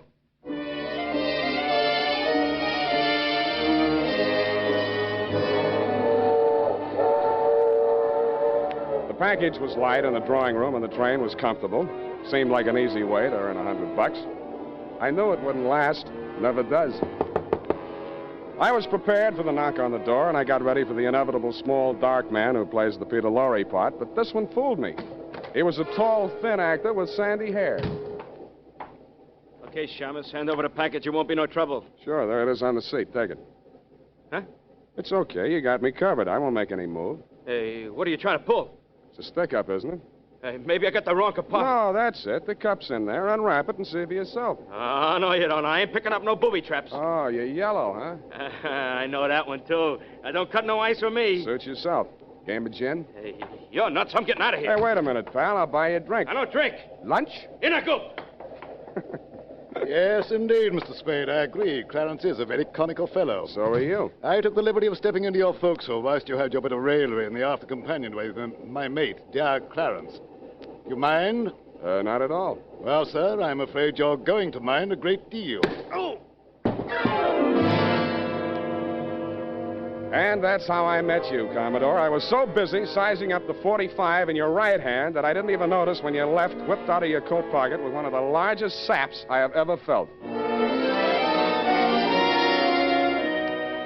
The next time I saw light, you were gone, the Vafio Cup was gone, and the train was pulling into San Jose. I got off, rode back to San Francisco with a truckload of chickens, and headed straight for my client's apartment.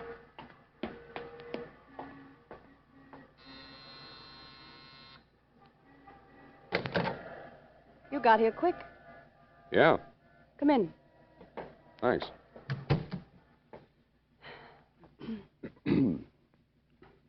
Well, Well, what?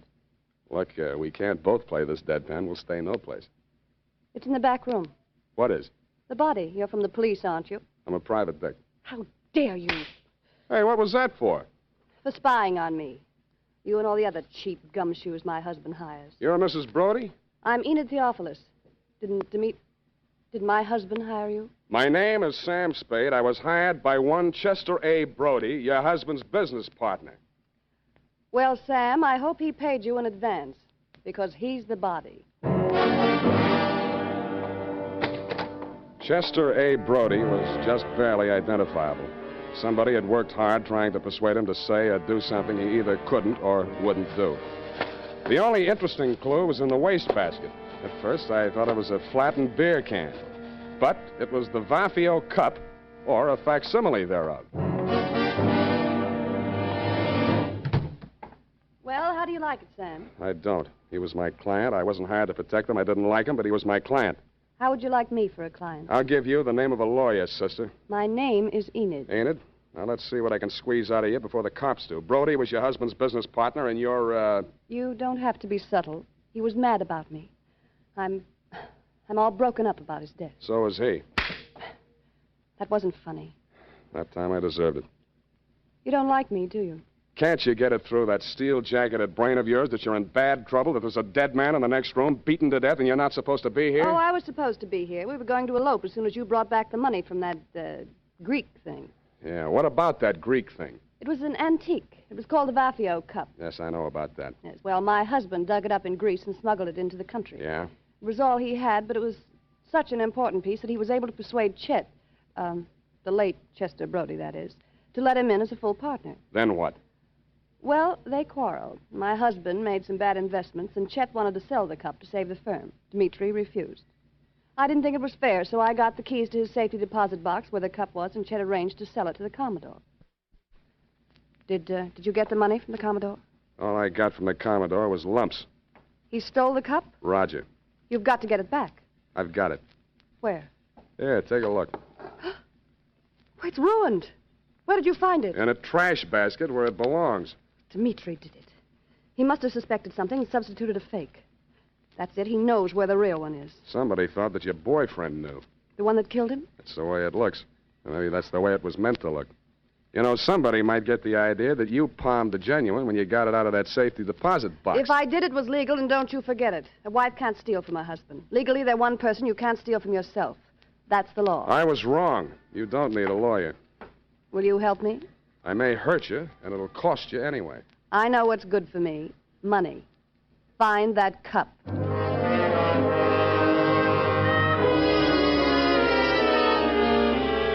I know what's good for me, too, so I took her $100, advised her to go home, and made for my own humble lodging. They were not only humble, they were crowded. The man was small, but the gun was enormous. I said, don't bother to introduce yourself. Your name is Dmitri Theophilus, and you want this package that I'm carrying.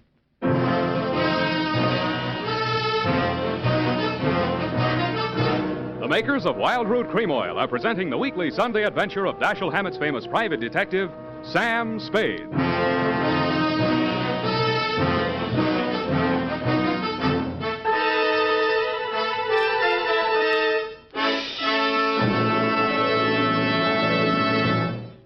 Here's important news on good grooming. If you want the well-groomed look that helps you get ahead socially and on the job, listen.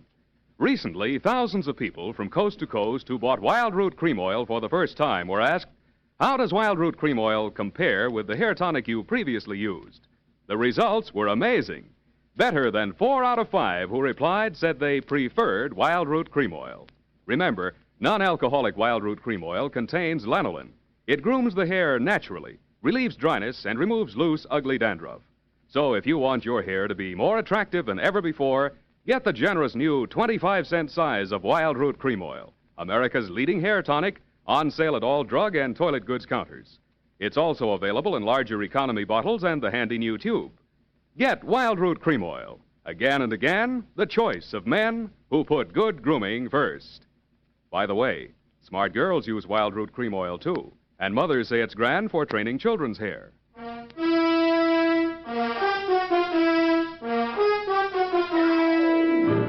And now, back to the Vafio Cup Caper. Tonight's adventure with Sam Spade. He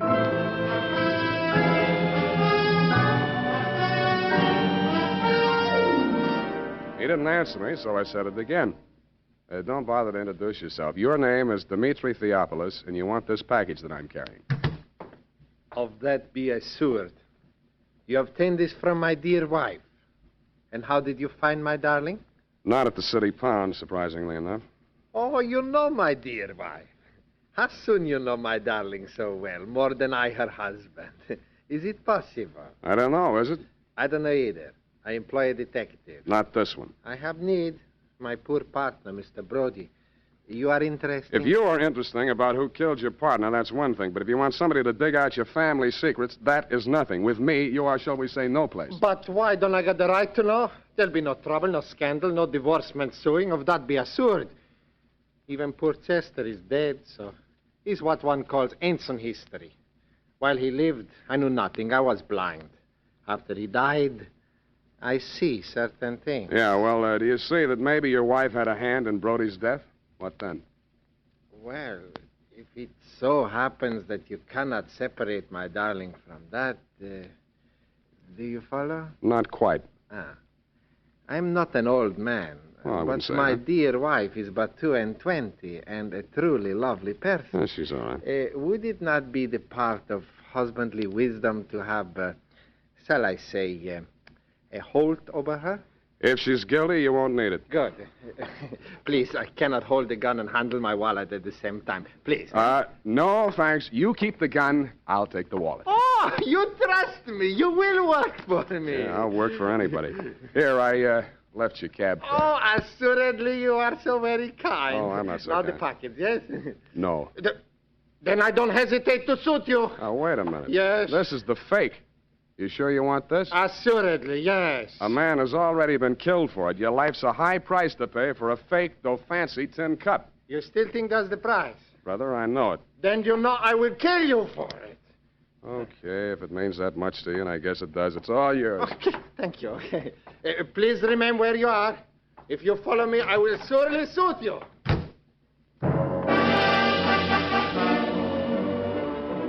From my front window, I watched them come out downstairs and start across the street. Then it happened.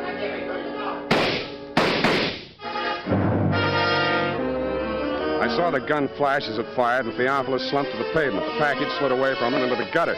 I beat it down to him.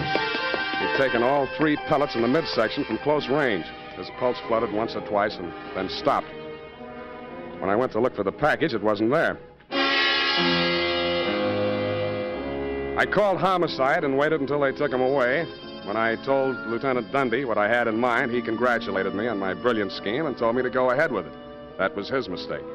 I even talked him out of assigning any of his harness men to watch my building for the next couple of hours. That was my mistake. I went upstairs, opened a bottle, and waited for your knock on my door, Commodore. Well, sir, a man would almost think you expected us. Keep a weather eye on him, Clarence. Don't let him get lured. Aye, sir. Welcome aboard. No time for scuttlebutt, Mr. Spade. We're bound for Bullylong Bali on the MacArthur Maru, sailing at dawn. I want that cup. The true, the genuine, the Vaffio cup. No more deceptions, no more trickery. You will hand it over without further delay. Sure. Be glad to. Oh, no, not like that. You will tell Clarence where it is stowed, and Clarence will fetch it above decks. Why, you old barnacle. Theophilus never had his mitts on a genuine Vaffio cup. Bilge water, sir. When Theophilus landed in San Francisco, he didn't have a farthing. Now he owes $500,000. If he hadn't got the genuine cup, how could he have borrowed all that money? Because a bunch of morons like you believed he had it. Blast my binnacles, man. You sound as though you believe what you're saying. Look, Commodore, you're interested in high finance. How did Ivor Kruger make his millions? Why, matches. He was the match king, sir. Matches had nothing to do with it, Commodore. He started out with $15 million worth of phony government bonds that he printed himself. Follow? They weren't even good counterfeits, but he was smart enough not to try and cash them. He just kept them in a safety deposit box and borrowed money. Theophilus used his phony Vaffio cup the same way. Blast my binnacles, man. You sound as though you believe what you're saying. That has a familiar ring to it. I do. And I'll tell you why. He knew that was the fake in the package when he held me up for it. He was willing to risk his own life to get it out of circulation. Dash my timbers. Old Theophilus has left us without a shot in the locker. You steered us onto the shoals. We're on our beam ends. Hey, turn him off, Commodore. You're pumping bilge flush. We better haul our wind. Yes, indeed. I'm afraid it's getting rather warm in San Francisco. Bullylong beckons. You won't make it past the potato patch. What? The cops are going to want some answers about a couple of stiffs you left behind in San Francisco. I'm glad you reminded me. Shall I plug him? No, we're taking him with us. Oh, that's what you think. Take it easy, mate. This ain't gonna hurt a bit.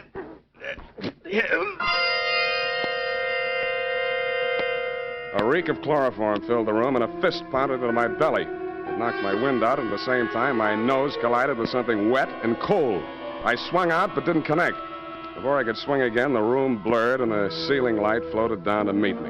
Then the lights went out altogether.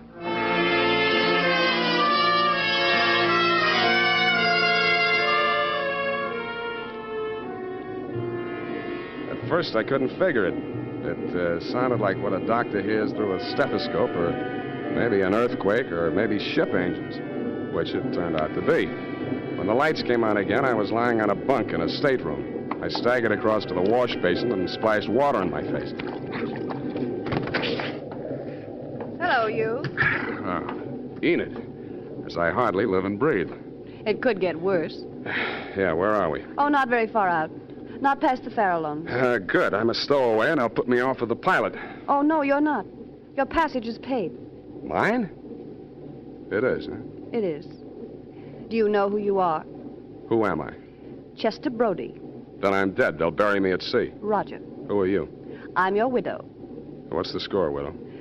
Chester and I booked passage on this ship a week ago. It was part of the plan. Chester and the Commodore worked it all out. Yeah, the cup was to have been stolen from me on the train. Yes, but when the Commodore discovered it was a fake, everything fell to pieces. Yeah, he thought Chester was double-crossing him. They forced Chet to talk. He told them Dimitri still had the genuine Vaffio cup and had hired you for the double cross. Maybe he really believed it. Anyway, they killed Dimitri. Yeah. Well, there's nothing on them yet.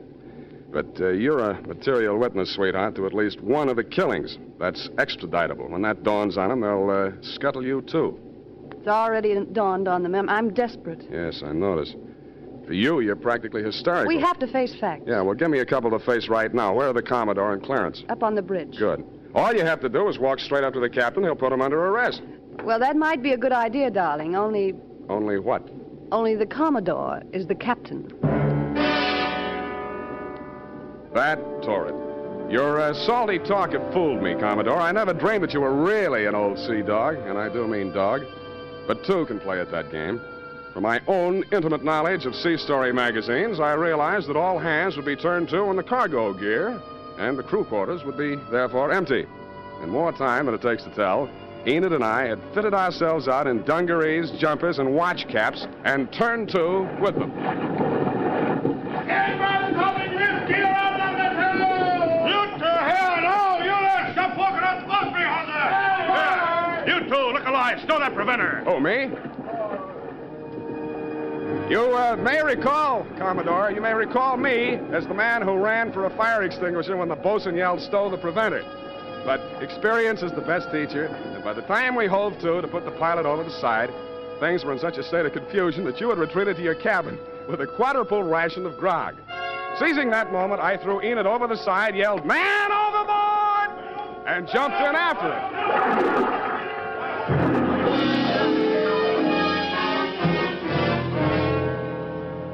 Once safely aboard the pilot schooner, we revealed our true identity, and a merry laugh was enjoyed by all. It dropped us at the foot of Market, and we waved warm farewells to our erstwhile rescuers, then to the snug haven of my office in a friendly cup, if you'll pardon the expression, in the grateful warmth of a gas radiator. Unhealthy. Who, me? Gas fumes. Why don't you move into a building with steam heat? I like this building. Yeah, I've been here for a long time. You don't make much money, do you? You don't have to rub it in. It's a living. You happy? Sure I am, I guess. Well, guess it's all right then. You know, sweetheart, there's something missing in you. Oh? What? I don't know. Then how do you know? Forget it. Well, I guess I'll go. Do you mind if I don't see you to the door? Why should I? What? Hey, you are human. Yeah, they're wet. Go ahead, sweetheart. Cry all you want to. It's been tough. You shouldn't have kept it bottled up this long. No, it's not what you think. Well, what is it? It's you. You're so nice. I'm nice. Yeah, but you're no place. You never will be. And neither will I.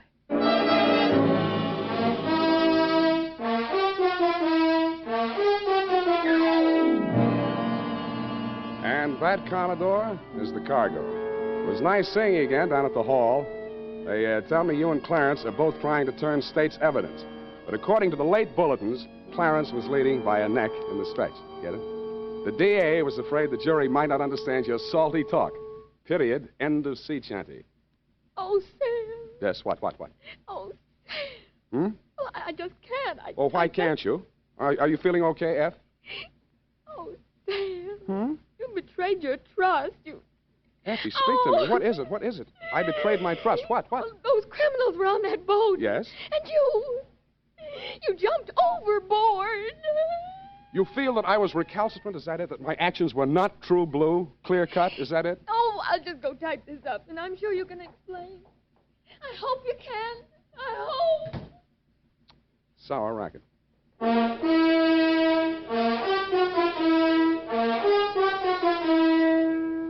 Question: what's the easiest and best way there is to give your hair that well-groomed look?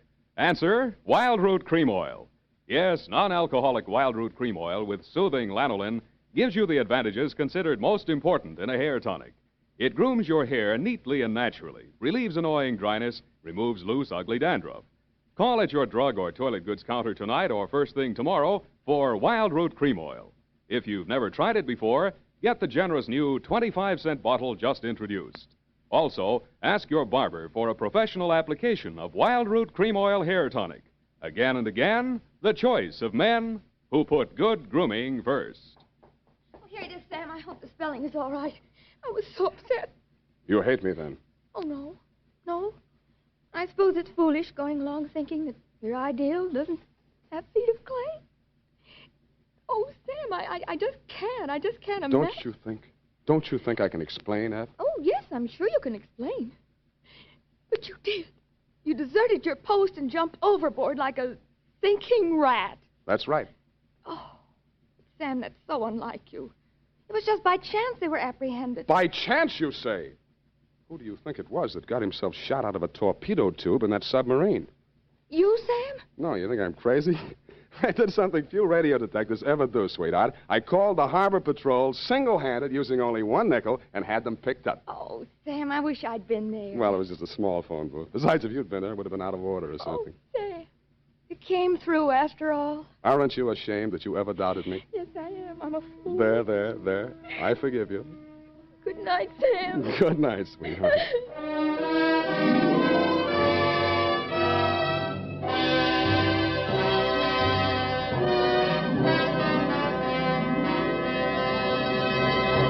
The Adventures of Sam Spade, Dashiell Hammett's famous private detective, are produced and directed by William Spear. Sam Spade is played by Howard Duff. Lorene Tuttle is Effie. The Adventures of Sam Spade are written for radio by Bob Tallman and Gil Dowd. Musical direction is by Lud Gluskin with score composed by Renee Garrigang. Join us again next Sunday when author Dashiell Hammett and producer William Spear join forces for another adventure with Sam Spade. Brought to you by Wild Root Cream Oil. Again and again, the choice of men who put good grooming first. This is Dick Joy reminding you to get Wild Root Cream Oil, Charlie. It keeps your hair in trim. You see, it's non-alcoholic, Charlie. It's made with soothing lanolin. You better get Wild Root Cream Oil, Charlie. Start using it today. You'll find that you will have a tough time, Charlie, keeping all the gals away. Hiya, Baldy. Get Wild Root right away.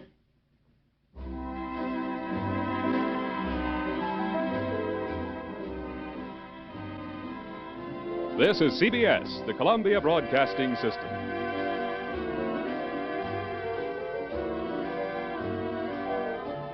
Lost in Brazil invites you on an unforgettable journey where every moment is an adventure waiting to be discovered. Join us as we uncover the soul of Brazil, one incredible experience at a time. Click on the link in the description and embark on the ultimate Brazilian odyssey.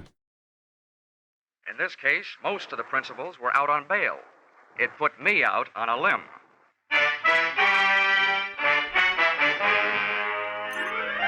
This is another in the adventures of America's fabulous freelance insurance investigator, Johnny Dollar, starring Charles Russell. At insurance investigation, Johnny Dollar is just an expert. At making out his expense account, he's an absolute genius.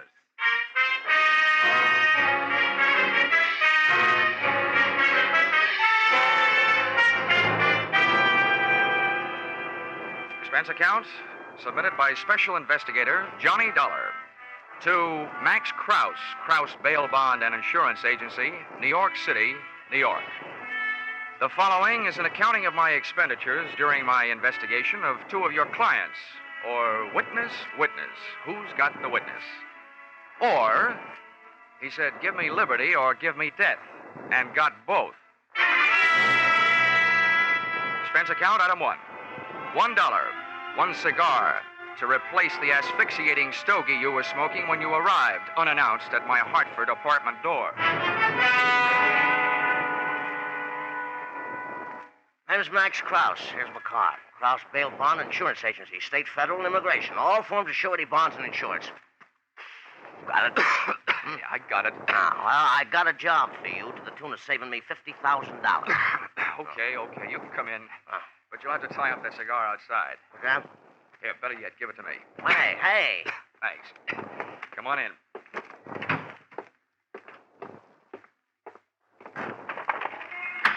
Hey, what's the idea of throwing it out the window? That was an expensive cigar. Oh, can you think of a better way to get rid of it? It was killing me. Here, have one of these. Oh. Well, not the quality I'm used to, you understand, but much obliged. Forget it. They were a gift. Maybe I won't even charge you for it, if I go to work for you. Well, shall we find out if I will or not? Sit down. What do you know about Leo Persino? Just what I read in the paper. Did you put up his bail? I wish I had. Well, the bonds I put up were for two prosecution witnesses, know what I mean? Yeah. They either took a run out, jumped from one of the bridges, or some of Leo's men put them out of the way, you get me? Vaguely. They're gone. Yeah, that's right. And unless I can prove they're dead or find them, you understand, before the trial, which is a week from today, I forfeit the $50,000. 25 apiece. Seem a problem? Yeah. Tell me something, Mr. Krause. Why'd you come to me? I'll tell you why. To the police, these witnesses are only two names on a long list of missing persons. You up with me? Yeah. No. And as for private detectives, I could never be sure that one wouldn't make a deal with Persino and make more money not finding them than I'd be paying to find them. Get the point? Yeah. Well, what makes you think you can trust me? Oh, well, you were mentioned by one of the insurance companies I sell for. They tell me that you're straight, except for padding your expenses here and there. Hey, now that's an insult. What's a little padding? I used to do the same with my old man when I was grade school. That's kid stuff. You'll find out. What's that? I said I'll find out what I can. Who are these lost, strayed, or stolen witnesses? Nippy Cochran is one. Real name is Glenn. You hear? Glenn. Yeah. The other is Dan Patterson. I got their addresses, next to kin, you know what I mean? What else do you need? A big fat retainer, about $2,500. Ah, that's pretty steep. I've only got $1,000 with me. It just so happens that I'm a grand person to do business with, Mr. Krause. I'll take the 1,000.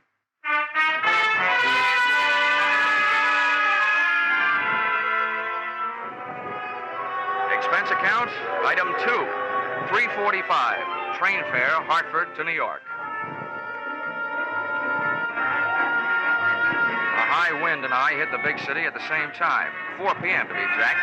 So I set storm canvas and tacked crosstown toward 81st between Madison and 5th.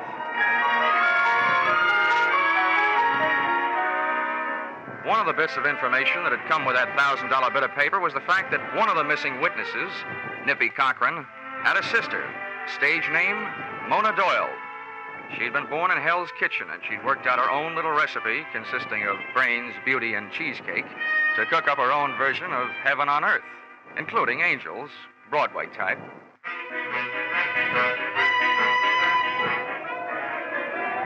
When I hove to in front of her 81st Street brownstone, a delivery boy was buzzing his way into the building.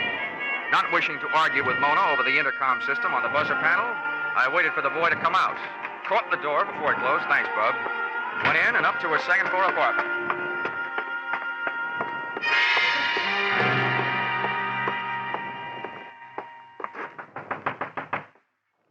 Yes? Who is it? My name is Dollar. You don't know me, but I have some news about your brother. Oh? Just a second, I'll let you in. Come in. Thanks. What's this news you have about Nippy? Oh, well, the guy who put up bail for him, Max Krause, has hired an insurance investigator to look for him. Oh? Well, what am I supposed to do about that? Ask me to sit down. I'm the investigator. Well, you're awfully clever, aren't you? No, I hire a couple of radio writers to work these things out for me. Well, please do sit down. Thank you. Why did you do it this way? Did you think I'd let you in if I knew what you were? Well, lots of people are allergic to what I am. Well, I'm not. That helps. Do you know where your brother is, Miss Doyle? No. Now, could I fix you a drink? Does that mean that this is the end of our little discussion? Mr. Dollar, I don't know where Nippy is, believe that or not. I haven't seen much of him the last few years. He doesn't approve of me, and I don't approve of him. That doesn't make any difference. What does is that if I did know where you could find him, I wouldn't tell you. I don't hate him enough to kill him that way. That way? Are you holding out for a choice? Hey. That was a nasty thing to say. Well, that slap you handed me ought to make us even. Sorry. Don't you know what would happen if you found Nippy and brought him back? Well, I've heard that Leo Porcina has some quaint habits with people he doesn't want around. Something about wrapping their feet in a concrete block and lowering them into any handy river. But the law will give him protection until after the trial. What difference would that make? Even if Leo were convicted, don't you think he'd leave orders behind to take care of Nippy? Well, that could probably be worked out, too. Well, look, I wasn't hired to worry about that. I was hired to find your brother so my client won't lose his money. Well... Oh, this is a lousy way for two people to meet, isn't it? I wish it were different. What's that supposed to mean? I'd like to ask you again to have a drink with me. That wind has my nerves jumping. And you haven't helped. Be a good guy, won't you? With what she had to back up that invitation, I defy any guy, good or bad, to come up with anything but an acceptance. Unless he was crowded 70, and had a car double parked outside, and was married to a suspicious wife who was waiting in the car. So, I stayed, and we learned to know one another. 20 minutes later, we were close friends. I knew it had to end, and it did. The door buzzer sounded, and Mona bounded over to the little button that controlled the lock on the downstairs entrance. Don't be shocked, Johnny. I brush off a lot of my admirers this way. The only thing I admire about you is the act you put on. It's a good one. I'm glad you enjoyed yourself. There was one thing I forgot to tell you about my brother. I can hardly wait. I'm all ears. He gave me everything I have. Without him, I'd have none of all this. Is it Nippy who's on his way up here? That isn't what I mean. All Nippy did was introduce me to Leo Porcina. That's who's on his way up. Oh, yeah. Well, blood may be thicker than water, but where you're concerned, it isn't thicker than champagne with ermine on the side. Hi, Leo. Come on in and see what's found me. Well, what do you know about this? Who's he? Johnny Dollar, an insurance investigator, hired by Krause to find Nippy. Well, it's interesting. Yes, it is. Oh, boy. What do you got to say for yourself? Matter Harry there said everything there is to say, except that I'm also looking for the other missing witness, Dan Patterson. Yeah, I assume that. Very apt, Mr. Dollar, that we should meet this way. Two men interested in the same subject. The subject was more interesting before you came in. I'll ignore that. Natural. What I meant was that I, too, am quite anxious to find Nippy and Patterson. Oh, can I mix you a drink, Leo? No, leave us alone, Mona. Go in the bedroom. All right, Leo. And close the door, please. Now, man to man, Dollar, how do you propose to go about finding Nippy and Patterson? What would you suggest, Porcina? Dragging the rivers? Now, see here, Dollar, there's no need to take such a pessimistic view. I realize that an unfriendly press has endowed me with a reputation for violence, but I don't deserve it. I hope you aren't bucking to be canonized. That's a picture, isn't it? St. Leo Porcina. Saint. Quite a sense of humor, Dollar. But my motives are honorable. I'm not afraid of the testimony of those two men. I want them back because their disappearance makes it look bad for me. It's the kind of thing that sways public opinion. I got nothing against them. I'll believe that when I see the three of you enjoying a nice, friendly game of billiards. Well, have it your own way. I thought we could form a combination, you and me, to find the boys, but a combination's no good if I trust you and you don't trust me. Go ahead, Dollar. Bullet through alone. And good luck to you. Thanks, Leo. I've enjoyed your pack of lies no end.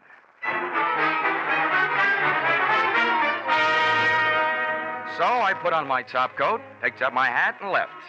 He didn't shoot me while I was on the stairs, so by the time I felt the sidewalk underfoot, I also felt fairly safe. But not for long. The chauffeur in a limousine parked at the curb took off his uniform cap and put on a hat with an eye-hiding brim. I looked up at the lighted window of Mona Doyle's apartment and saw Leo's figure just slipping out of sight. As I started down the street, the chauffeur was no longer a chauffeur. At a signal from Leo, he had turned into a man who was following me. I grabbed a cab on Madison, and by the time our zigzag trip to Patterson's address was over, I felt reasonably sure that I was no longer being followed.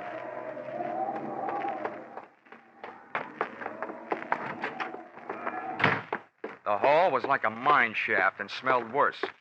4 doors down on the right, I found the number of Patterson's apartment. Come on in. The man who bid me enter was still wearing the hat with the eye-hiding brim. But something new had been added to his right hand, .45 caliber. Leo Porcina's chauffeur hadn't followed me to Patterson's address. He beat me there. Close the door. I don't like to ask foolish questions, but what are you doing here? I live here. Or I did. Patterson. Oh, great. I'm looking for you, and the way I do it is to try and get away from you.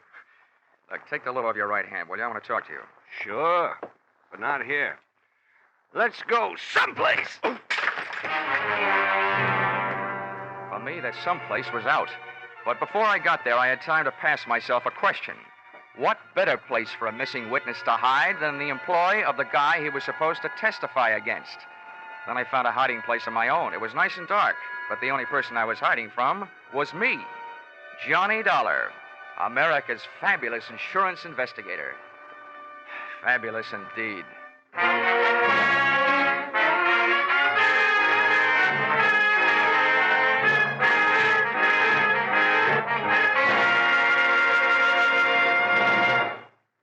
In just a moment, we will return to the second act of Johnny Dollar. But first, a battle to the finish, a no-holds-barred as far as words and opinions are concerned. That's only one of the entertaining elements of People's Platform, a Sunday daytime feature on most of these same CBS stations. Attack and defense and attack again. Politicians, labor leaders, statesmen, farm leaders, men and women from all walks of life find themselves going from the frying pan into the fire many times in each Sunday half-hour session. You'll enjoy People's Platform every Sunday on CBS. Now, with our star, Charles Russell, we return to the second act of Yours Truly, Johnny Dollar.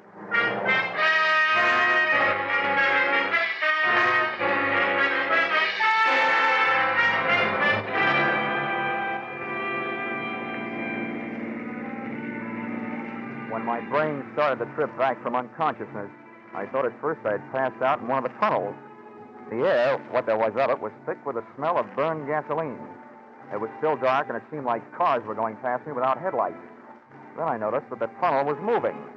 It took me a long time to figure out that meant it wasn't a tunnel.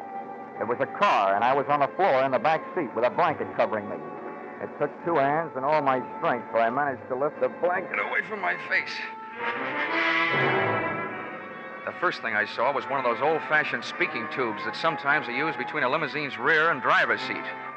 It was hanging down, the mouthpiece a few inches from my head. But what was coming out of it was not noise, but that smell of burned gasoline, carbon monoxide. I didn't have to try them to know that all the doors were locked from the outside and that all the glass was unbreakable. From there, it took me only one short mental step to realize that speaking tube was connected to the exhaust pipe, and I was in the process of being executed in Laughing Leo Porcina's private gas chamber. There's nothing so exhilarating as being slapped in the face with death. I wrestled a handkerchief out of my breast pocket, twisted it up into a stopper, jammed it into the tube, and clamped my hand over the mouthpiece. It didn't help the air any, but at least it wasn't getting any worse. Then I settled back to wait, trying not to breathe.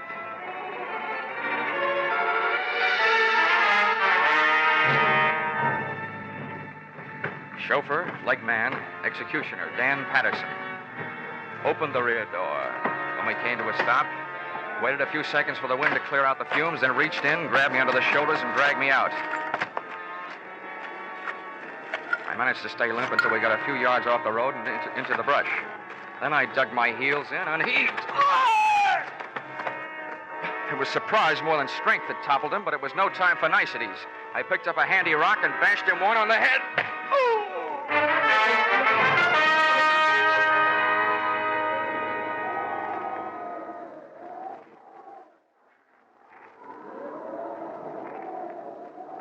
Oh, come on, Danny boy, get with it. You'll catch your death of cold lying on this damp ground. Oh, dollar. Yeah, dollar, which probably makes you feel like 2 cents. Listen, I couldn't help what I did. But Leo, it's either do what he tells you to or get it done to you. Oh, save that pitch for the jury, will you? I want some answers. First, where are we? In New Jersey, about 40 minutes south from the city. Listen, give me a break. I'll help you all I can. I ought to break your head. And save your time and effort. There's nothing in that shoulder holster your hand is moving for. I've got it. Now, do I use it or do you tell me where Nippy Cochran is? I don't know. I swear I don't. You gotta believe that.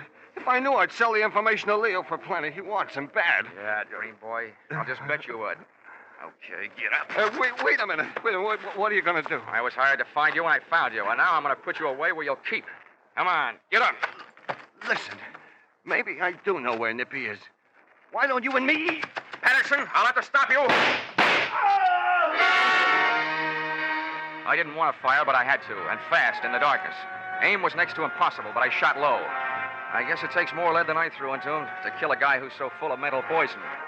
Patterson was alive when I got to him, and alive and conscious when I left him in the hands of the nearest police doctor. Score, 1 up. 1 witness found and 1 still missing. Expense account, item 4, 50 cents. Toll paid to get Leo Porcina's lethal limousine across the George Washington Bridge and back into New York City. Expense account, item 5, 5 cents. Phone call soon after I got there.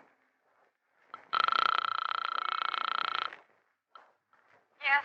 This is Dollar. Let me speak to Leo. Oh, Johnny. Yeah, sorry to disappoint you, but I'm alive and almost well. Johnny, I don't know what you mean, and I don't care what you think of me. You gotta help me. With what? Nailing my casket together? Nippy's in town. He killed Leo. Oh? Well, if it's true, that's a switch.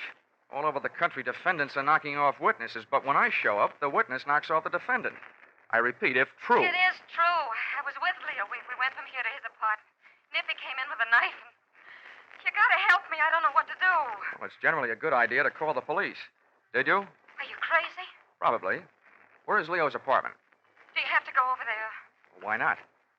All right. Pick me up here. I'll take you over. Goodbye. Whether she was asking me or telling me, she was right. I must be crazy. I gave myself 10 to 1 odds that my journey would end in a trap. But I've been wrong before.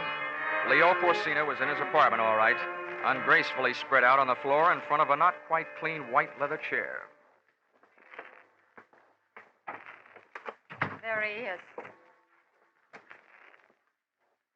What are you going to do? Knife wound, left side of chest. No signs of struggle. Where were you? I was in the other room. You didn't see it happen? No, I hardly heard anything. I didn't even hear Nippy come in. The radio was on. I heard a mumble of voices that didn't mean anything. Then Leo screamed, Nippy. I ran in then, and Leo was just falling, and Nippy was watching him go down. I wish I knew whether you were bawling because you're grief-stricken or because you're scared. I wish I knew a lot of things about you. Now, come on. Let's go back to your place, and maybe I can find out.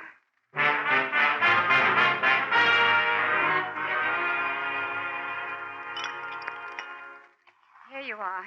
Johnny Walker for Johnny Dollar. Oh, thanks. Would you also say it's Johnny on the spot? I don't know why I thought I had the right to ask you to help me. Well, I didn't have anyone else to turn to. Oh, you ought to improve your dialogue. I'm not trying to be clever, Johnny. I'm petrified. Nippy knows I saw him. I'm the only one that saw him. If you could just stay with me until I could get out of town or until this is cleared out. If I could keep my eyes closed, I'd say you weren't worth it. What you're trying to tell me is that you're afraid Nippy will show up with his dandy little carving set and go to work on you. Is that it? It's an awful thing to say about my own brother, but that's right. I'm afraid he'll kill me. He hates me. He blamed me when Leo kicked him out of the combination. Was he right? Of course not. I couldn't make him believe me. He swore he'd pay us off. He did. He sold the information that got Leo indicted, and now he's killed him. You know, that's an interesting point. That he'd go to all the trouble to turn state's witness against Leo and then kill him. Why would he do that? I don't know. What you started to say was to make it look as though you killed him, wasn't it? Yes. He'd do anything to hurt me. Johnny, if you only knew. Hold it. Never mind the dust in my eyes, gorgeous. To frame you, Nippy would have to supply you with a motive. Unless you already had one kicking around someplace. And your silence says you probably have.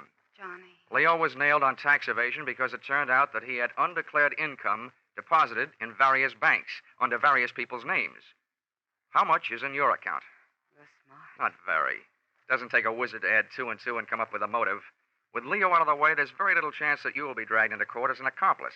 And I'll mention in passing the bank balance you didn't deny having. I know it looks bad, Johnny. Please put your drink down. Why not? It's empty. I know it looks bad. I'd be in big trouble if the police found out about the account. But do they have to? Johnny? According to all the rules, yeah. I didn't kill him, Johnny. You've got to believe that. I'd like to. You've got to, darling. Don't you think it'd be worth it? There's the money. There's me. Darling. Oh, Johnny. Get away from me! Johnny, what's wrong? In this case, everything. I've been slugged and gassed. I had to shoot a man. I missed my dinner. But the worst of all is you. You think because you've got your kind of hair and your kind of eyes and mouth and the rest of it, you're going to hide all your lies and greedy ideas behind them and put a leash on any man you see. Well, it might work with a human being, but I'm not human. I'm an insurance investigator. What are you going to do? I'm going to turn you in for murder. That's what I'm going to do. Operator, get on this thing before I change my mind. Mona didn't really turn on the tears until 2 men from homicide took her and tucked her into a squad car. And I didn't warm up to my story until the press arrived.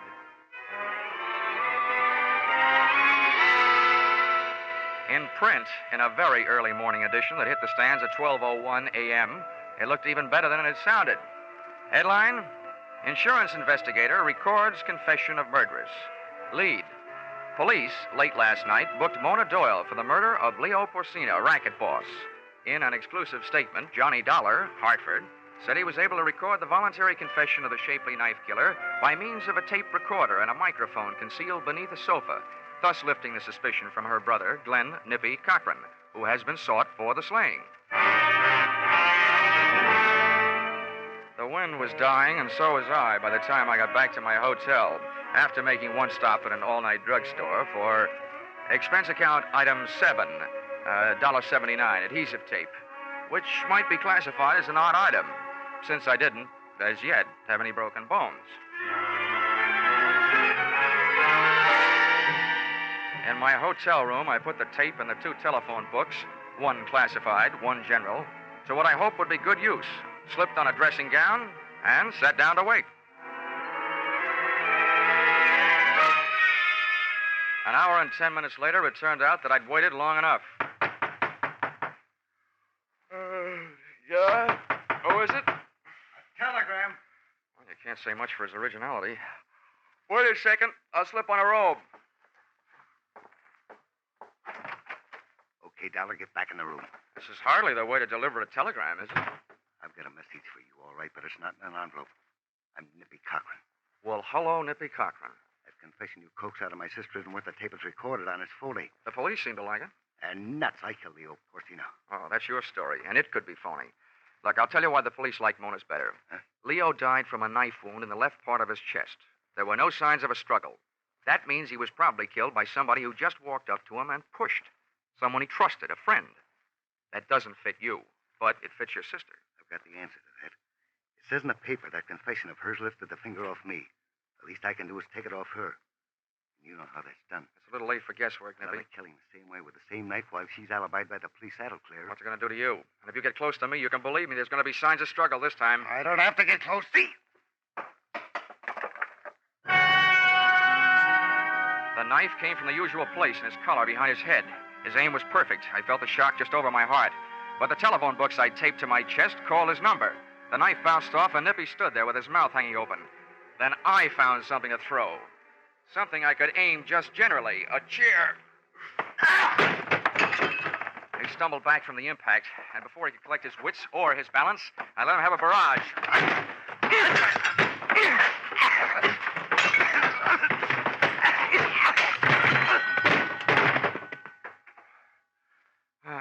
I should have known.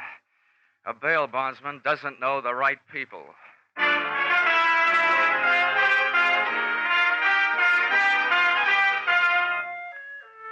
Expense account item 8. $15, doctor fee. If it wasn't worth it to you, it was worth it to me to get that adhesive tape off by using alcohol instead of violence. Expense account item 9, $28.50. Replacement of hotel room furniture broken in final brawl.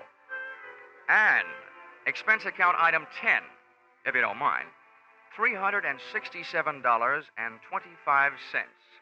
See enclosed bar, cafe, and theater receipts. Buying my way back into the favor of the magnificent Mona.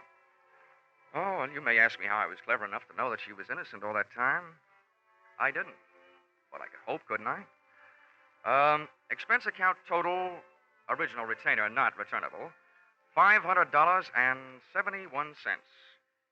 Signed, yours, truly, Johnny Walker. I mean, Dollar.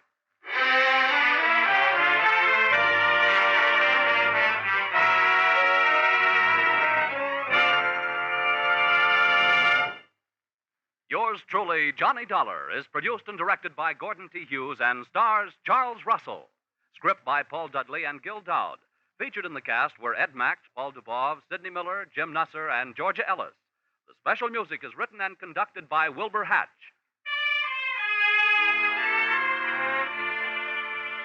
Be sure to be with us at this same time next week when another unusual expense account is handed in by...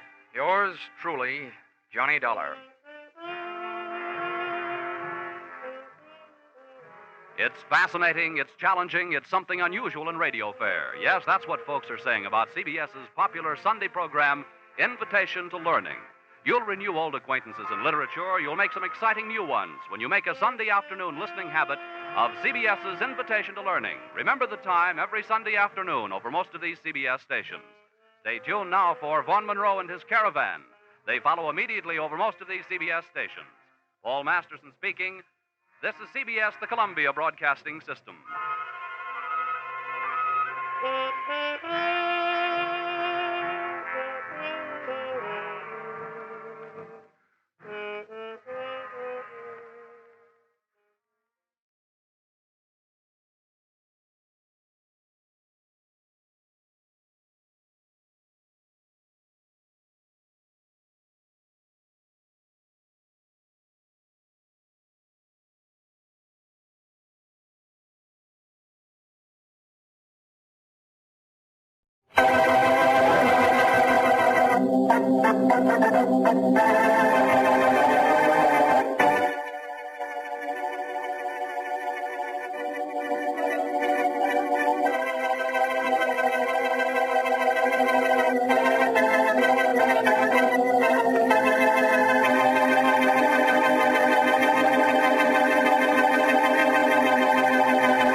Well, it's about time you come to see me, Blackie.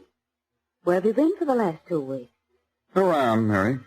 Oh, I was afraid you were ill. I called your apartment several times, but no one answered. I've been busy. But it's so unlike you not to phone me or drop me a line. You aren't in trouble, are you? No. Well, let's go sit down and you can tell me what you've been doing. I dropped in just for a minute, Mary. But it doesn't mean you can't sit down a minute. I don't have the time. Blackie, what's the matter? I haven't seen you for the last 2 weeks, Mary, because I haven't wanted to see you. Blackie. I thought you'd take the hint, and I wouldn't have to do this. Oh. But you saw Shorty yesterday and asked for me, and so I thought I'd better end this once and for all. But why? What have I done? Nothing. Well, suppose you're a great girl, Mary. For somebody else. So long. Blackie, what is this? It's this. Open the window, Mary. What do you get? Why, I get air. That's just what I'm giving you, kid. And you don't have to bother about any window.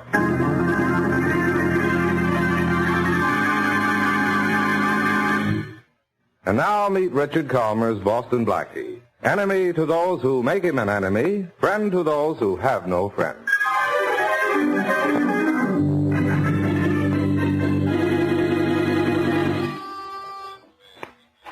Blackie, Oh, hello, Shorty. Oh, hi, Miss Wesley. Blackie ain't home. Oh, well, may I come in? Oh, sure, Miss Wesley. Thank you.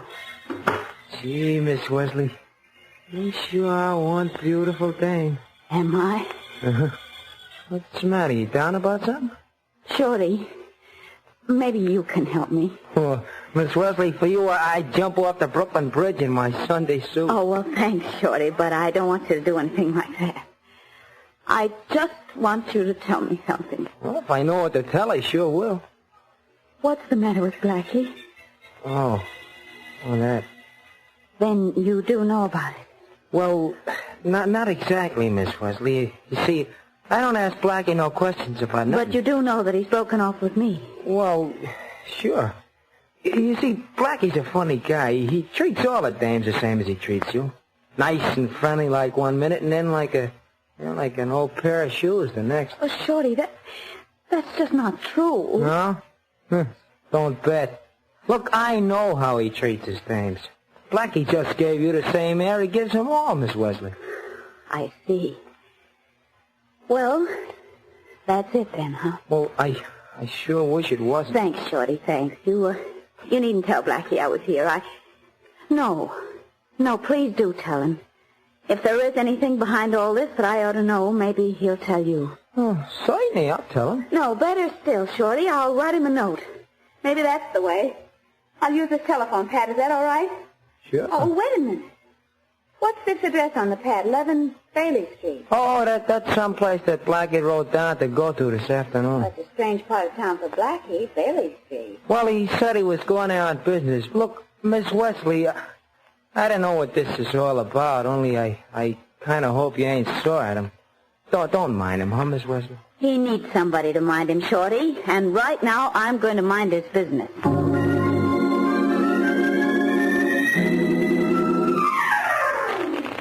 Hey, Leach, will you quit shuffling those cards so much? You're giving the king of spades a shave. Let's play. When I'm ready, I'm thinking. What about? What you ought to be thinking about, too, Bernie. Blasting our way into that vault downstairs. Cut. We gotta think about Blackie first. Here's your cut, deal him. I'm thinking about Blackie. Look, Leach, if he stands in the way of our little job, why don't we just knock him off? Why don't we just go out and commit suicide? Same thing, it'd be much quicker. Much quicker. Well, we gotta stop him somehow. He knows what we're up to. Let's just be glad Blackie isn't chums with the cops, so we'd have more to worry about. You want that card? No. If he only had a dame he was sweet on, we could grab her and Blackie'd hop on his head if we said the word. That's very smart, Bernie, only Blackie doesn't have any girl. I took that card, Jack of Diamonds. Yeah, okay. He had a dame. But he doesn't have one. Get that through your noggin. I knock with 8 points. 8? You're lucky enough to do this for a living. You get 27. You do. Yeah. Hey, what's that? Hold it. Come in. Hello, boys. Well, Boston Blackie. I felt like slumming a little, so I thought I'd drop in and see how you boys are getting along. Mighty white of you. Let me lay one on this guy, Leach. Sit down. What's the matter, Bernie? Impatient to get at that bank vault downstairs? Yeah. What's stopping you? Nothing. And we got you out of the way. And just how are you going to get me out of the way? We'll figure something. Nothing that I can't figure first. Make one more move to crack open that vault, and I'll crack down on you. Okay. We know you're smart. How about cutting you in, Blackie? No, thanks. I see you have the floorboards removed. Are you sure you're directly over the vault? We didn't move into this rat trap in an apartment because we like Bailey Street. Cold-water flat with plenty of cold cash on the floor below. Well, I hope you don't die of old age before you get what you moved in for. Hey, Leach, I'm going in the kitchen. This guy gets me down. Go ahead. Well, Leach, you give up? No. You might as well. Why don't you go home and be a nice boy? I don't pretend to be a nice boy. You know you don't dare break into that vault downstairs as long as I'm around? Look, we got it all planned. Right there in that hole in the floor is where we're going down into the bank. We come through right on top of the vault. A little well-placed nitro. Bingo, we're in. You're in, too. You say so. Not a very subtle way to open a vault. Vaults don't care if we're obvious. Leach, you're an amateur. You don't have any more right... Hope that poke in the head killed him. Bernie, what'd you do that for? I just couldn't help it. I don't like anybody calling us names. Knocking him out doesn't help us any. I'm sorry, Leach. I just had a conk. Anyway, he's coming, too. Wait. Hey, wait, I got an idea. Yeah. Tie him up, quick. What? Tie him up. Get that rope there. Yeah, sure. Let's sure. Don't look so happy, Bernie. I'm not going to let you kill him. What are we tying him up for, then? I don't know why we didn't think of this before. The best place for Blackie while we knock off this bank is in jail. How are we going to get him in jail? Tie him up good and tight. I got him so tight if you pluck him, he'll twang. How's this going to get him in jail? We're going to plant him where the cops can grab him. Go out and tell Joe to bring the car around back. Hello, boys. Or am I supposed to say, where am I? Try to get out of those ropes, Blackie, and you'll cut yourself in half. Thanks for the warning, but maybe I'll like being twins. Go tell Joe to bring the car around back. Yeah, sure, Leach. What's this going to be, a little joyride? No, Blackie. We're going to a little candy store to buy a lollipop for an all-day sucker. And I do mean you.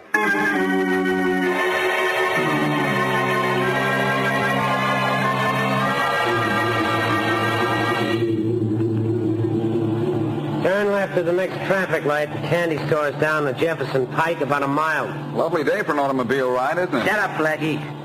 Hey, Lich, what are we going to do at the candy store when we get there? This guy who owns the candy store is a belligerent gent. He doesn't take things lying down.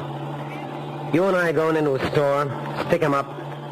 You're going to let him swing on you. You fall like he's knocked you out. Yeah? Then I'm going to let him have it with a blackjack. What about Blackie here? As soon as I've knocked out the man in the candy store, I'm calling the cops. You're going out to the car, slap Blackie with your blackjack, untie him, drag him into the store, knocked out. Then we're going to beat it. Oh, hey, Lich, you're great. I get it. When the cops get there, they'll find Blackie knocked out, and the storekeeper will say he knocked him out. You boys are brilliant. Remind me not to light the whole setup, will you? Got a Bernie got a match? Yeah, sure, somewhere. Oh, here, let me light your cigarette for you. Throw in. Oh, thanks. Hey, Lich, look, Blackie's out of the ropes. Don't move, Blackie. I got a gun on you. So I see. How'd you get out of those ropes? I'll write you a letter and tell you about it. Yeah? Well, what kind of tricks do you know how to get away from guns? I've got one on you, too. Well, that will take some thought, I'm afraid, but it can be done. Better tap him with your blackjack again, Bernie. He talks too much. With pleasure, Lich. Hey, now, wait a minute. I don't mind if... Hey, he sure passes out pretty, don't he, Lich? Yeah, hit him again in a few minutes, and hit him once more before we dump him in the candy store. I don't want this guy to wake up again until he's in jail.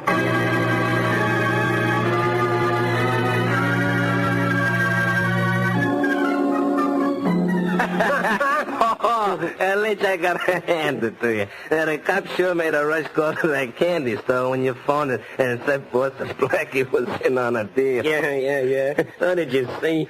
Inspector Faraday was there himself. It's only an hour since Blackie came to calling us. How long you think Faraday will keep Blackie in jail? Well, from what I hear, Inspector Faraday'd give Blackie a life sentence for breaking his shoelace. He'll keep him there long enough to suit us. Sam said he'd be up with our nitro this afternoon. Oh, good. Will we set the blast into the top of the vault tomorrow night then, huh? Oh, easy. Yeah. And I thought Blackie was going to be trouble. Yeah? Somebody at the door, Leach. Want me to go around the other door, see who it is? No. What are you worrying about? It's Sam with a nitro. I'll let him in. Well, always on time, Sam. You're a good... Hey, Leach, it's the Sam. Hello, I'm Mary Wesley. Is Boston Blackie here? No, Blackie... Shut up, Bernie. Come in, Miss Wesley. Well, What do you want with Blackie? I just want to talk to him. Hey, Leach, this is the dame Blackie said wasn't his Shut up, Bernie. Sit down, Miss Wesley. No, thank you. I just came to see Blackie. What about? Why are you looking at me like that? I just got an idea, that's all. Maybe you and Blackie haven't busted like he said. How do you know about that? Because I think maybe the bust-up was phony, and for my benefit. Well, I don't understand you at all. Sit down, Miss Wesley. No, thanks. Sit down. I'd rather not. Let's sit down. Yes, of course. As long as you insist. That's better. Hey, Leach, you thinking the same about this dame as I am? Shut up. Yeah, sure. Miss Wesley, when did you last see Blackie? Early this morning. Where? He came to my apartment. What for? To tell me that he didn't want to see me again. Before that, when did you last see him? 2 weeks ago. Why are you so interested? It's my business. I came here to see Blackie. If he isn't here, I'll go, if you don't mind. But I do mind. Bernie? Yeah? Tired of the chair. Tie us up. Take it loose. Don't worry, Leach. The same ain't for some Blackie. You're hurting my... Ain't that true? Gagger. Well, this is perfect. Blackie said we couldn't crack that vault downstairs as long as he was around to stop us, and he was right. But now, where's Blackie? In jail. And if he gets out of jail, we got his girlfriend. Now what can Blackie do to stop us? Hey, maybe you can talk Faraday into letting him go. Oh, I doubt that. Even if he does and then tries to stop us, we'll do what we told him 2 weeks ago. We'll deliver his girlfriend to him, slightly dead. We're glad to have you with us, Miss Wesley. We're very glad indeed.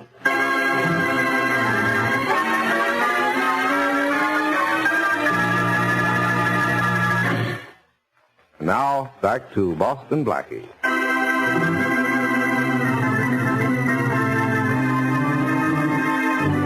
For some reason then unknown to Mary, Blackie has told her that their friendship is at an end. Trying to find the answer to Blackie's strange actions, Mary has fallen into the hands of two men planning to rob the Bailey Street Bank and is now being held prisoner in an apartment just above the bank vault.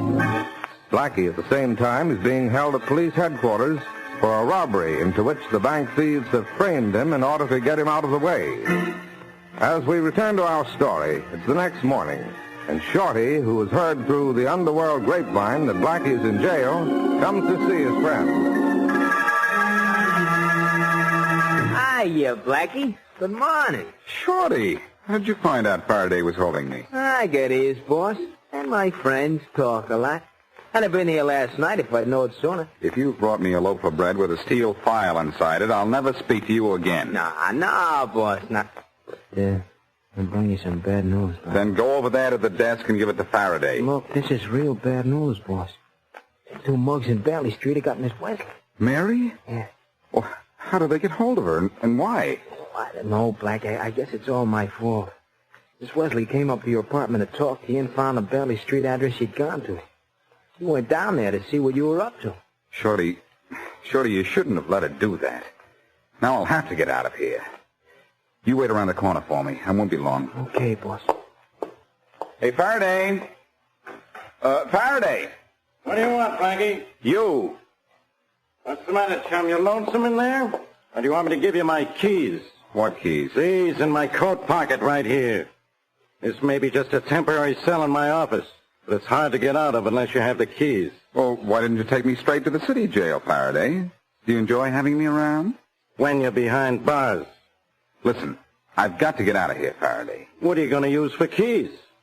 Proof I didn't hold up that candy store. If you were as tall as the story you're about to tell, you'd be a giant. Listen, Faraday, that candy store proprietor said he knocked me out by hitting me on the jaw once. Yeah, and you were still out when I got there. Sure, but where was I hit? On the back of the head. And not once, but several times. And not with a fist, but a blackjack. That's your story. What happened was, you got socked on the chin, hit your head on the floor. Oh, I see how you account for the bumps on the head. I was a bouncing baby, and so when my head hit the floor in the candy store, I bounced. Very funny, Blackie. Faraday, listen to me, will you? I was framed into being picked up at that candy store, framed by Willie Leach and Bernie Bernard, who want me out of the way so they can rob the Bailey Street Bank sometime tonight. Oh, those bad boys. Okay. You won't do anything for my sake. Do it for Mary's. Leach and Bernard are holding her in Bailey Street right now. What's the matter, Casanova? You jealous? All right, Faraday, be a sap if you want to. But for heaven's sake, tuck your handkerchief in your breast pocket. You're no dude. Hey, take your hands away from that handkerchief. Looks all right the way it is. Okay, Flash, okay. And don't be too unhappy in that detention cell, Blackie. I'm moving you uptown to the city jail as soon as the wagon has a minute to spare. Thanks, pal. And don't let me hear any more complaints from you about anything, as long as you're in jail. That, Faraday, may not be as long as you think.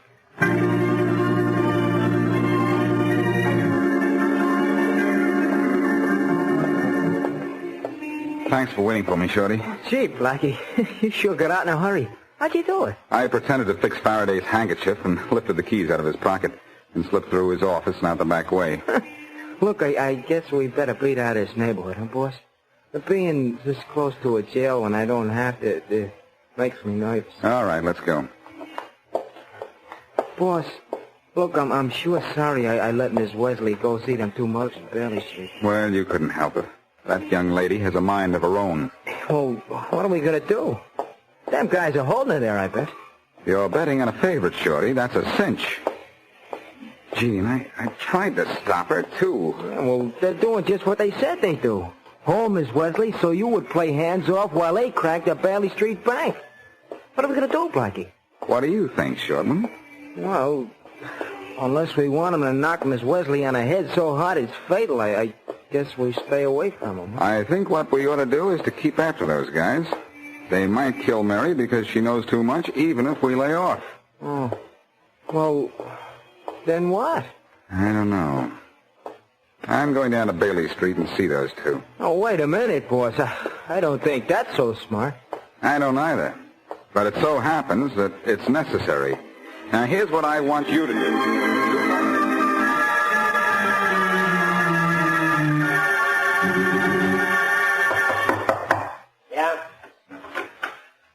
Well, Leach? Well, the bad penny, Boston Blackie. That door was locked. How'd you get out of jail?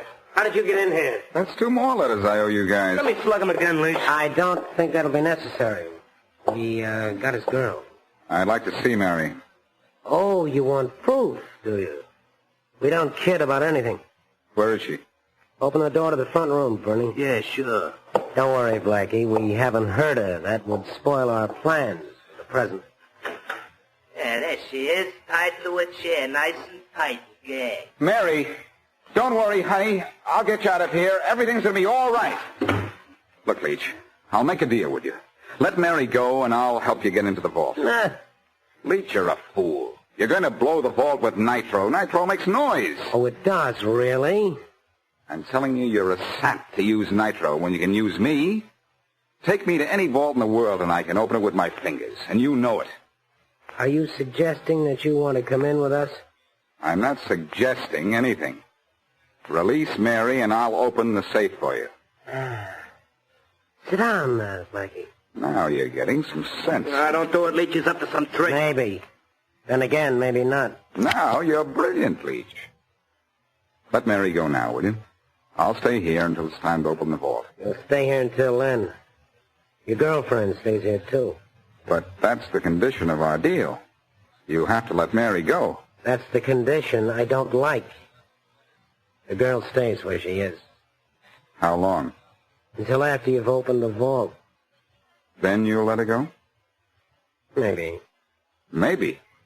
What's that? That's our guarantee that you'll open the safe for us at 8 o'clock tonight.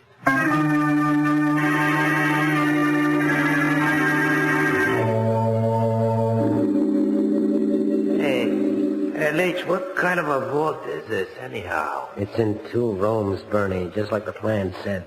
The safe is in the 2nd room. We're only in the 1st room now. Come on, Blackie, I don't want this to take all night. It won't, Leach, don't worry. Get us through that door into the 2nd room and get to work on that safe. I'd better close this outside door first. What for? Oh, just a superstition. I don't like to work with open doors behind me. Okay, close the door. Let's get going. Don't be nervous, Leach. I go through doors that lock the way you go through doors that revolve. Yeah. How long is it going to take you to get through the door into the 2nd room where the safe is? No time at all. This is probably just a simple lock.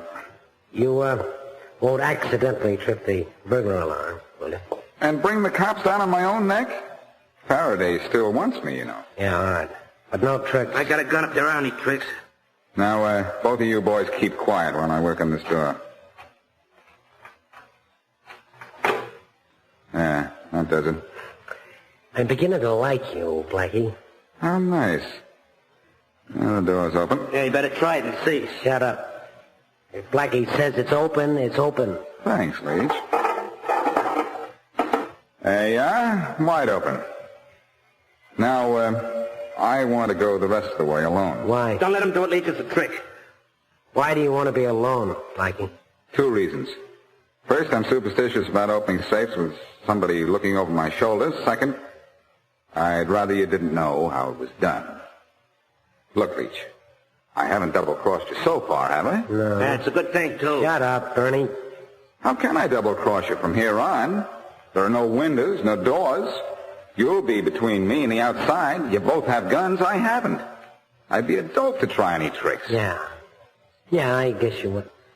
Now, give me 5 minutes alone to open the safe, and then you can come in and get the money. Okay, go ahead. Thanks. You're making a mistake, Leach. You let me run this.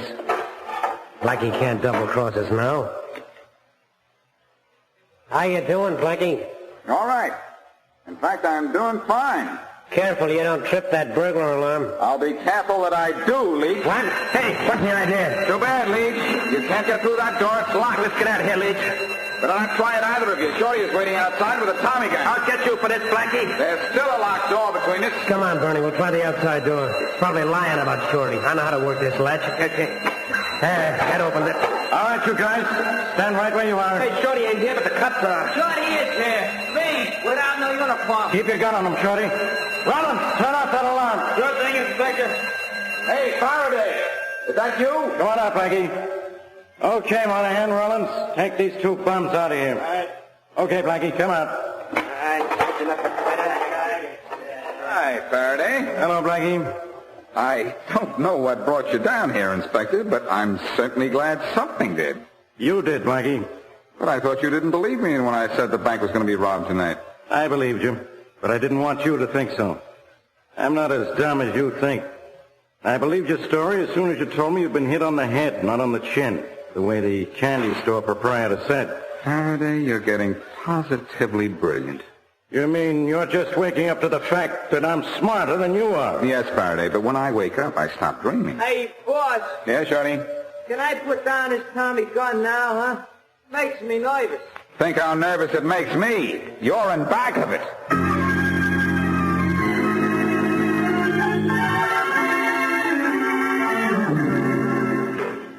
Will you sit still, Mary?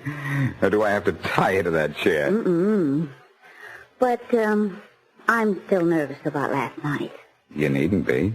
It's all over. You know, I was so scared when I heard you coming up those stairs. I thought it was Leach coming up to kill me.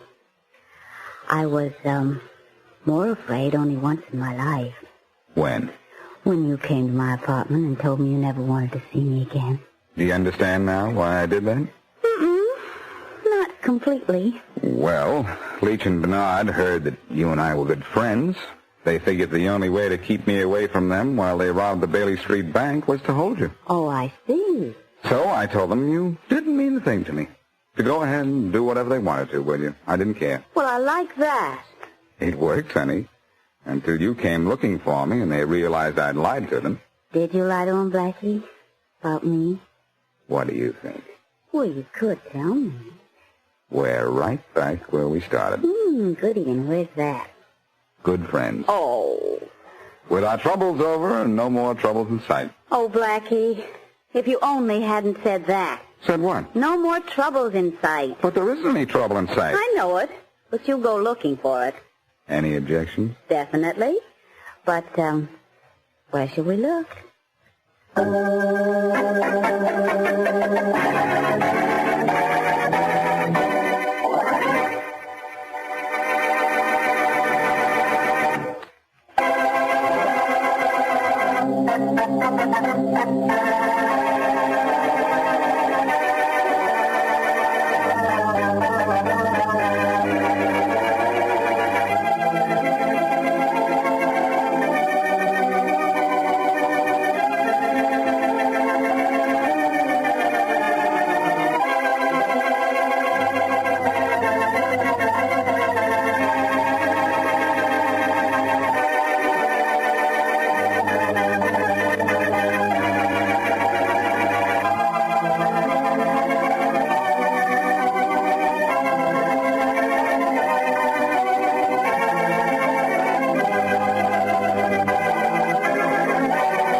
Government of California, on behalf of independent Chevron gas stations and standard stations throughout the West, invite you to Let George Do It.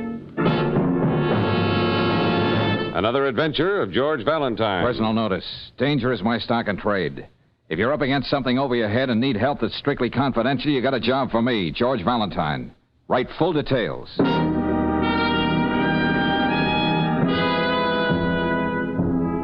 Mr. Valentine, let's see if you're as good as your ad says. I am up against something that's over my head. A river. The river my company's trying to push a tunnel under. But we're getting nowhere fast. And I hate to think what the reason might be. If you figure you can help... If you figure you can be of help, I assure you we won't haggle about price.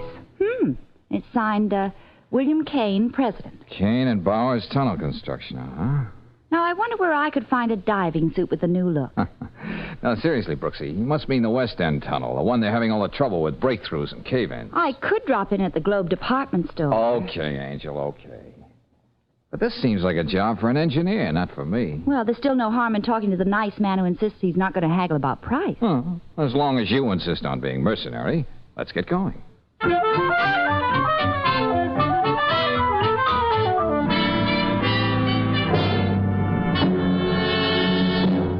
Valentine, you don't know how much it means to a former sandhog like me to wind up building his own tunnel. I think I can imagine, Mr. Kane. It's like a kid with a chemistry set suddenly finding out he's discovered the atomic bomb. I realize this tunnel project's a pretty big thing, and you've had more than your share of hard luck. Yeah, way more than my share. What did you mean in your letter that you hate to think what the reason for these accidents might be? Well? I suppose I gotta tell you. Oh, now look, Kane, if it comes that hard, maybe you want this letter back so we can forget the whole thing. No, it's just that it's tough putting it into words. Yeah? Yeah. Me and my partner, Jim Bowers, we drove tunnel all over the world. Started as muckers, shoveling mud and slime. Got to be miners together, using dynamite and drills when you didn't even know what was going to happen next under the river. You'd think you'd get to know a guy after going through all that with him. Well, let's be blunt and put it this way, Kane. You suspect your partner, Bowers, is holding up the works here, is that it? Yeah, but I gotta be sure. What makes you suspect him at all? I found out that the company we outbid to get this job made Jim a big offer to come with them. But if he's a partner here, what's the percentage for him in a deal like that? Well, Jim's always resented that I'm better suited to run the front office up here while he has to work with the men. Oh, I get it. So if he could bunch up this job, we lost it to the Cameron Construction Company, they'd take him in there as a big shot. Well, you certainly must have talked this over with Mr. Bowers. Yeah, I did, miss, and he said that he turned the Cameron offer down flat. But how can I be sure? Now all these accidents. With Bowers always on the spot to make them happen, if that's what he wanted. Frankly, Valentine, I don't even know how you can help me. Sandhogs are a clannish crowd. You can't go wandering around down that tunnel snooping around. Mr. Kane, suppose you let me give it some thought. George. Yeah, Brooksy. How'd you like to buy a for instance? Okay, Brooksy, I'll buy. Well, for instance, if you were a reporter and I were a photographer, we could be doing a story for a national magazine. That would get us down into the tunnel to snoop. Say, that might be an idea at that. Then you could look around. I'll tell Sanders to expect Oh, now, wait a minute. Hey, look, Brooksy, that's a good for instance, all right. But this business of we... Of course I meant we. Why do you think I came up with the idea? Okay, you arrange it, Kane. I think we're going to take a crack at it.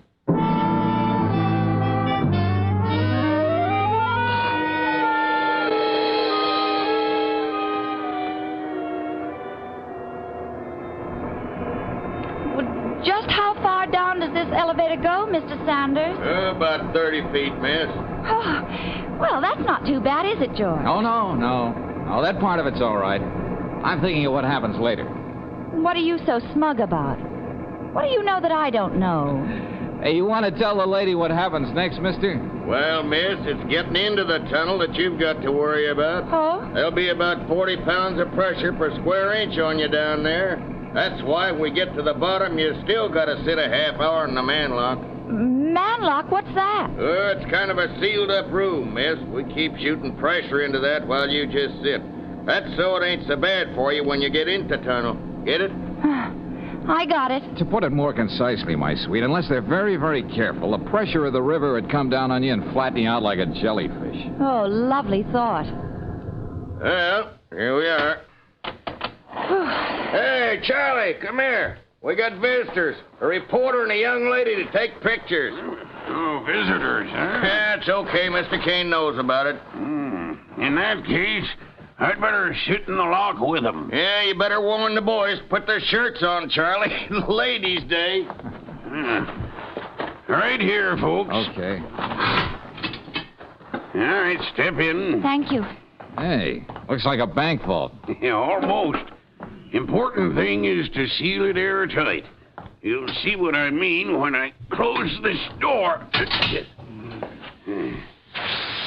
George, what's that?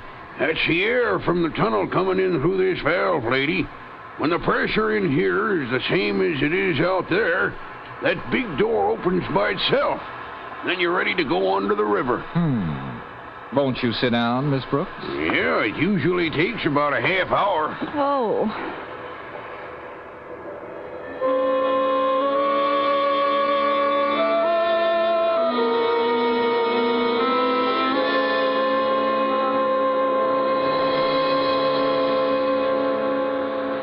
Just about a minute more now. You all right, Brooksy?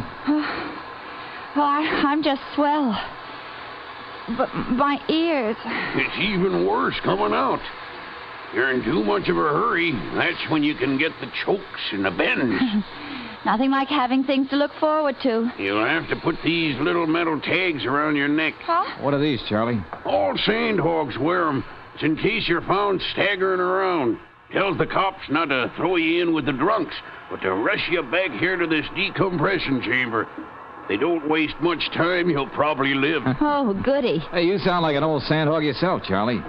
You can't stay away from tunnels, huh? Old, Mr. Valentine? I'm just like Jack Benny. I'm still 38. I was the same age when I helped build the Holland Tunnel back east. Just got out here a few months ago. Well, that's that. There goes the door. It's okay for you to go into the tunnel now. All right. Come on, Brooksy. It's like the inside of a furnace in here. But there's all this nice water to slush through. Golly. That ought to help keep cool things off. George. Hey, you can still put your bank in there with Charlie. Oh, no. I was just thinking of my nylons. Let's go. Okay, everybody, clear. We're blasting. Blasting, George. Go ahead, Hagen. All right, let her go.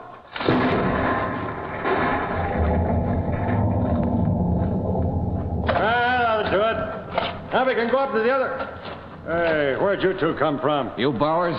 Yeah, what are you doing down here? With a girl to bring me more trouble. Trouble? Look, Mr. Kane said it was all right for me to do a story about the tunnel. The young lady is here to take the pictures. Story? That all Kane's got to think of up there? I'd like to go up and tell him a few things. Howard! Hey, what's going on? Howard! Yeah? Got a breakthrough at the tunnel head. What? Yes, bad this time. The scaffolding came down with a lot of guys on it.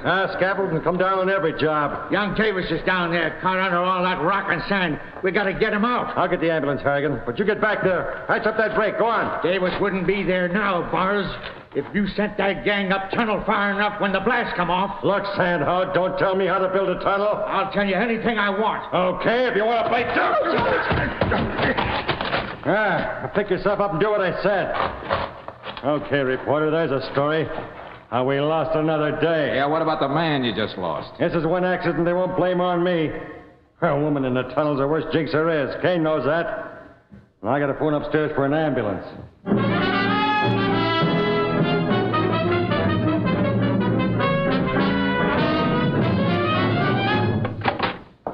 Well, I see the two partners are working late tonight. That's good.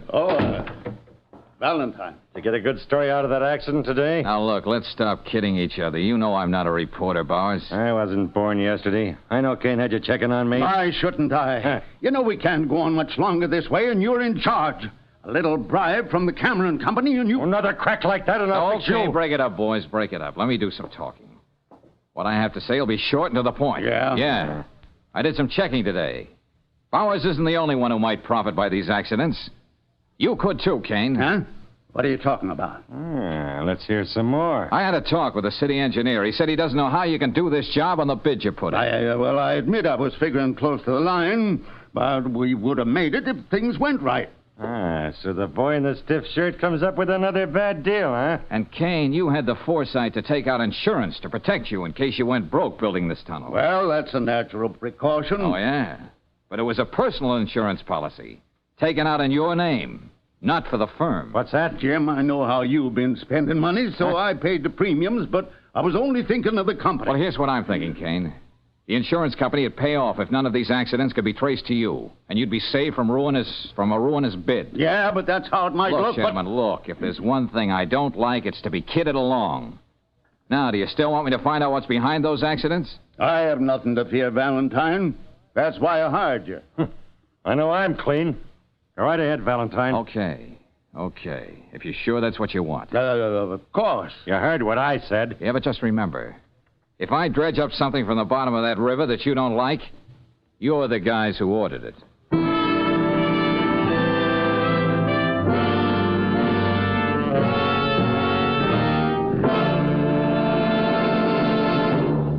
We'll return to tonight's adventure of George Valentine in just a moment. Meanwhile, a word about parlor pastimes. Remember this game a few years ago? Somebody would say, knock, knock, and you'd say, who's there? Many a good gag and many a laugh came out of this game. But at the same time, there was another kind of knock, knock that was no laughing matter. For it was in your car's engine. And engine knocking often caused overstress of parts, severe temperatures, waste of power and gasoline. Today, motor fuel engineers have this problem under control. At Standard of California, they blended several different gasolines into one great motor fuel, Chevron Supreme gasoline. Laboratory tests and road tests prove that premium quality Chevron Supreme burns smoothly, has high anti-knock value. In your new car or an older one, try Chevron Supreme yourself. Besides anti-knock value, you'll find it has all the qualities your car needs for good going. You can get Chevron Supreme gasoline at standard stations and independent Chevron gas stations where they say and mean, we'll take better care of your car.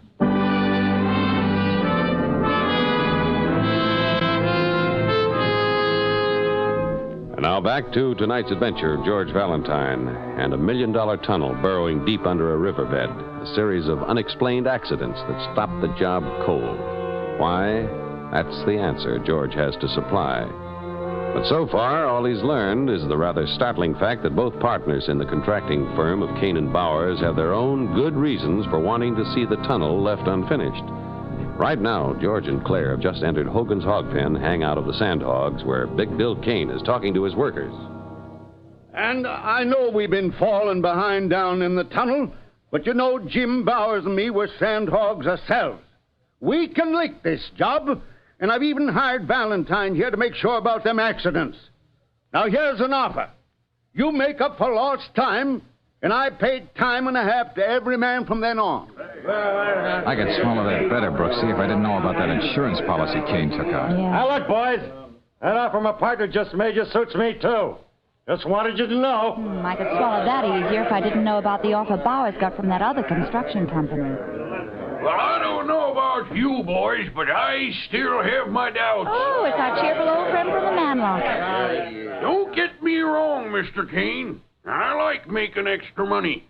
But when a job like this gets off on the wrong foot, it never straightens out. All right, Charlie, you're just getting the jitters. All right, go on and laugh. But I wouldn't be surprised that if we pushed that tunnel another 50 yards, we'd run into a ledge of gravel and hardpan. Boulders will never get past. Just more trouble. Now, what we want to know from you boys is, are you with us or not? Huh? Oh, fine. That's all we want to hear. The drinks are on Kane and Bowers. Go and get it. Come on, Brooksy. Where are we going, George? Just riding a hunch. We've got to be someplace before 5 o'clock.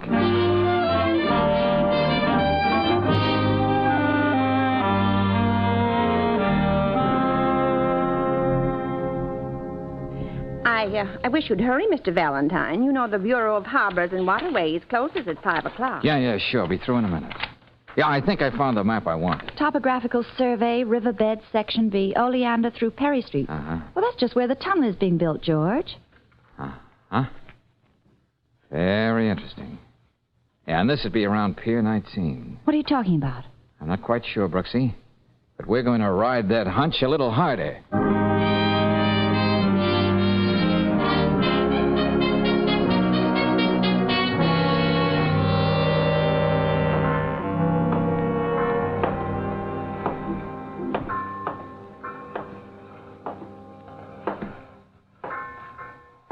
Hey, you the watchman on this pier, Pop? Yep, been here for the last 15 years. Huh? Hey, would you tell me something? Yeah? Those white bubbles coming up there in the river. Yeah, that's where they're working on the new tunnel, son. That's as far as they got in all these months. Yes, we've read they're having a lot of trouble. Yeah, and they keep working day and night, too. Can always tell by the position of that trawler out there just where they're working. You don't say. Yep, she's there every night, too. Sort of keeps right ahead of the tunnel. I can tell that by the bubbles that come up out of the water. I wonder what the trawler has to do with the tunnel. Yeah, I don't know. Man goes over the side in a diving suit every night. Suppose that's got something to do with the tunneling job, though. Probably he's kind of a traffic cop down there. Clears out the fish so that they can go ahead. Traffic cop, huh? Hey, Pop, you've been a great help. Thanks a lot. Yeah, you're welcome. Now where, George? Angel, what do you say I hire a motorboat and we take a nice romantic ride on the river?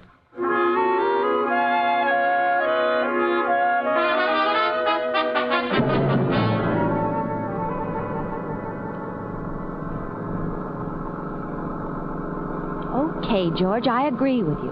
A trawler on top of the river has nothing to do with the building of a tunnel under the riverbed. Then, Brooksy, why is it here every night? Always just ahead of the shield of the tunnel. Now, that's more than a coincidence. There it is, up ahead. Uh-huh. What are we going to say to whoever's aboard? May we drop up for a cup of old-fashioned clam chowder? If you don't mind, young lady, I'll do the talking. As always. Hey, up there. Hey, can we come aboard? Anybody home? No, and get away from here. Well, the truth is we ran out of gas. Did And you we thought... hear me? I said get on your way. Well, surely you can spare enough gasoline just... I see you didn't understand what I said. George! Hey, what are you trying to do? Next time I won't miss. Now get away from here and spare. George, what's going on around here? Look, Brooksy, I caught the name on that trawler. It's the Martha M. Tomorrow morning, first thing, check on the registry, see who owns her. Then pick me up at the tunnel.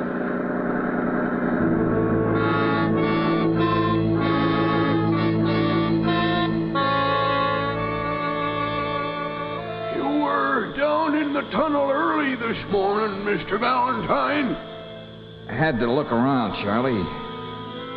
How long have I been sitting here in the manlock? Oh, just about 15 minutes. Seems like I just got in here. And Charlie, I don't feel so good. You'll be okay.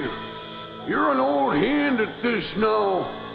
You've been up and down here a couple of times. But it seems like I got hammers in my head, beating away. And you look like 6 guys lined up 6 miles away. You'll be okay when you get some fresh air.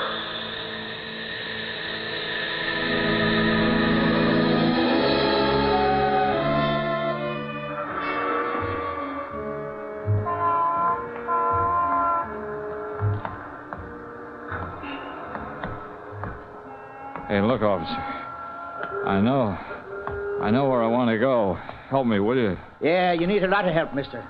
I've been watching you weaving down the block. I'm very sick. I feel rotten. I wonder why. I think I got the bends. Yes, and you've been bending over the bar too much. Hey, take me back, officer. The tunnel. There's only one place I'm taking you, to jail, so you can sleep it off. Come along with you now.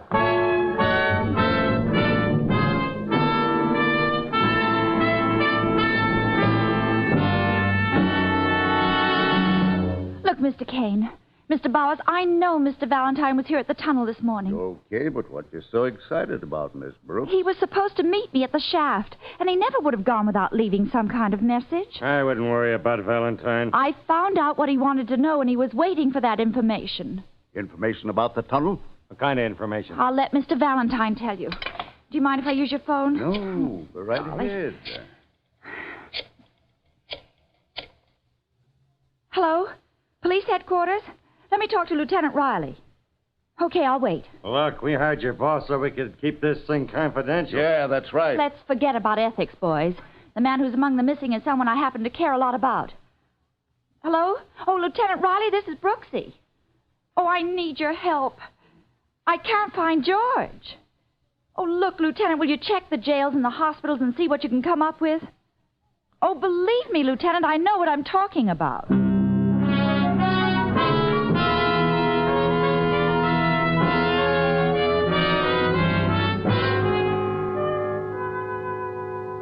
We traced him down for you, lady, but you're not taking him out of here. Okay.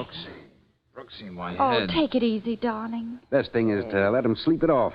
Can't you see this man is sick? He's got the chokes, the bends. We've got to get him back to that decompression chamber at the tunnel. Huh? What are you talking about? Oh, I'll show you. Wait a minute. Look, this tag here around his neck. I can't breathe. Oh, so they took it off him. Well, here, they gave me one, too. Here, read it. Huh? This man is a sandhog. Decompression chamber. Rush. Yeah. Okay, lady, you win. And I hope we make it.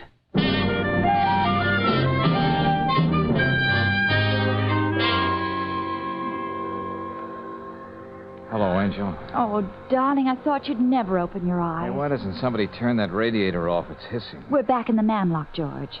That's why you're feeling so much better. Oh. Hey, but what happened? Well, you were down in the tunnel this morning, and you must have come up too quickly. That's why they picked you up in the street wandering around. Oh, yeah. I remember coming up. Then everything suddenly going blank. I got all the dope on that trawler, the Martha M. Yeah? Well, it has nothing at all to do with the tunnel. It's registered in the name of C.W. Egan and his wife, Martha M. Egan. Oh, yeah, and the Egans were out fishing. C.W. in a diving suit and Martha M. with a rifle instead of a rod and reel. George, there's something else. No, there couldn't be. There was another accident in the tunnel. Oh, what kind of accident? I don't know. Let me get over to that phone on the wall, Brooksy. I want to talk to Kane. Okay, George. Hello. Yeah? Hello? Bill Kane? Yeah. This is Valentine, Kane. Yeah, Valentine. We're having a lot of trouble. You okay? Oh, sure, just dandy. Heard you had a narrow escape. Oh, what kind of accident was it now? The whole tunnel nearly got flooded. Yeah? Yeah, just a good thing the new ship wasn't in yet. Poor Charlie, the lock tender, got killed. Charlie? Nobody'll ever know why he was down at the tunnel face with a drill, but when we found him, he was over his head in a muck pile. I see. Don't know what the answer is, but it's the end of old Charlie Egan. Egan? George, what is it? Sure, you know Charlie? Egan. So that's the answer. What's that, Valentine? Look, Kane, get Bowers and wait for me in your office. First, I want to see a lady about a boat. Then I got something to say to you.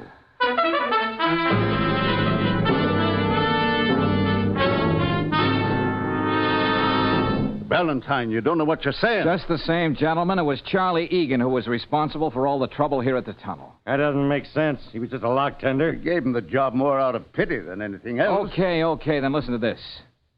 Do you remember what Charlie said at the hog pen? Not particularly. He said if the tunnel went another 50 yards, it would run into a ledge of gravel, hardpan, and boulders. Well? Well, the map of the Bureau of Harbors and Waterways didn't show it. But Charlie knew exactly what he was talking about. How would he know that? That's funny. I asked myself those same questions. How would an ordinary sandhog just in from Chicago know the exact topography of the riverbed? Yeah. He suspected I was getting wise and saw to it that I got a good case of the bends this morning. Just to make sure I was a dead duck, he took that tag from around my neck. Yeah, but why? Was he crazy? Well, that's a matter of opinion. I didn't want to believe the reason myself when I found out. I talked to Mrs. Egan. She's the lady on the boat.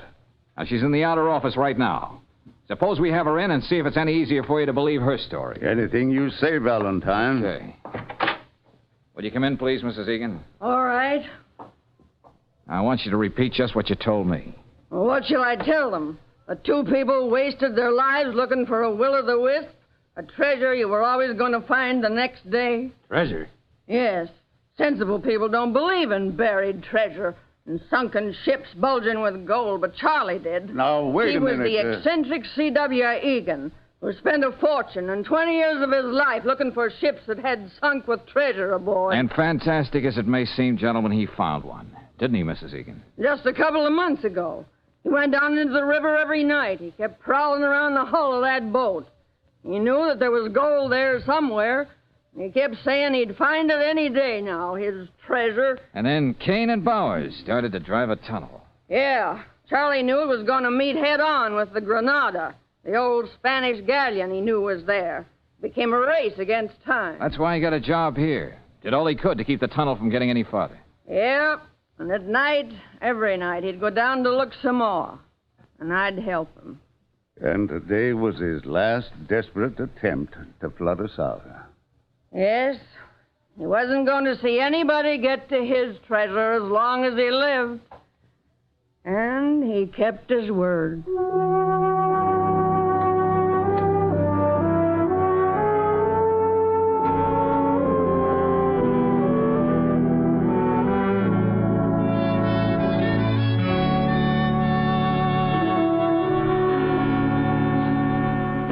Well, Brooksy, here's the check from Kane and Bowers. That's all washed up.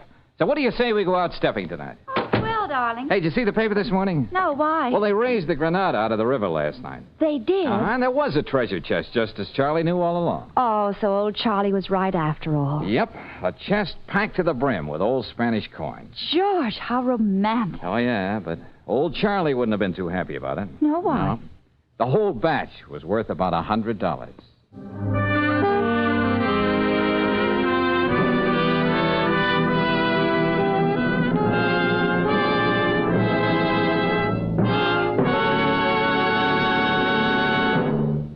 And now, a message of importance to motorists. Maybe you've got your vacation trip all mapped out, but how about the family car? Before you start out, better make sure it gets a thorough vacation check at your standard station or independent Chevron gas station. They'll inspect your tires, battery, spark plugs, and oil filter. They can tell whether there's any risk of your fan belt getting out of kilter. And they'll make sure that each vital lubrication spot is okay. Besides helping you get off to a good start on your vacation, there's another thing about independent Chevron gas stations and standard stations. Wherever you motor in the West, you're never far from their quality products and superior services. And don't forget, whether you're on a vacation or just motoring around town, these are the service stations where they say and mean, we'll take better care of your car.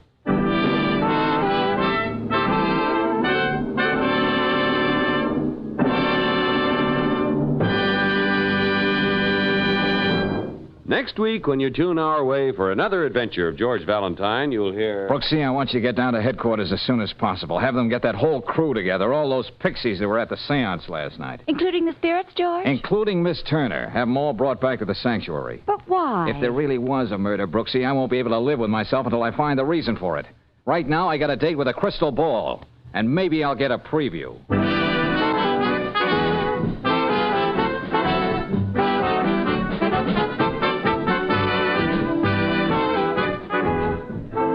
Tonight's adventure of George Valentine has been brought to you by Standard of California on behalf of independent Chevron gas stations and standard stations throughout the West. Tonight's story was written by David Victor and Herbert Little Jr. and directed by Don Clark. Also heard in the cast were Francis X. Bushman as Kane, Herbert Litton as Bowers, Ruth Parrott as Mrs. Egan, Joe Duvall as Charlie, Franklin Pinky Parker as Sanders, and Leo Cleary as Harrigan. The music is composed and conducted by Eddie Dunstetter. Your announcer, John Heaston. Listen again next week, same time, same station, to Let George Do It. This is the Mutual Don Lee Broadcasting System.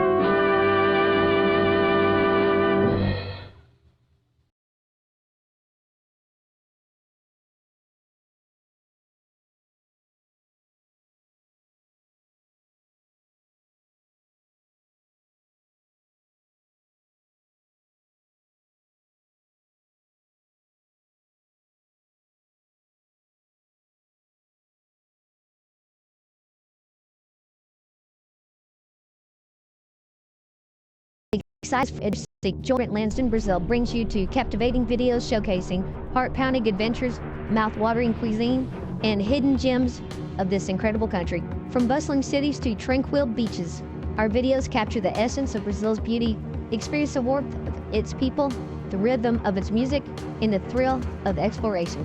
Click on the link in the description to find out more.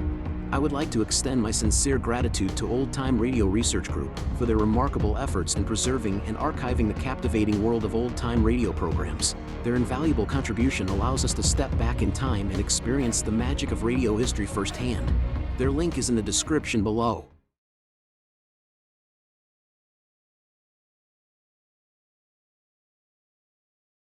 Golden Age Radio.com/C/GAR. We will continue in just a moment after the national anthem.